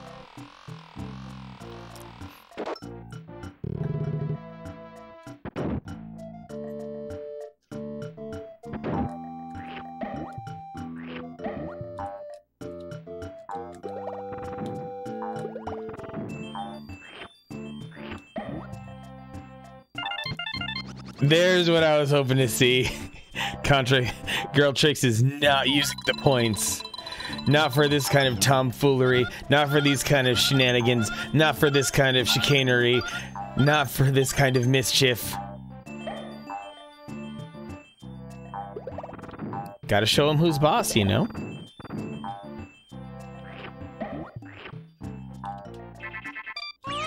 Oh, fuck that.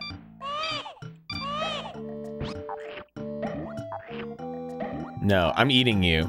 You're going inside me for that.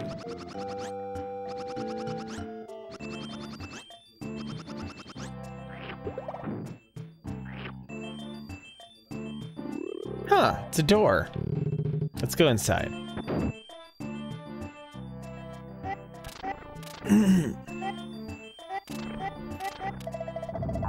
Well, we got Sniffits.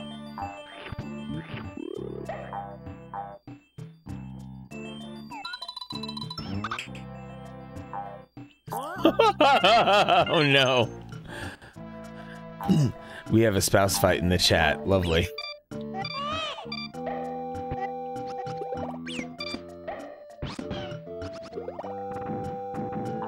Oh, fuck yes. Secret door.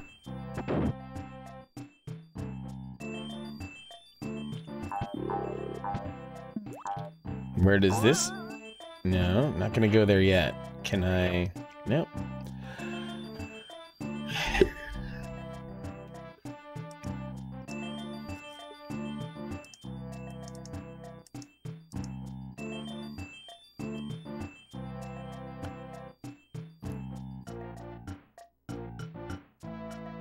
Phoenix Zombie demands 3 minutes of ASMR, so I think I'm gonna go ahead and give it to him. And Spacey is totally dogging some motherfucking pancakes right now with Kerrygold butter, the best possible butter that one could use to make the best possible pancakes, and really good eggs too.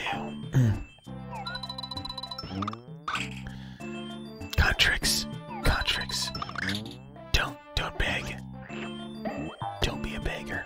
Don't do this. You're better than that. Anyway, yes, Spacey, go on. Tell us about your pancake adventures. And how you're gonna raw dog that pancake batter. How are you going? Tell us. We need to know how raw and how much pancake batter. Oh, Zombie, you just got bonked. Butt spot, please. Go harder, mistress. Go hard, mistress. Mistress, I need you to go harder, please.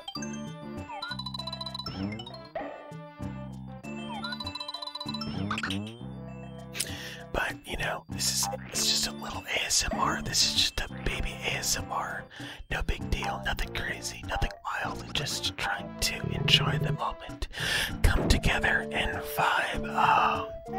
Ambelina, are all those bongs for Zombie? Or are you reserving a few of them for yourself? Be honest, be real, be raw with us.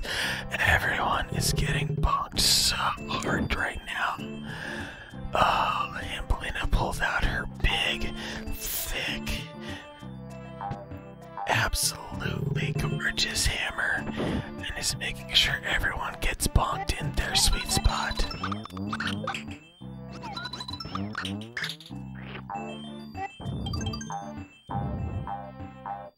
Let me just bounce my way up here and see where else I can go, because this maze is hurting me. Contrix, you can get bonked.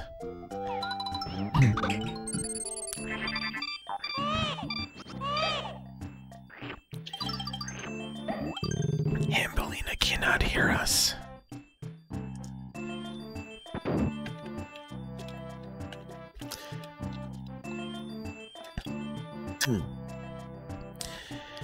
Spacey is getting a sexual pancake experience as we watch that batter drip all the way down, as we hear the pan sizzle, as we watch the butter melt, as it all comes together. And that's 3 minutes of ASMR. Thank you all very much for participating in this. Phoenix Zombie for being an absolute sweetie and suggesting that it happened in the first place. Oh, am I back to the beginning? Fuck.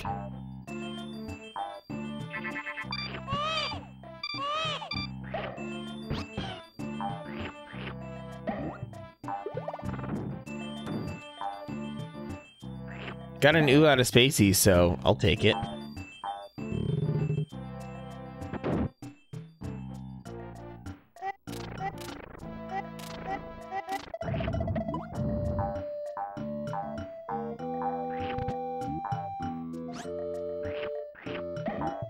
An ooh, not an ooh woo. DuckTales, ooh woo. Yeah. Zombie, you knew what you were doing. Though I think I'm on the right course here, I just need some precision jumping.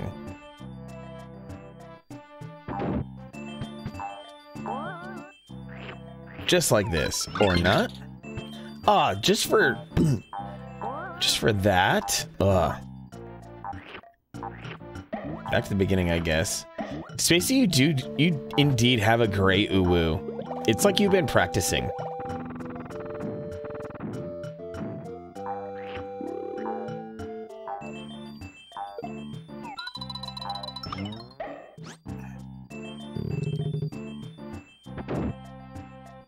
Yeah, she uwus in her sleep. Oh gosh.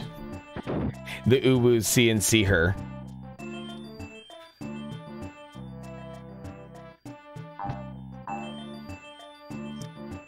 Sells a 10 batch of anime sounds for €6. That's a great deal. 1,300 reviews.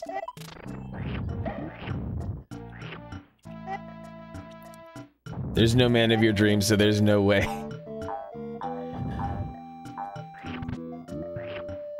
The uwu's gonna get ya. The uwu's gonna get ya. The uwu's gonna get you tonight. No one can tame you, Spacey. Thus, there will never be a man of your dreams. Not that that's a bad thing. Jenon was telling me she has a ton of commissions to go still. Oh, dang. Uwu's overrated. It's all about the ada.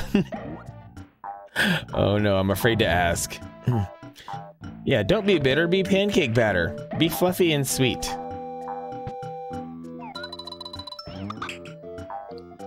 But also good and thick. Wait, what? Okay. I'm like, the spring was not springing.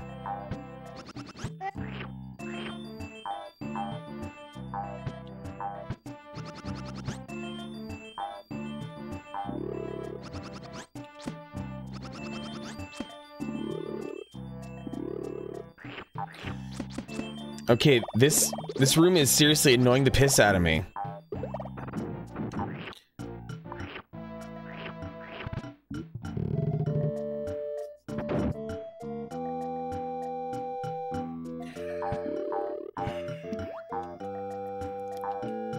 Oh, holy shit.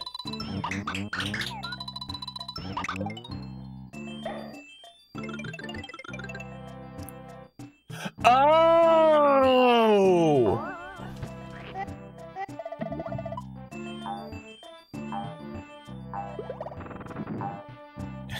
Not bitter, I'm better. Dang it, Crims. Wait. The key's right there.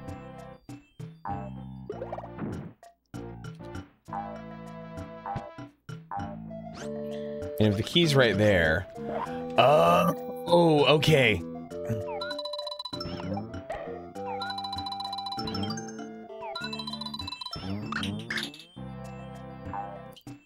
Motherfucker.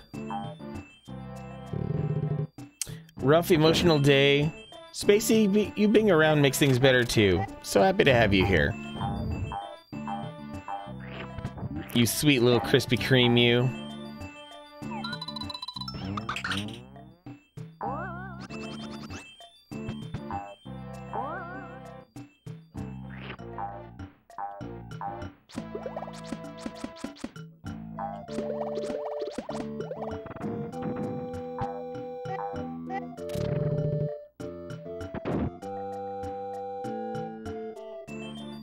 Okay.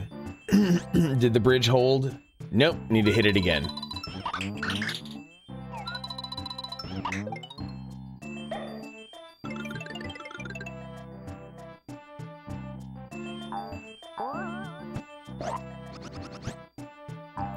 But for real, the donut.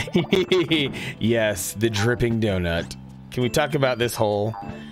I mean, by all means. What kind of sweet glazed dripping hole talk do you need, Spacey?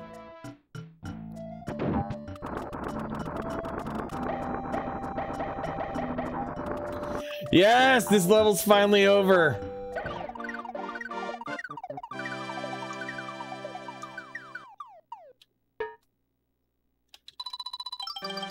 Did someone say glazed?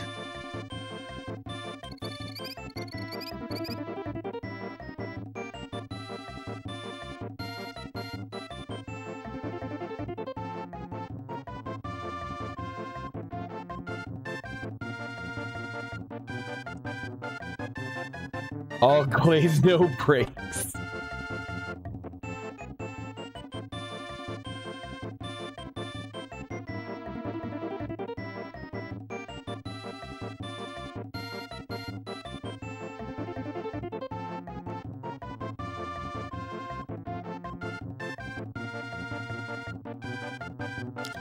Just so we're clear, just so that all of us are on the same page on this, so that we all know what Spacey's talking about right now.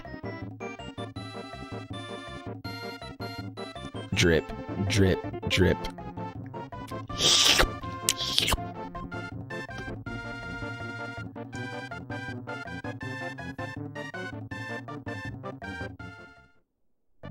You do you, Evie. You do you. All right, the penultimate level 6-7. Indeed, Hambleina, you should call him. Make sure everything is sweet. Keep moving! Oh, this fucker of a level. Well, at the very least, I'm being forced to speedrun a level, so I'm not mad. Call him and end him. I mean, honestly, Spacey, if he's caused you this much anguish, call him. Maybe you get one. Maybe you get one last hit for the road, and then you end him.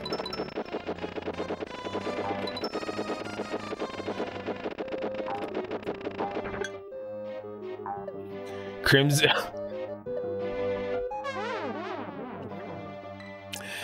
Crimson. I mean, end him or finish him, zombie. That's the important distinction.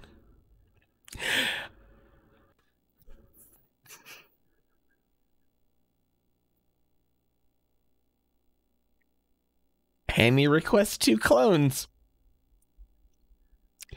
I believe they call that a rotisserie.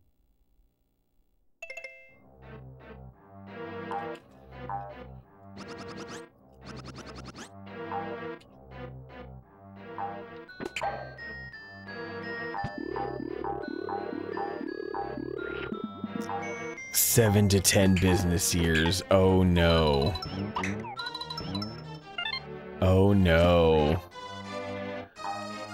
Oh dear.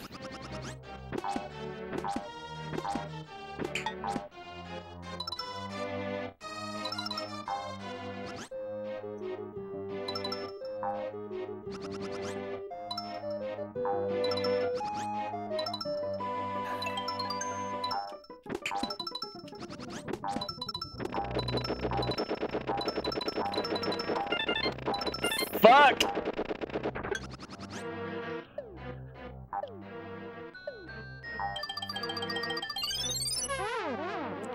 Hey, they'd all... What they would be, Crimson, their personalities would be incredibly similar to what you were at the time of cloning. There's no possible way they could be jerks because there's no framework for that. But for Hambelina's purposes, she's okay with that. I'm going to take a tiny break. Be back in like 90 seconds.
Okay.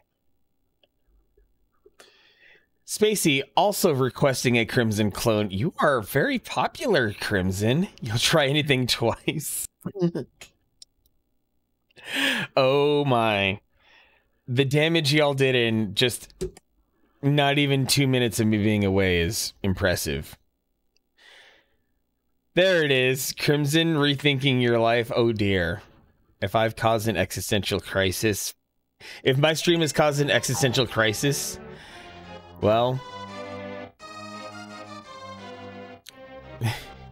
scream into the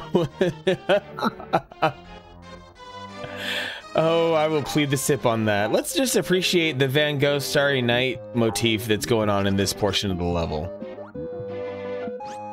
Plead the sip. Plead the sip. You know, sometimes it's just all about finding the straw that breaks the camel's back, you know?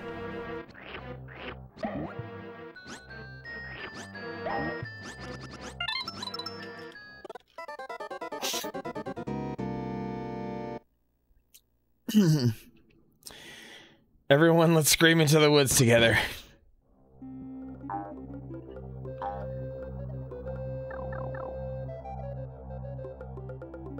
Oh my. I don't know what's happening,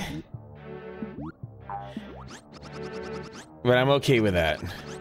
Spacey just needs a nice boy to break her back. Well, I mean, when it comes to niceness, Crimson's as nice as it gets. So, you know, there we go.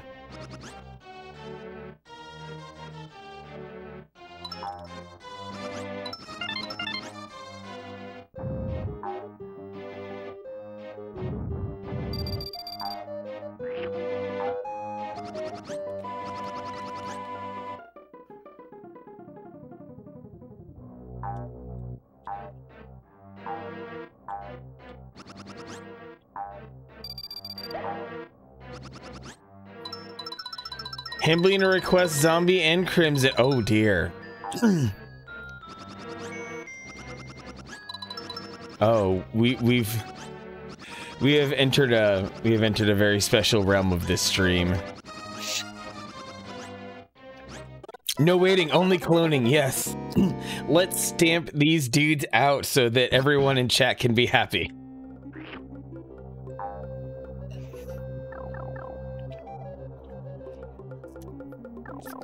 Phoenix Blades. Don't let your clone get outside. That'll only cause more trouble. No waiting, only holes. Yes. Holes and poles on demand.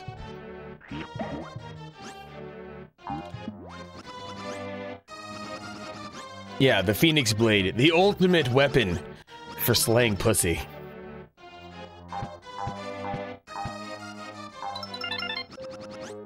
Clone will be kept in the Shatter Dome.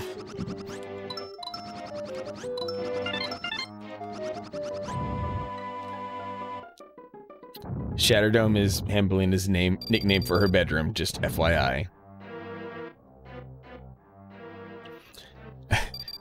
On this week's episode of Naked and Afraid.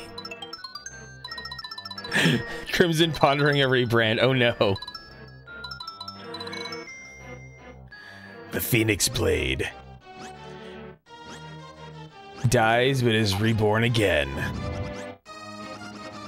after a 10-minute refractory period.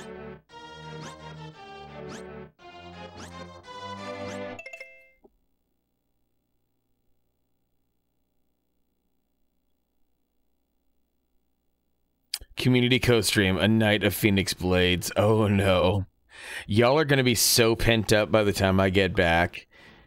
But you know, spicy Gravebook Tuesdays in the Discord will be a nice consolation prize. Phoenix Blades, who draws the biggest sword? Emma is pleading the sip. Clearly this conversation is making Emma feel a thing or two as well. Yeah, the day I get back, it's gonna be sticky.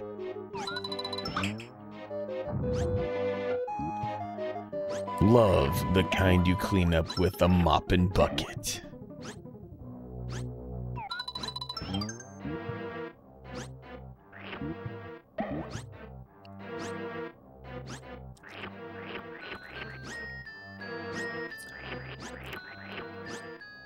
Yeah, Gravebook is game for turning my Discord into a one night a week bordello, basically. My Izzy! Look at this hot chocolate raid coming in here with Yuga 2 with Zeke. Y'all, we're playing some Mario Kart Yuri. Oh my gosh, you absolute sweeties. As if chat wasn't already sexy enough, we have so many other people running in here. Tender. Oh boy, Stream Racer. Izzy, I saw some Mario Kart from your tweets earlier. Thank you so much for the raid. Matt Bad Rap is here too. Got to make sure all the shout outs are going out. Frozen Edges bot. Thank you for coming in tonight. I am Manic Socratic, and this is my last stream for a very long time. I don't know when I'll be back again, but I'll be around. Q-Burb, hey, good to have you here. We are at the penultimate level, the next to last level of Yoshi's Island. Stream ends when the game ends, so strap in for the ride of your life as we wrap up this incredible epic day Donkey Kong Country was cleared, and this game will be too. Gotta give me a good send-off with some absolutely lovely people in here. Y'all are sending me off big here, and I'm so grateful for it. Ooh, I found me another ring. Yes, come to daddy. Oh, DKC was easy. DKC was like 3.5 hours. DKC was no sweat off my balls. Yuri, how are you? What have you been playing lately? Man said 3.5. Yes, a real man said 3.5 hours for DKC. What are you saying, Rat? Honestly, chat has been so incredibly spicy that no sweat off my balls has been like the least salacious sentence said in a while. Yuri, Banjo-Kazooie, Final Fantasy VII Remake. Yes. Yeah, Yoshi, this game is way more than I bargained for. Like, holy shit. I was thinking 5 hours. I was just like, okay, I'll take the speedrunner world record time and I'll double it because of the way this game is. No, not at all. Spacey, hey, to the window, to the wall. You know, that's a conversation we can have in private.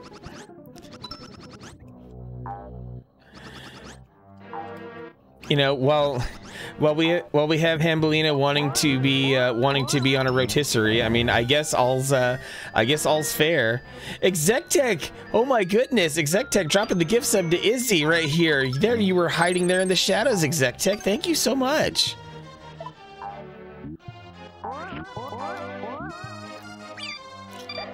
Oh no, that flower is dispensing with the bad stuff.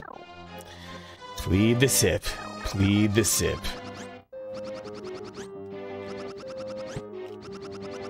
Yes! Yes!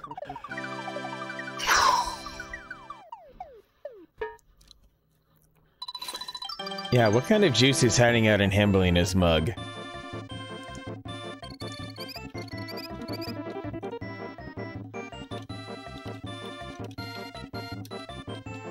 Eating pot stickers. Well, that's one way to have some savory goodness in your mouth, I guess. Rose, hey! Glad you're still here.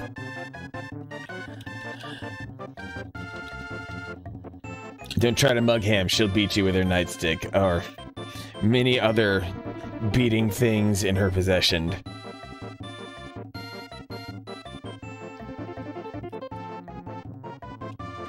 Oh, we're back to Futa. Oh my. This chat is excessively horny, and having Yuri and Izzy in here does not help one bit.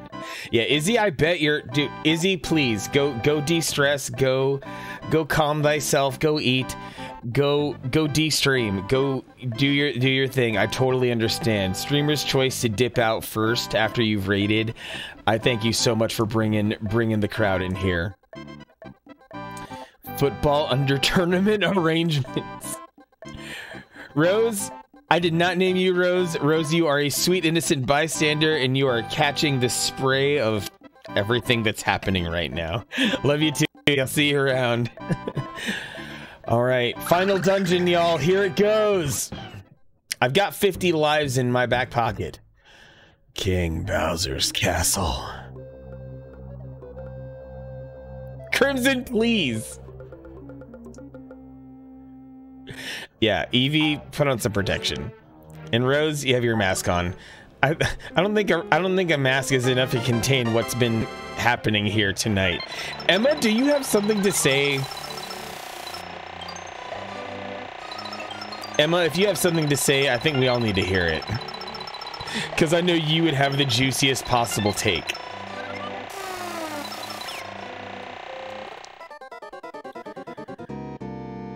We're just oozing with delight, thanks to me. Arrgh.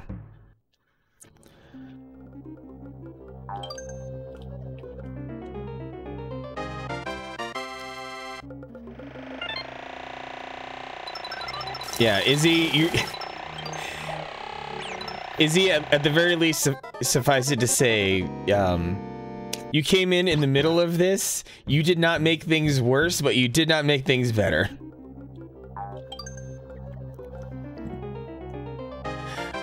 Rose wouldn't be against it. Oh my. Oh my. I mean, it's Saturday night, y'all. Might as well let it all hang out.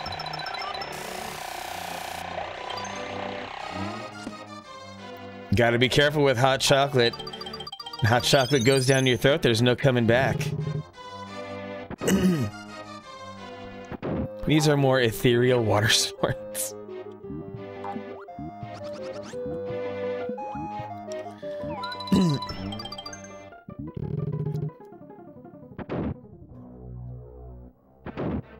At the very least, that implies a first time, yes.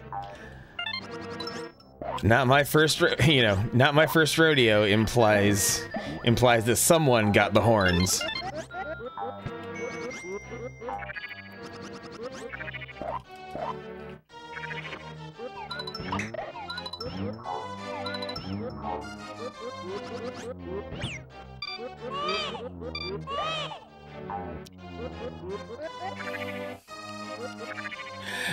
Rose has the sword of power out. Oh man. Grab it by the hilt. Stick that in your baldric. God.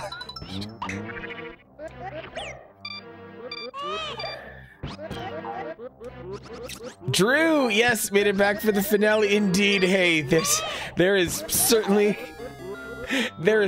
a climax going on, Drew. Glad to have you here for it.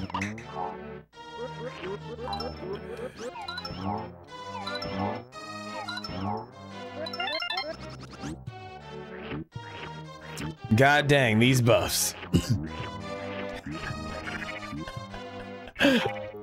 Hey, Rose, all I can do is call it like I see it.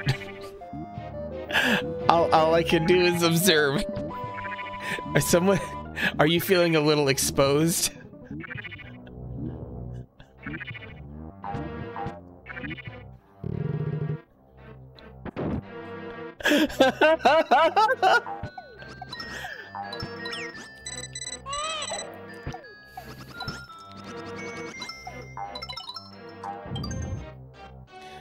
Not the kind of exposure we make.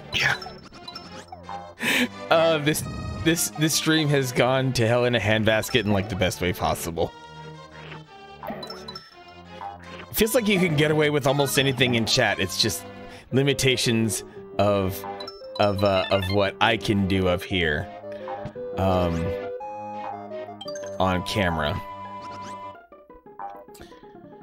All right, up the pipe I go, not down, up.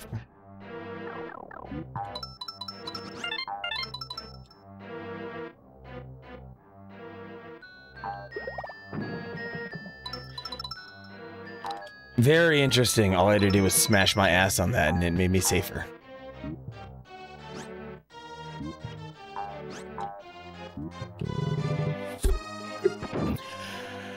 Whew.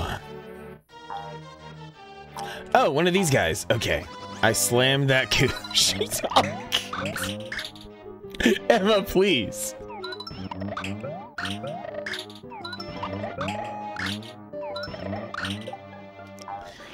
This level's driving you insane, Spacey. Imagine having to be the one playing it. Now I gotta run back and grab more eggs. This music sounds like the Song of Storms. Ooh. Ooh, I can see that. I can see how that could make a person go bonkers. This is actually a really messed up activity here. Like, okay, here's a mini boss to defeat, but you have to make sure that you don't use any more than your allotment of eggs. This is I have eggs in this trying time, but not enough eggs. This time is too trying.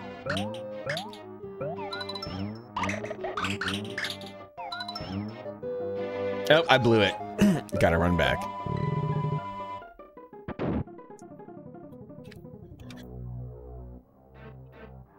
Just so people are on the right page here.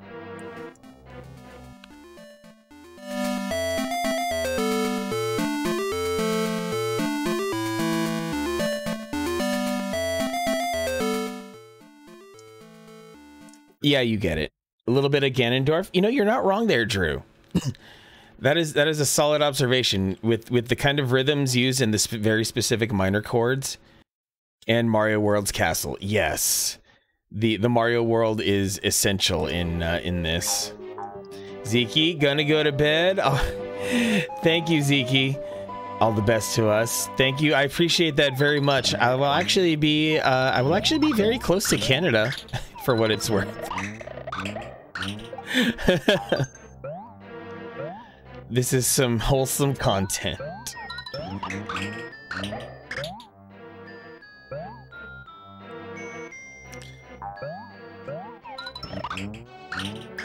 Oh, if only I would certainly wish that visiting were on the table, but well, you know how things go when medical needs are afoot. Neurolab! Hey. No! Thought I grabbed the key! What the fuck? I have to fight that fucker all over again. Yes, I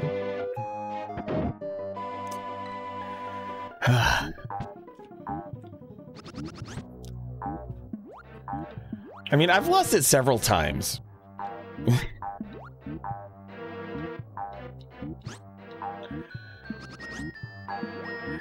Yeah, thank you RTX voice for putting a muzzle on me, I guess.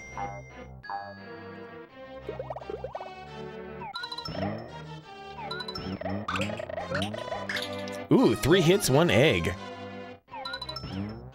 Wow, Rose! Rose getting spicy up in here. Oh, last egg. What am I gonna do with my last egg here? Yeah, last egg, no good.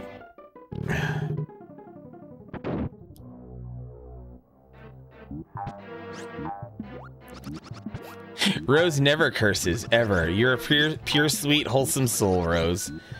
Just tongue punch it into submission. Dang it, zombie!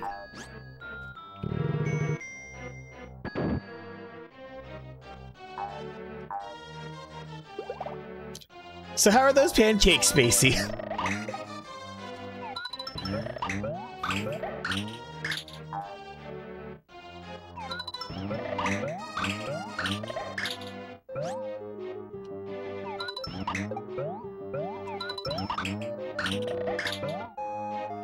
Last egg. Wait, what am I doing with my last egg here?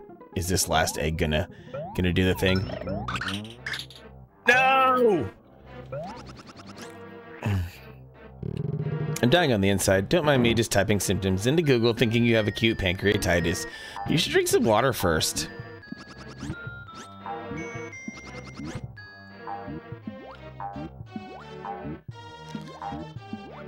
You know, your boy's been streaming over 12 hours. Let me have this. Let me have this. Popping a liquid IV. Oh, snap. Yeah, a dying pancreas is the last thing that anyone needs, truly.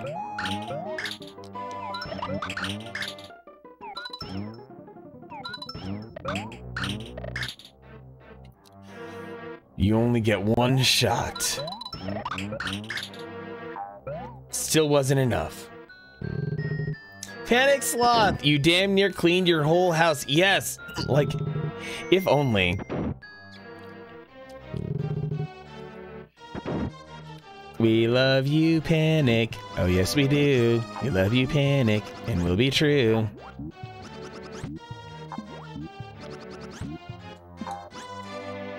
Are you gonna let it slip? Do you have some of Mom's spaghetti, Neurolab?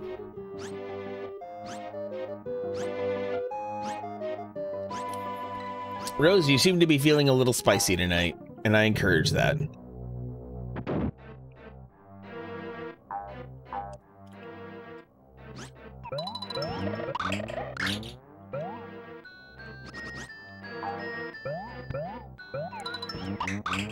Oh, your candor is just a little bit more bouncy is all. That's all. All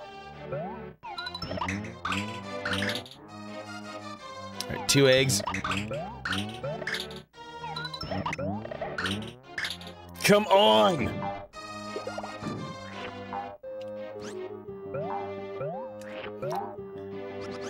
I've just never seen you chat this much, Rose. So getting a little bit more out of you has been very enlightening.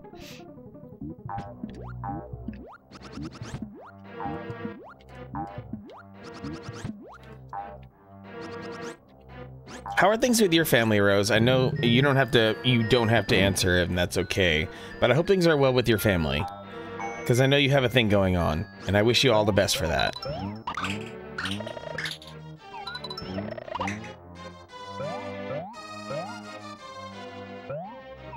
Okay, that is true. Yeah, because you have usually streamed while I'm working.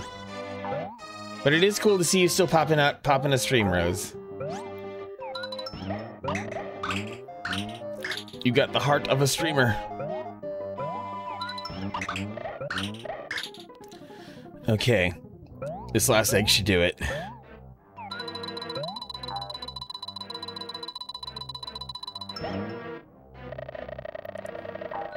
No pressure. I've only wasted like 10 minutes on this fucker. Yes, the key's attached to me. Spacey wants to Roscoe ball. Yeah, let's start the chant. Rose, chat, queen. Rose, chat, queen. Yeah, finally the key after way too long. That's like a...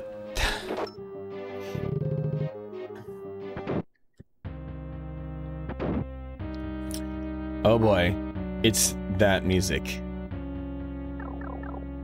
One last auto-scroller. This is actually a smidge like that part in Super Mario World.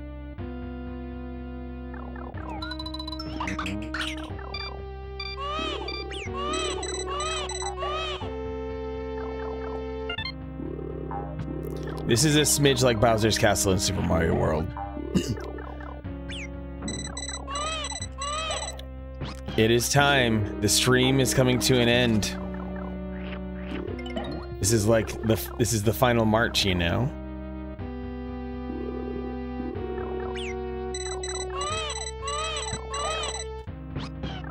Enjoy those last few slurps while they last. Now I gotta die 42 times. I mean, I have 54 lives. I'll slurp some of this golden drac here.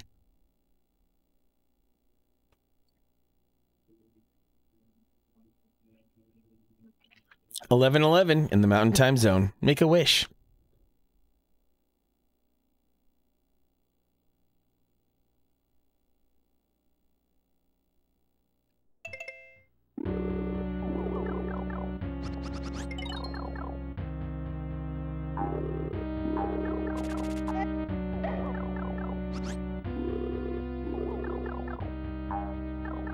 (7:11) for Evie in the morning. You really don't sleep, do you, Evie? 12:11 for Panic, and for anyone else in the Central Time Zone, of which there are a lot of you. Uh-oh. Hambeline is preemptively bonking. Hambeline is wishing for bonking? Spacey, big sigh. Oh no.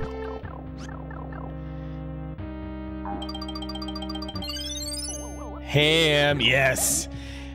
Embrace the ham, Drew. Embrace it. It's the big door.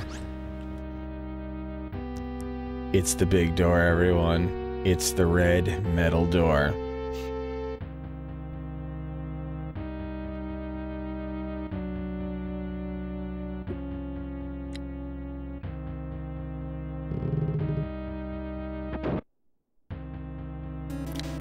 Oh, we got Rikaku. Rikaku the Side Crow. What is happening? Thanks for coming back here, Rikaku. How did it feel to come back to streaming? You came in at just the right time because shit's about to get wild here. Oh, where is there a checkpoint ring here? Artist extraordinaire. You are not welcome here, Yoshi. Please hand over the baby. Oh, What to do, young Master Bowser Wakes? Kamek, it's too noisy in here. I want your sweepy bye.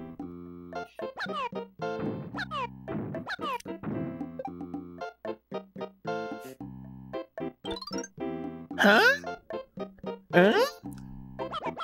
What kind of green donkey's that? Looks like fun. Me wanna ride. Mine! Mine!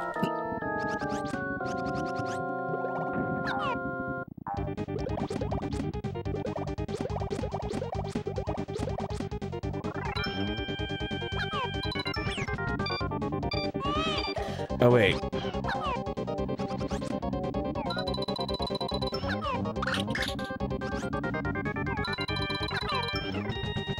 Oh no, that didn't work.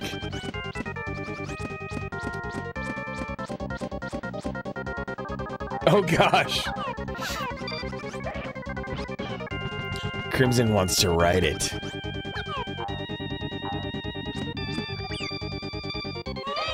Not gonna lie, that light yeah. I'm being tickled by it too. I know it's not doing anything to him, but just the bonking like this is great. Imagine a blood feud over riding a Yoshi. Honestly, like I have him stun locked right now. All I'm doing is holding down.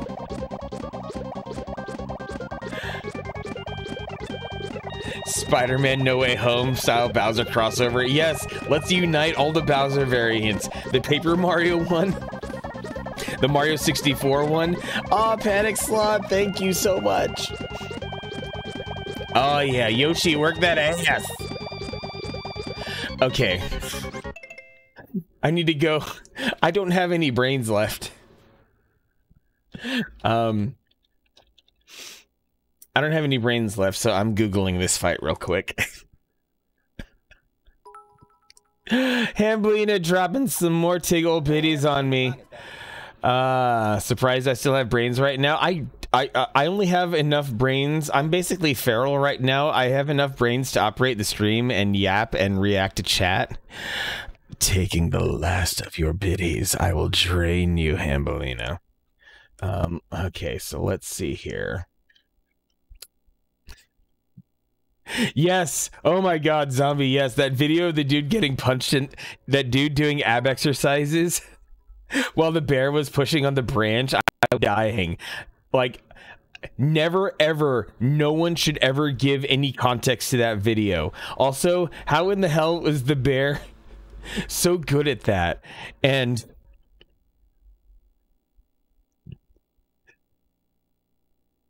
I think my favorite tweet was someone saying something like, that bear's from the background of an SNK fighting game. That just pressed all the happy buttons.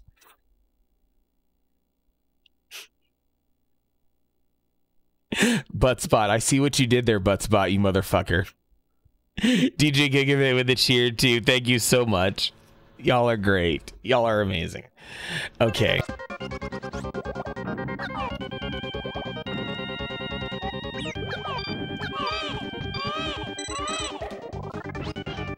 Casual promo. No big deal. Sip it out, Hambolina. Sip it out. Just put your lips on it and let your cares fly away.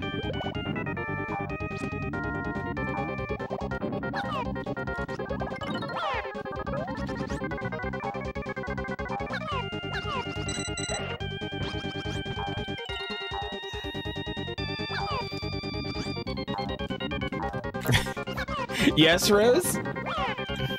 Yes? Did I say something?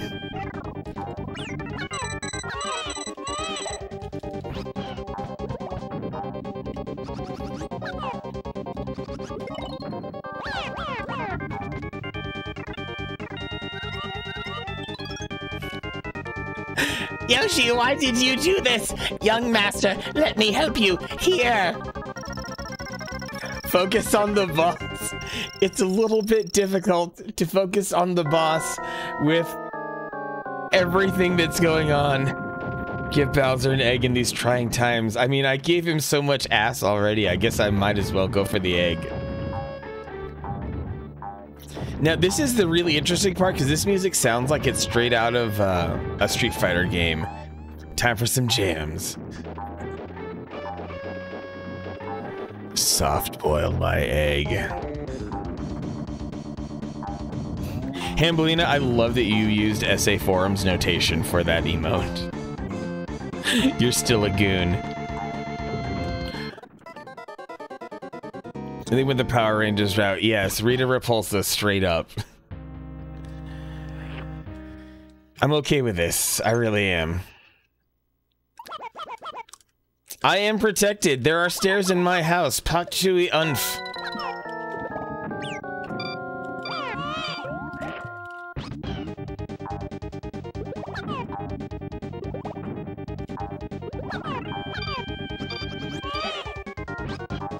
Yep, indeed. The Something Awful Forums and Live Journal is how Hambelina and I met. No less than 16 years ago. Truly, truly, the internet is a magical place for that.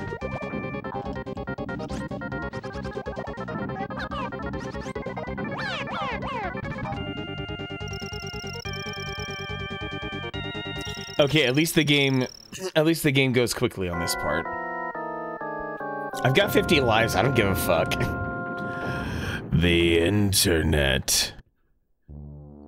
Spacey, you're here in chat. That's enough to grin about.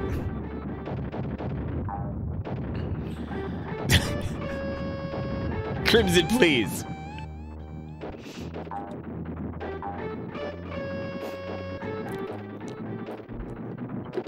Ooh, Yoshi putting his ass to the camera. Like, since when does Bowser have telekinesis?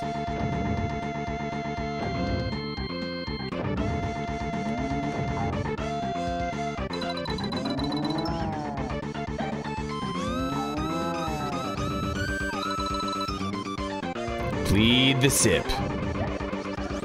Plead the sip.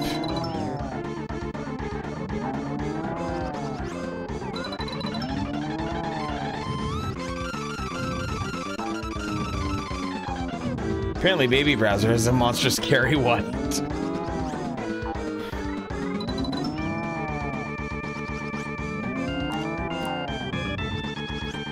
Boyer. Oh my gosh.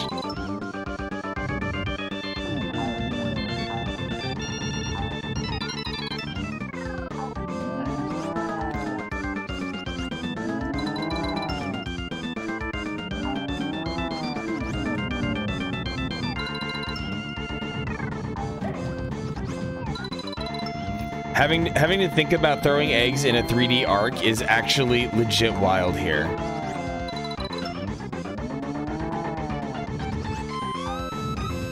Trying to hit Baby Bowser in the chips here.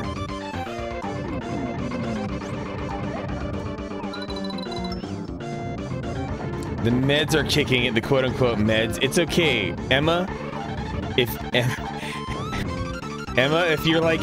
If you're basically saying you're too stoned to function, good. But that would have been an excellent opportunity to make this chat even spicier. But you know, you do you. If that's, you know, especially if that's what you plan on doing. Love you, Emma. Thank you for hanging out today. And pretty please give Emma Cartoon a follow. She is a delightful streamer, has built herself a wonderful community, and especially if you like Stream Raiders too. She does a whole heck of a lot. You can even, there are chickens on her stream, y'all. If you enjoy farm animals, Emma has everything on her stream, straight up. No! I'm being given eggs in this trying time, and I'm still having a trying time. Landing a package on the mouth.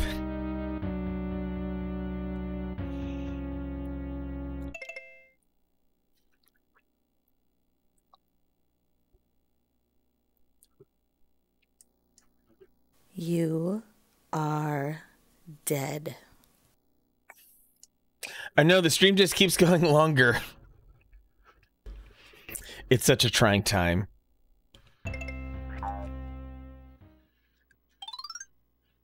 Well, that tickled Zombie differently this time.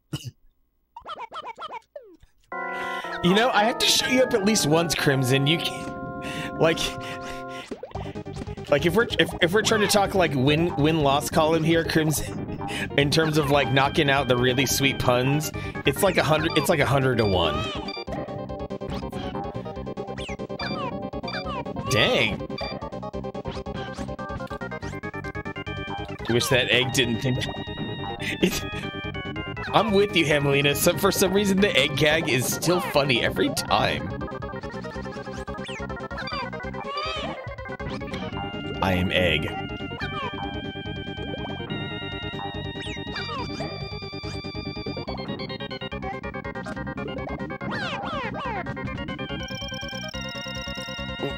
Aren't we all eggs in trying times?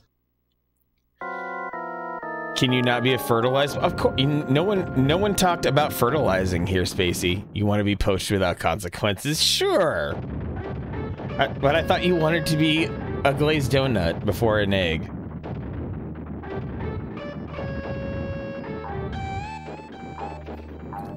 Or you could just be filled with pancake batter.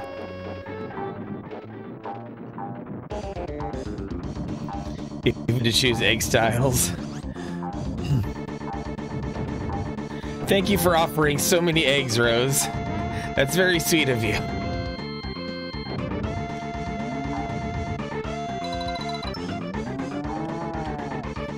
I think the hardest thing about this battle is just learning the arc of throwing. You basically have to relearn how to throw eggs for this fight, which actually technically fucking sucks.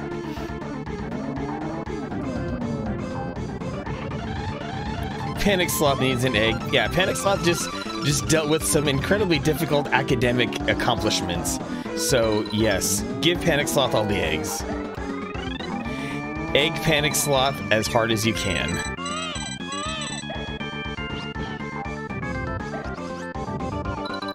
Oh god, what did Buttspot do? What the fuck? Oh, god damn it, Buttspot, please.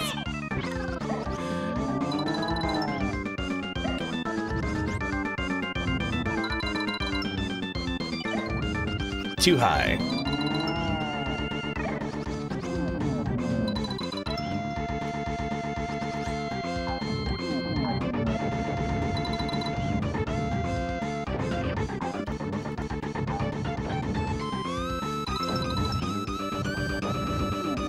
Oh yeah, right on the snoot.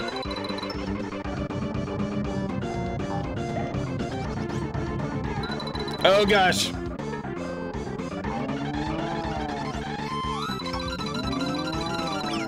No! Can't turn down Buttspot if it's offering a hole.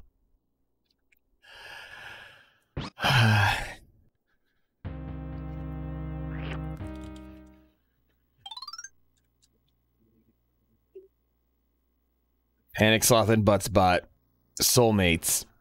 You are dead. You are dead.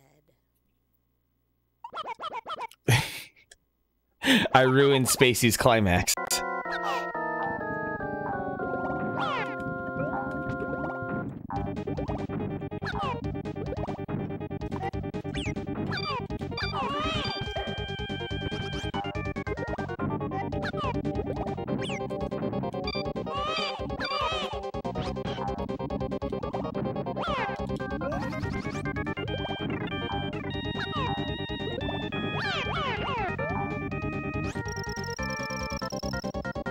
Gonna have to dip, take care of some work stuff. Hey, thanks for hanging out, Yugi 2. I appreciate you. Till next time, whenever that is.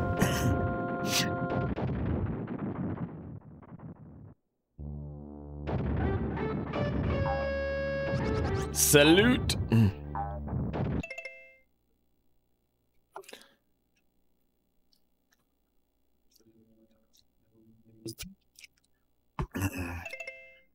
Oh, hey, I have 69 points in this level. I'm finishing with 69 points on the final level. And 69 coins. Holy shit. I'm double 69ing this.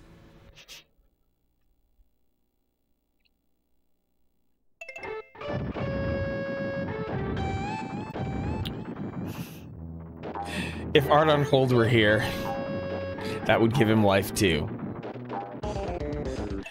Yeah. You got your screenshot, zombie?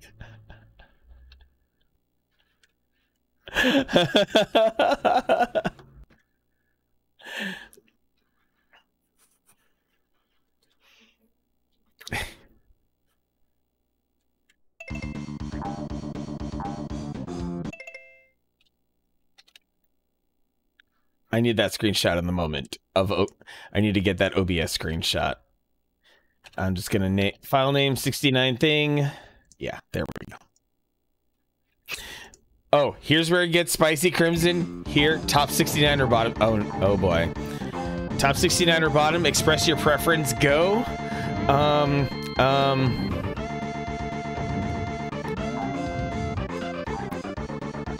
I am usually quite accommodating, so I will take the top 69. Also, yes, Contrix, you're right. And now I wonder if I will actually beat the boss now that I'm living to my promise.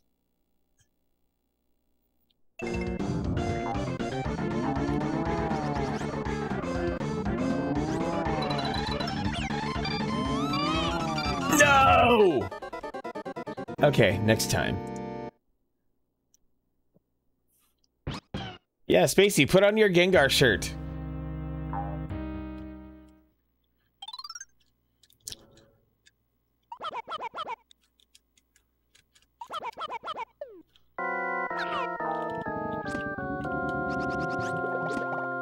Hey, just because I'm shirtless doesn't mean anything. You can put on your Gengar shirt in solidarity still. You're at home, Spacey. You wear whatever the fuck you want. Buttsbot, please.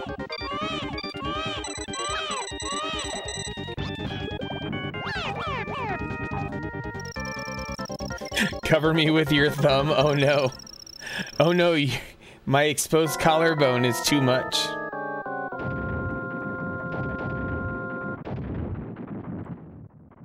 If you see any nips, it's entirely accidental.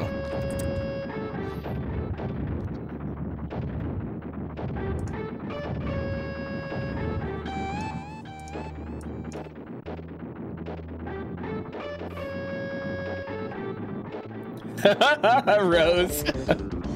It's a tidbit nipply in here.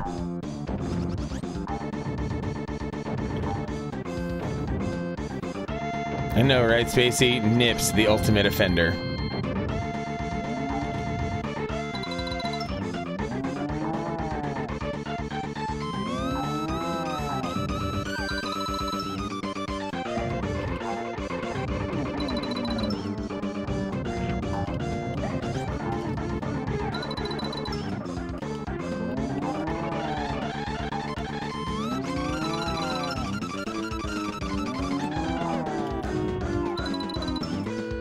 No.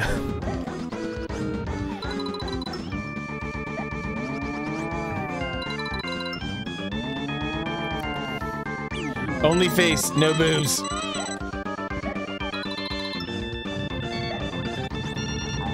Spacey, you're drunk on pancake batter right now.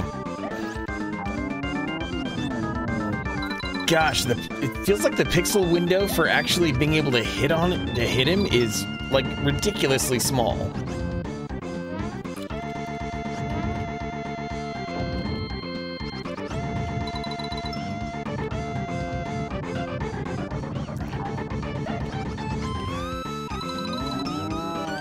Back, you filth!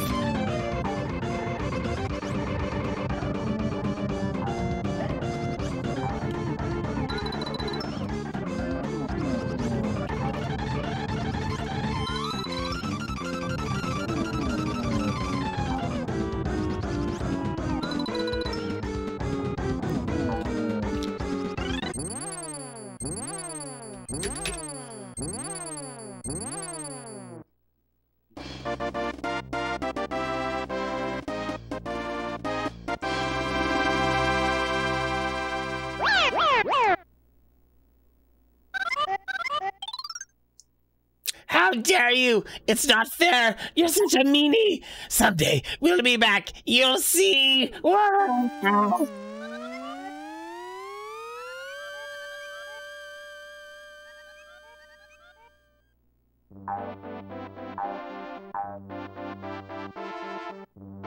Oh, that poor stork.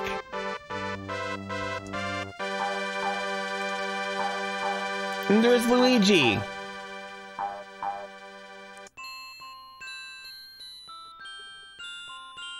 Thus, due to the marvelous teamwork of the Yoshi clan, the twins are reunited.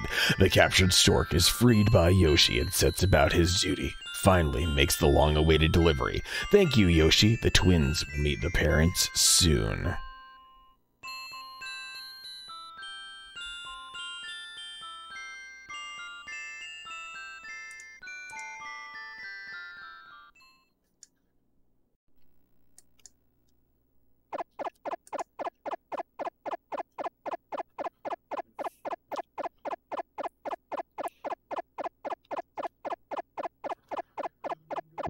World 7.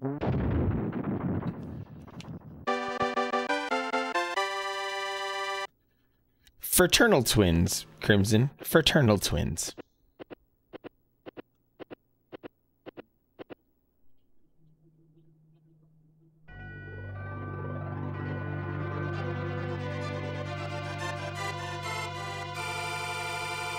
Frat bros. Oh dear. Oh, I think Spacey just channeled some very interesting memories.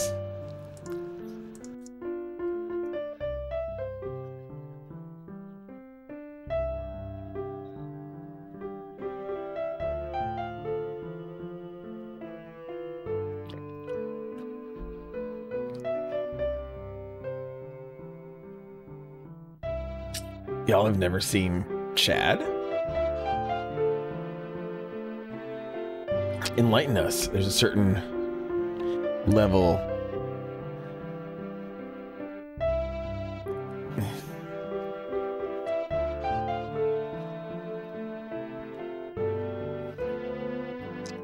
One final egg. Spacey, you have an inner Chad. No one's named Chad in the entirety of Belgium. Thank you for that egg, Rose. It's no longer a trying time, but the eggs are still good.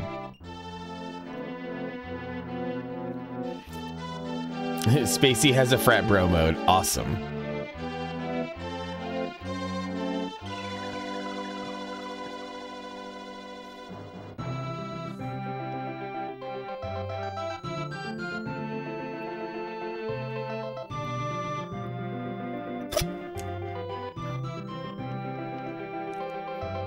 Nine shots, an entire tube of pancake batter.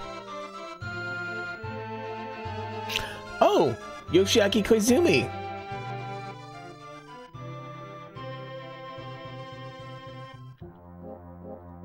Some of these Nintendo guys have been with the company for so long.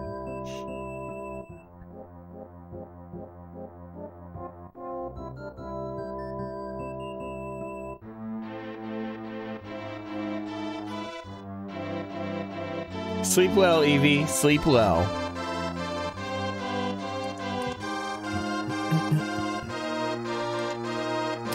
Shh, Crimson. Lay back and let it happen.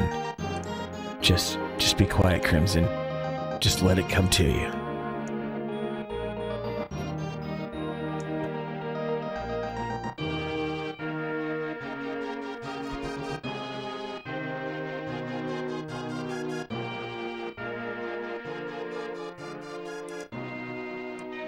Hiroshi Yamauchi, rest in peace. Rest in peace, Hiroshi.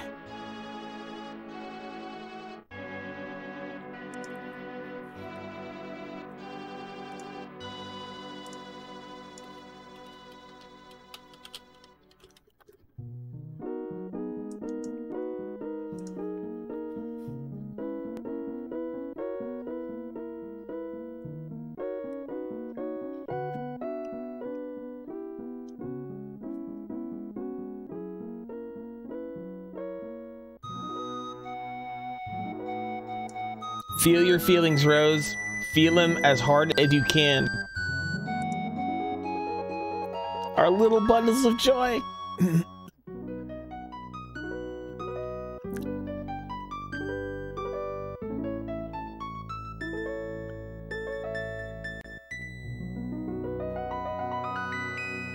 The music from the end level end of the first Super Mario Brothers.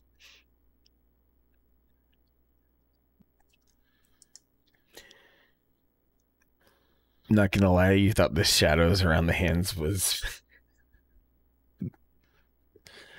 the end. True to Nintendo form, you can press whatever button you want. At least in the era, you can press whatever button you want. Nothing happens. The game is just done right here. So that is the end. We found the end of Donkey Kong Country, and we found the end of Yoshi's Island. Which is kind of weird when you think about it. This game was called Super Mario World 2 Yoshi's Island, when it's clearly a prequel to the entire Mario canon. You monster wrecking 2 games in one stream. I mean, this game almost wrecked me. I did not expect 12 hours, 38 minutes, and 49 seconds.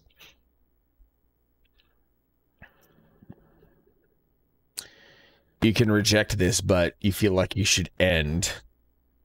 Oh no, Spacey, what's on your mind? Spacey, please. We're having a moment. We're having a moment that's the very end of the stream. I'm leaving on Monday morning. Spacey requests a few pages of video game history. She didn't specify a book, but that's okay. Give me a second. I know exactly what I need to read. I know exactly.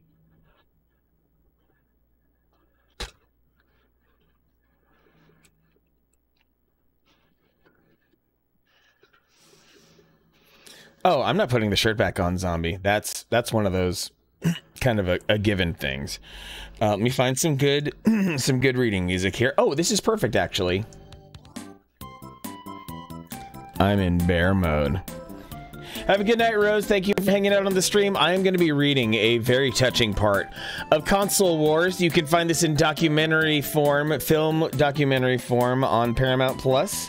Otherwise, buy this book. It is an incredible chronicle of the 16-bit wars.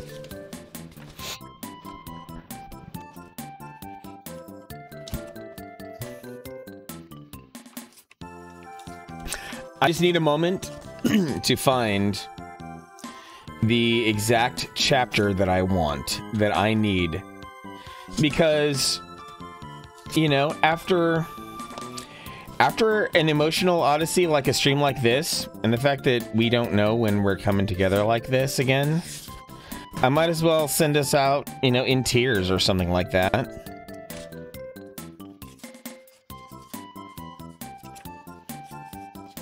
I know the chapter's here. I just need to find it. Spacey getting cozy in bed and needs a bedtime story. So I'm gonna do that.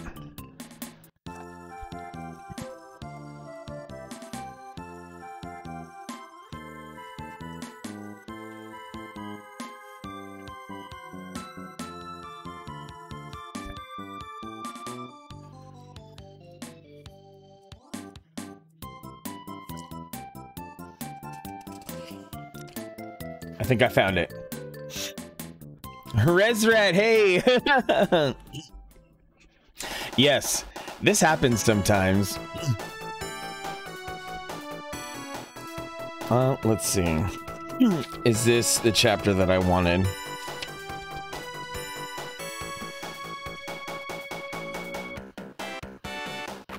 Yes, I found it.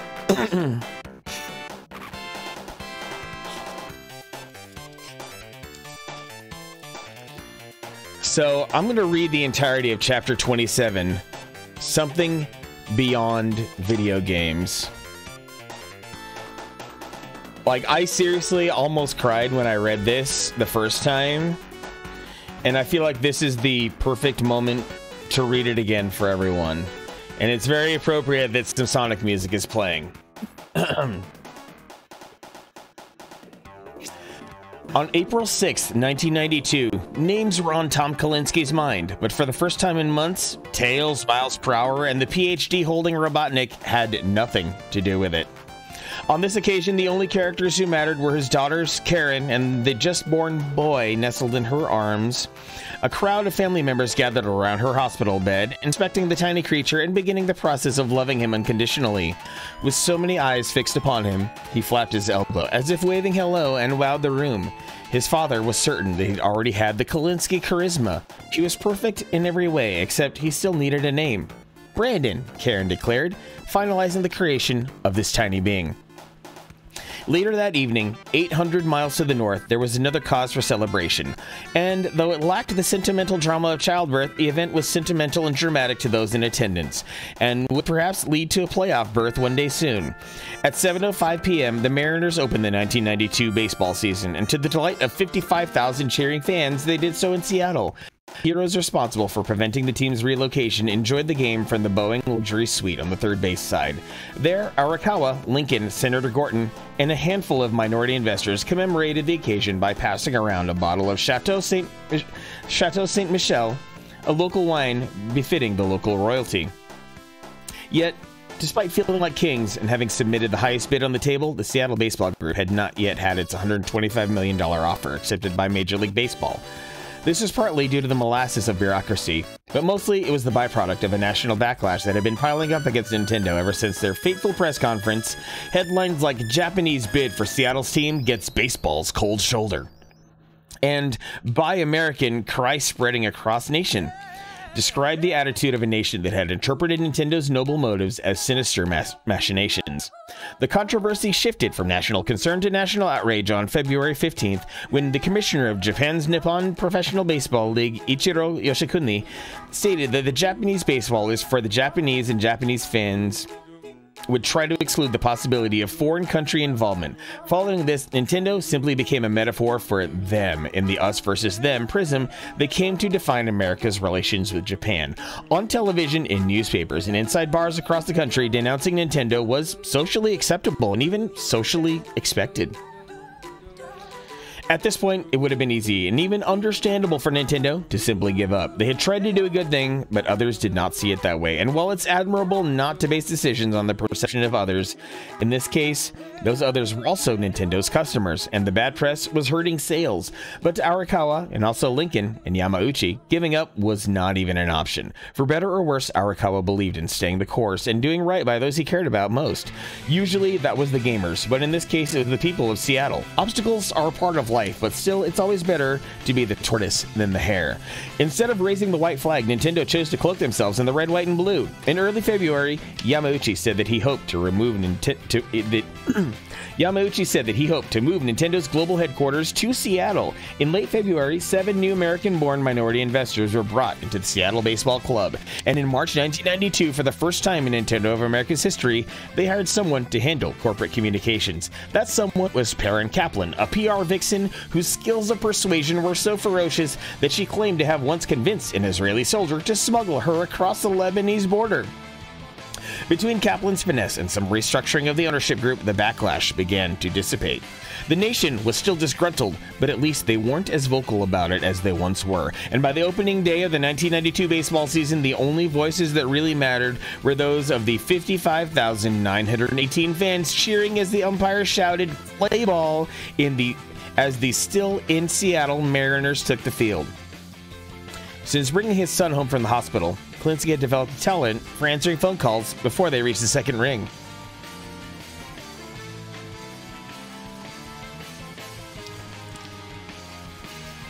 He figured this was the least he could do, with Karen having handled the whole pregnancy, labor, and delivery side of the equation, and tonight his full range of dexterity was on display as he swiped the kitchen phone from its cradle in the middle of his first ring. "Tom, hello friend, it's Olaf," Mr. Olaf Olafsson said, with the sly but sincere friendliness he had perfected. "Forgive me for calling at this hour. No problem, Kalinsky said. It's not too late here with the time difference. Ah, yes, saved by the Pacific time zone, Olafson replied with some relief. I must admit that I'm traveling so much I often lose track of the hours. I know the feeling all too well. Anyway, what's going on? Well, my friend, I'm calling to offer my congratulations. You spoke with Japan? Kalinsky asked, unable to hide his excitement. After months of loose discussions, he and Olafson had spent much of the past couple of weeks trying to formalize a partnership between Sega and Sony, an alliance based on shared respect and mutual need. As the two of them had become friendlier and grown more willing to speak more openly, it became clear they were a natural match. Olafson confided to Kalinsky that above all else, his goal for Sony was to get into the video game business in a major way and stay there for years to come. This seemed like a no-brainer, but Sony's old guard was still resistant to spending the time and resources to make that happen. In terms of software, they already looked down their nose at Olafson's Sony Computer Entertainment division, which had been unable to obtain the money and internal support to attract top-flight developers. And when it came to hardware, they were looking to pull the plug on Kutaragi's work, perhaps as early as June. Olafson was convinced he could still make Sony a player in the video game industry, but he needed more time. An alliance with Sega would buy him that time by ensuring that Sony would remain in the video game business at least as long as the partnership lasted. For Kalinsky, the upside was a relationship with Sony beyond video games. He envisioned the possibility of not only creating software together, but also working on hardware, music, and one day, even movies. With Sony, Sega could become the intersection of technology, entertainment, and pop culture. With Sony, Sega could own the future. So what exactly did Japan say? Were they interested in us working together? Tom. Olafson playfully chided. You must get your priorities in order. I meant congratulations on the baby boy, Brandon. Is that his name? Oh, that congratulations, Kalinsky replied sheepishly. I feel like such a fool. Don't. Japan has very much been on my mind as well, Olafson admitted, which made Kalinsky feel better. I suppose your jumping to conclusions is a testament to the type of guys we are, and perhaps also a sign of the times we live in. That sounds like a good excuse. I'll take it, Kalinsky said, making them both laugh. But seriously, thank you so much for calling about the baby. We're all very excited, and it's nice to finally have another guy inside this house of girls. I can only imagine, Olafson said. Anyhow, I should leave you to more important matters. I'll call as soon as I hear anything new. It'll likely be a slow burn, but I think we'll be able to make it happen. I look forward to hearing from you, Kalinsky said. Fantastic, Olafson said. Until then, enjoy the new dynamic. Kalinsky hung up and returned to his new dynamic, a happily exhausted wife, 3 very curious daughters, and a teeny tiny son. There was certainly a sense that things were changing, not just at the Kalinsky home, but also at the office. For starters, only a few months after moving into the new office in Redwood Shores, Sega had moved again to accommodate its rapid expansion. Whereas the previous building felt like a place for transition, this new location felt like one meant for transformation. From good to great, from challenger to contender, from also-ran to frontrunner. The 6-story, 113,000 square foot building at 255 Shoreline Drive, with its series of elegant fountains in front and placid lagoon out back, served as a daily reminder of Sega's legitimacy. The new office represented Sega's metamorphosis, but the overall sense of changing dynamics went beyond a change in location. Ever since Sega's coming out party in Vegas, the company and its employees were being treated with a new respect.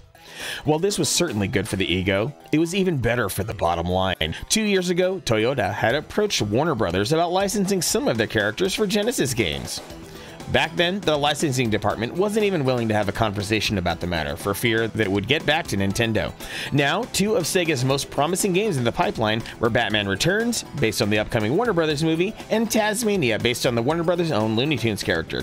In addition to Warner Brothers, Sega was also having high-level discussions with Disney, Universal, 20th Century Fox, and of course, Sony.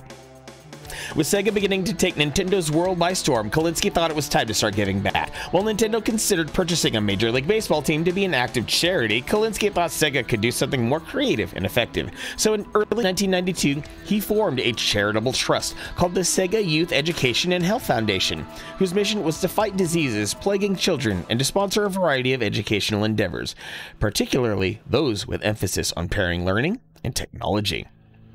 At Mattel, philanthropy had always been a top priority, so Kalinsky relished the chance to get back in the corporate giving spirit. An individual can donate money to help support a cause, but an ambitious company can actually cause a shift in the global conversation.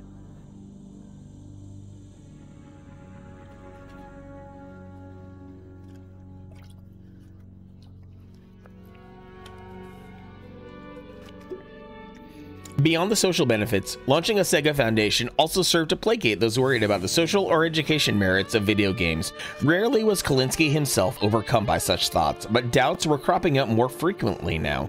Maybe it was because of Emil Heidkamp, and as he mentioned, the games did appear to be quickly drifting towards increased violence. Maybe it stemmed from the sort of personal reflection that happens when you've brought a new life into this world, or maybe his concerns came from the growing whispers of parents who were concerned that video games might be detrimental to their children's development.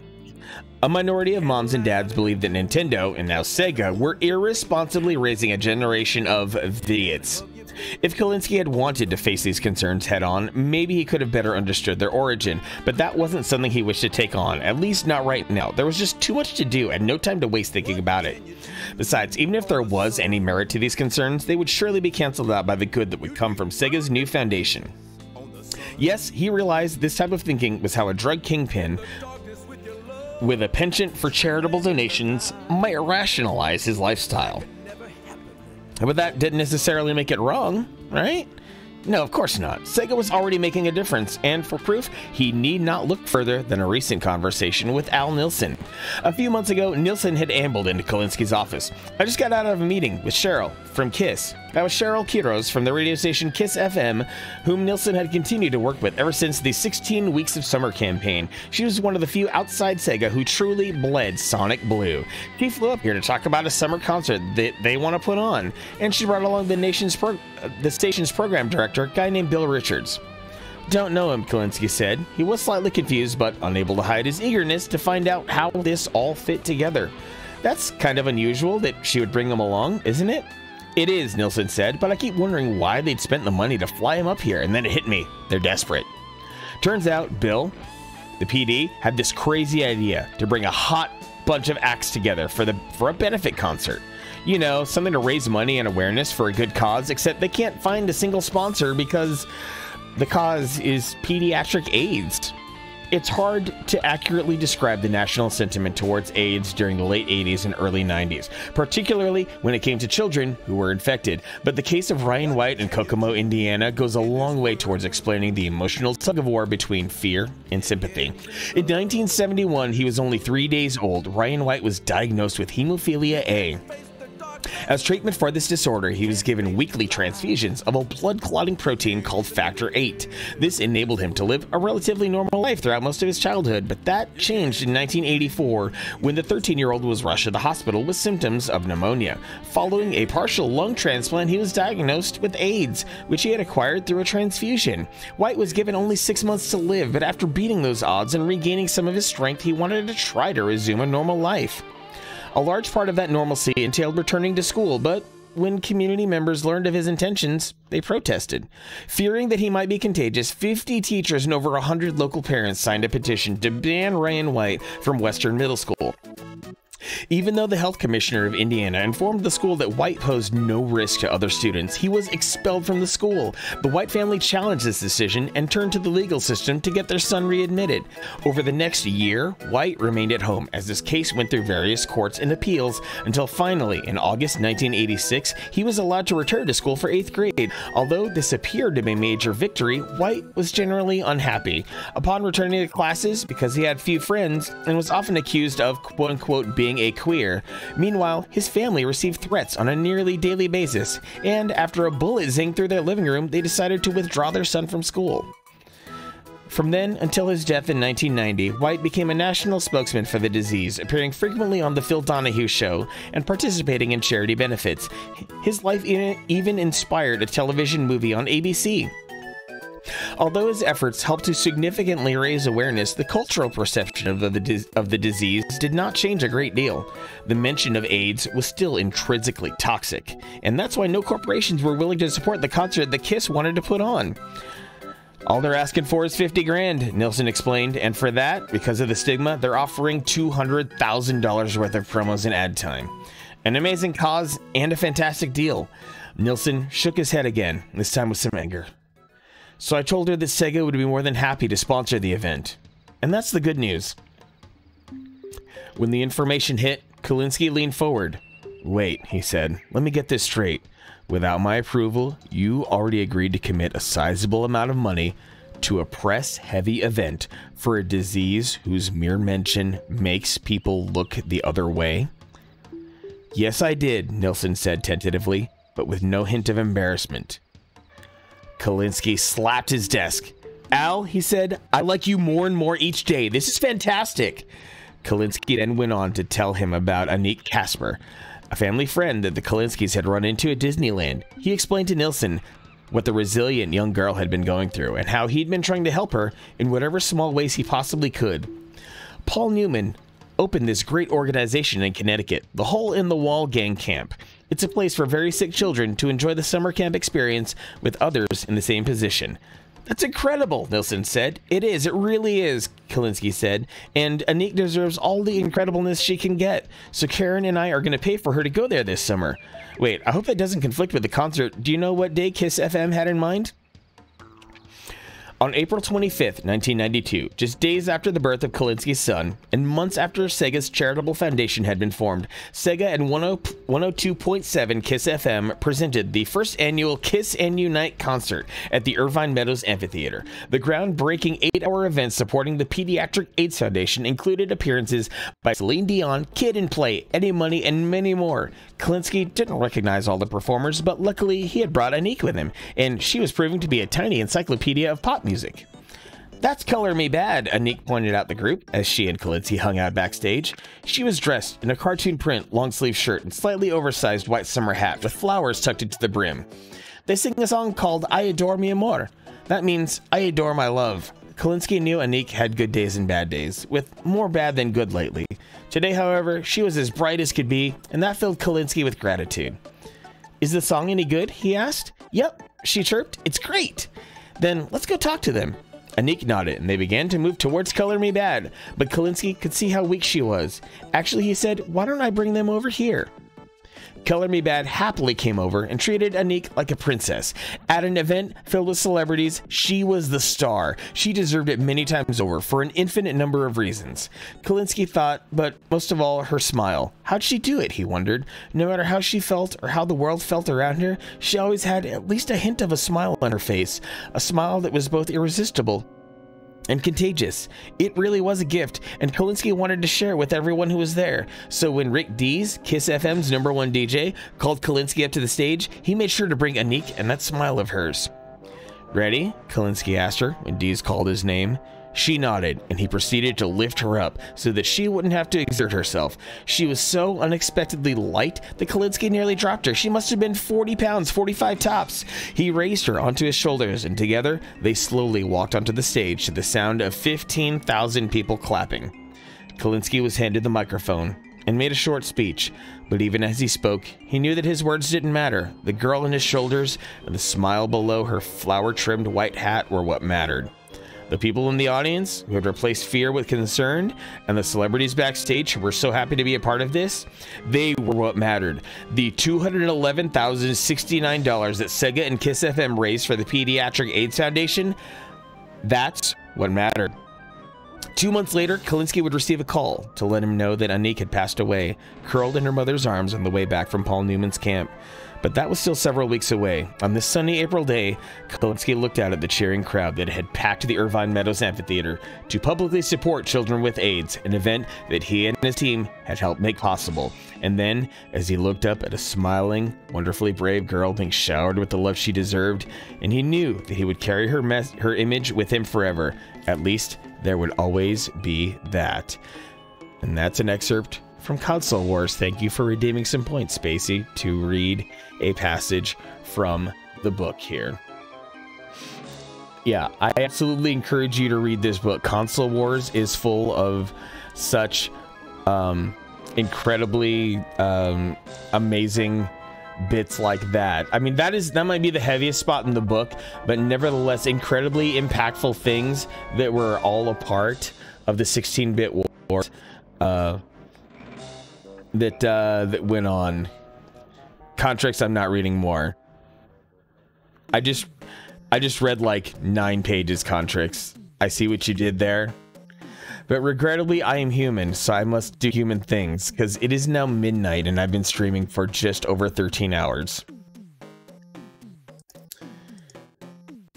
All good things must come to an end, and that includes this for now. I appreciate the spirit of it all, Contrix, by all means. But if that reading wasn't enough, I don't know what is. Gergamo, all things never end. Well, Gergamo, you get to be the final shout out of the stream tonight.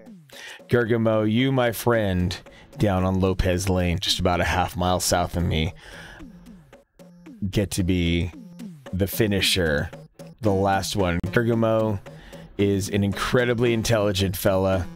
Riffs about anything and everything on his streams, plays some really awesome games, does it all on a treadmill. You get to see him looking like this, except, you know, there's much less padding here. You see his sweet chest tattoo, so thank you all very much, everyone. All of you absolute sweethearts who have made this stream what it is. I'm truly feeling like I'm going out on top here, and it's all because of you people. It's all because of every last one of you who keeps believing in me, and not just believing in me, that you all have come to grow to appreciate each other, and you've created so much love and generosity between each other. I don't even have the words for it entirely. So I know this community will be intact while I'm gone. And whenever I come back, I will let you all know in grand fashion. It's going to be a big stream when I make my way back. Because I have to go away for a while. I have to go to another state to take care of my father. I feel like at this point, you know, it's what I have to do. My feelings on whatever else is happening are irrelevant. This is the necessary thing, because no one else in the immediate family can do this. It has to be all on my shoulders, and this is what I have to do. And I'm happy to see all of you spreading so much love to each other as well. So, yeah, there's a bunch of sad songs here, and I can keep on pontificating on all of this. But it is time for the stream to end, because you know how the song goes. The end credits to Mega Man 2 are here. And there's a few more excellent ending songs here too, on top of that. Biggest and best love to all of you. Hembelina, I would love to have your egg in my trying time.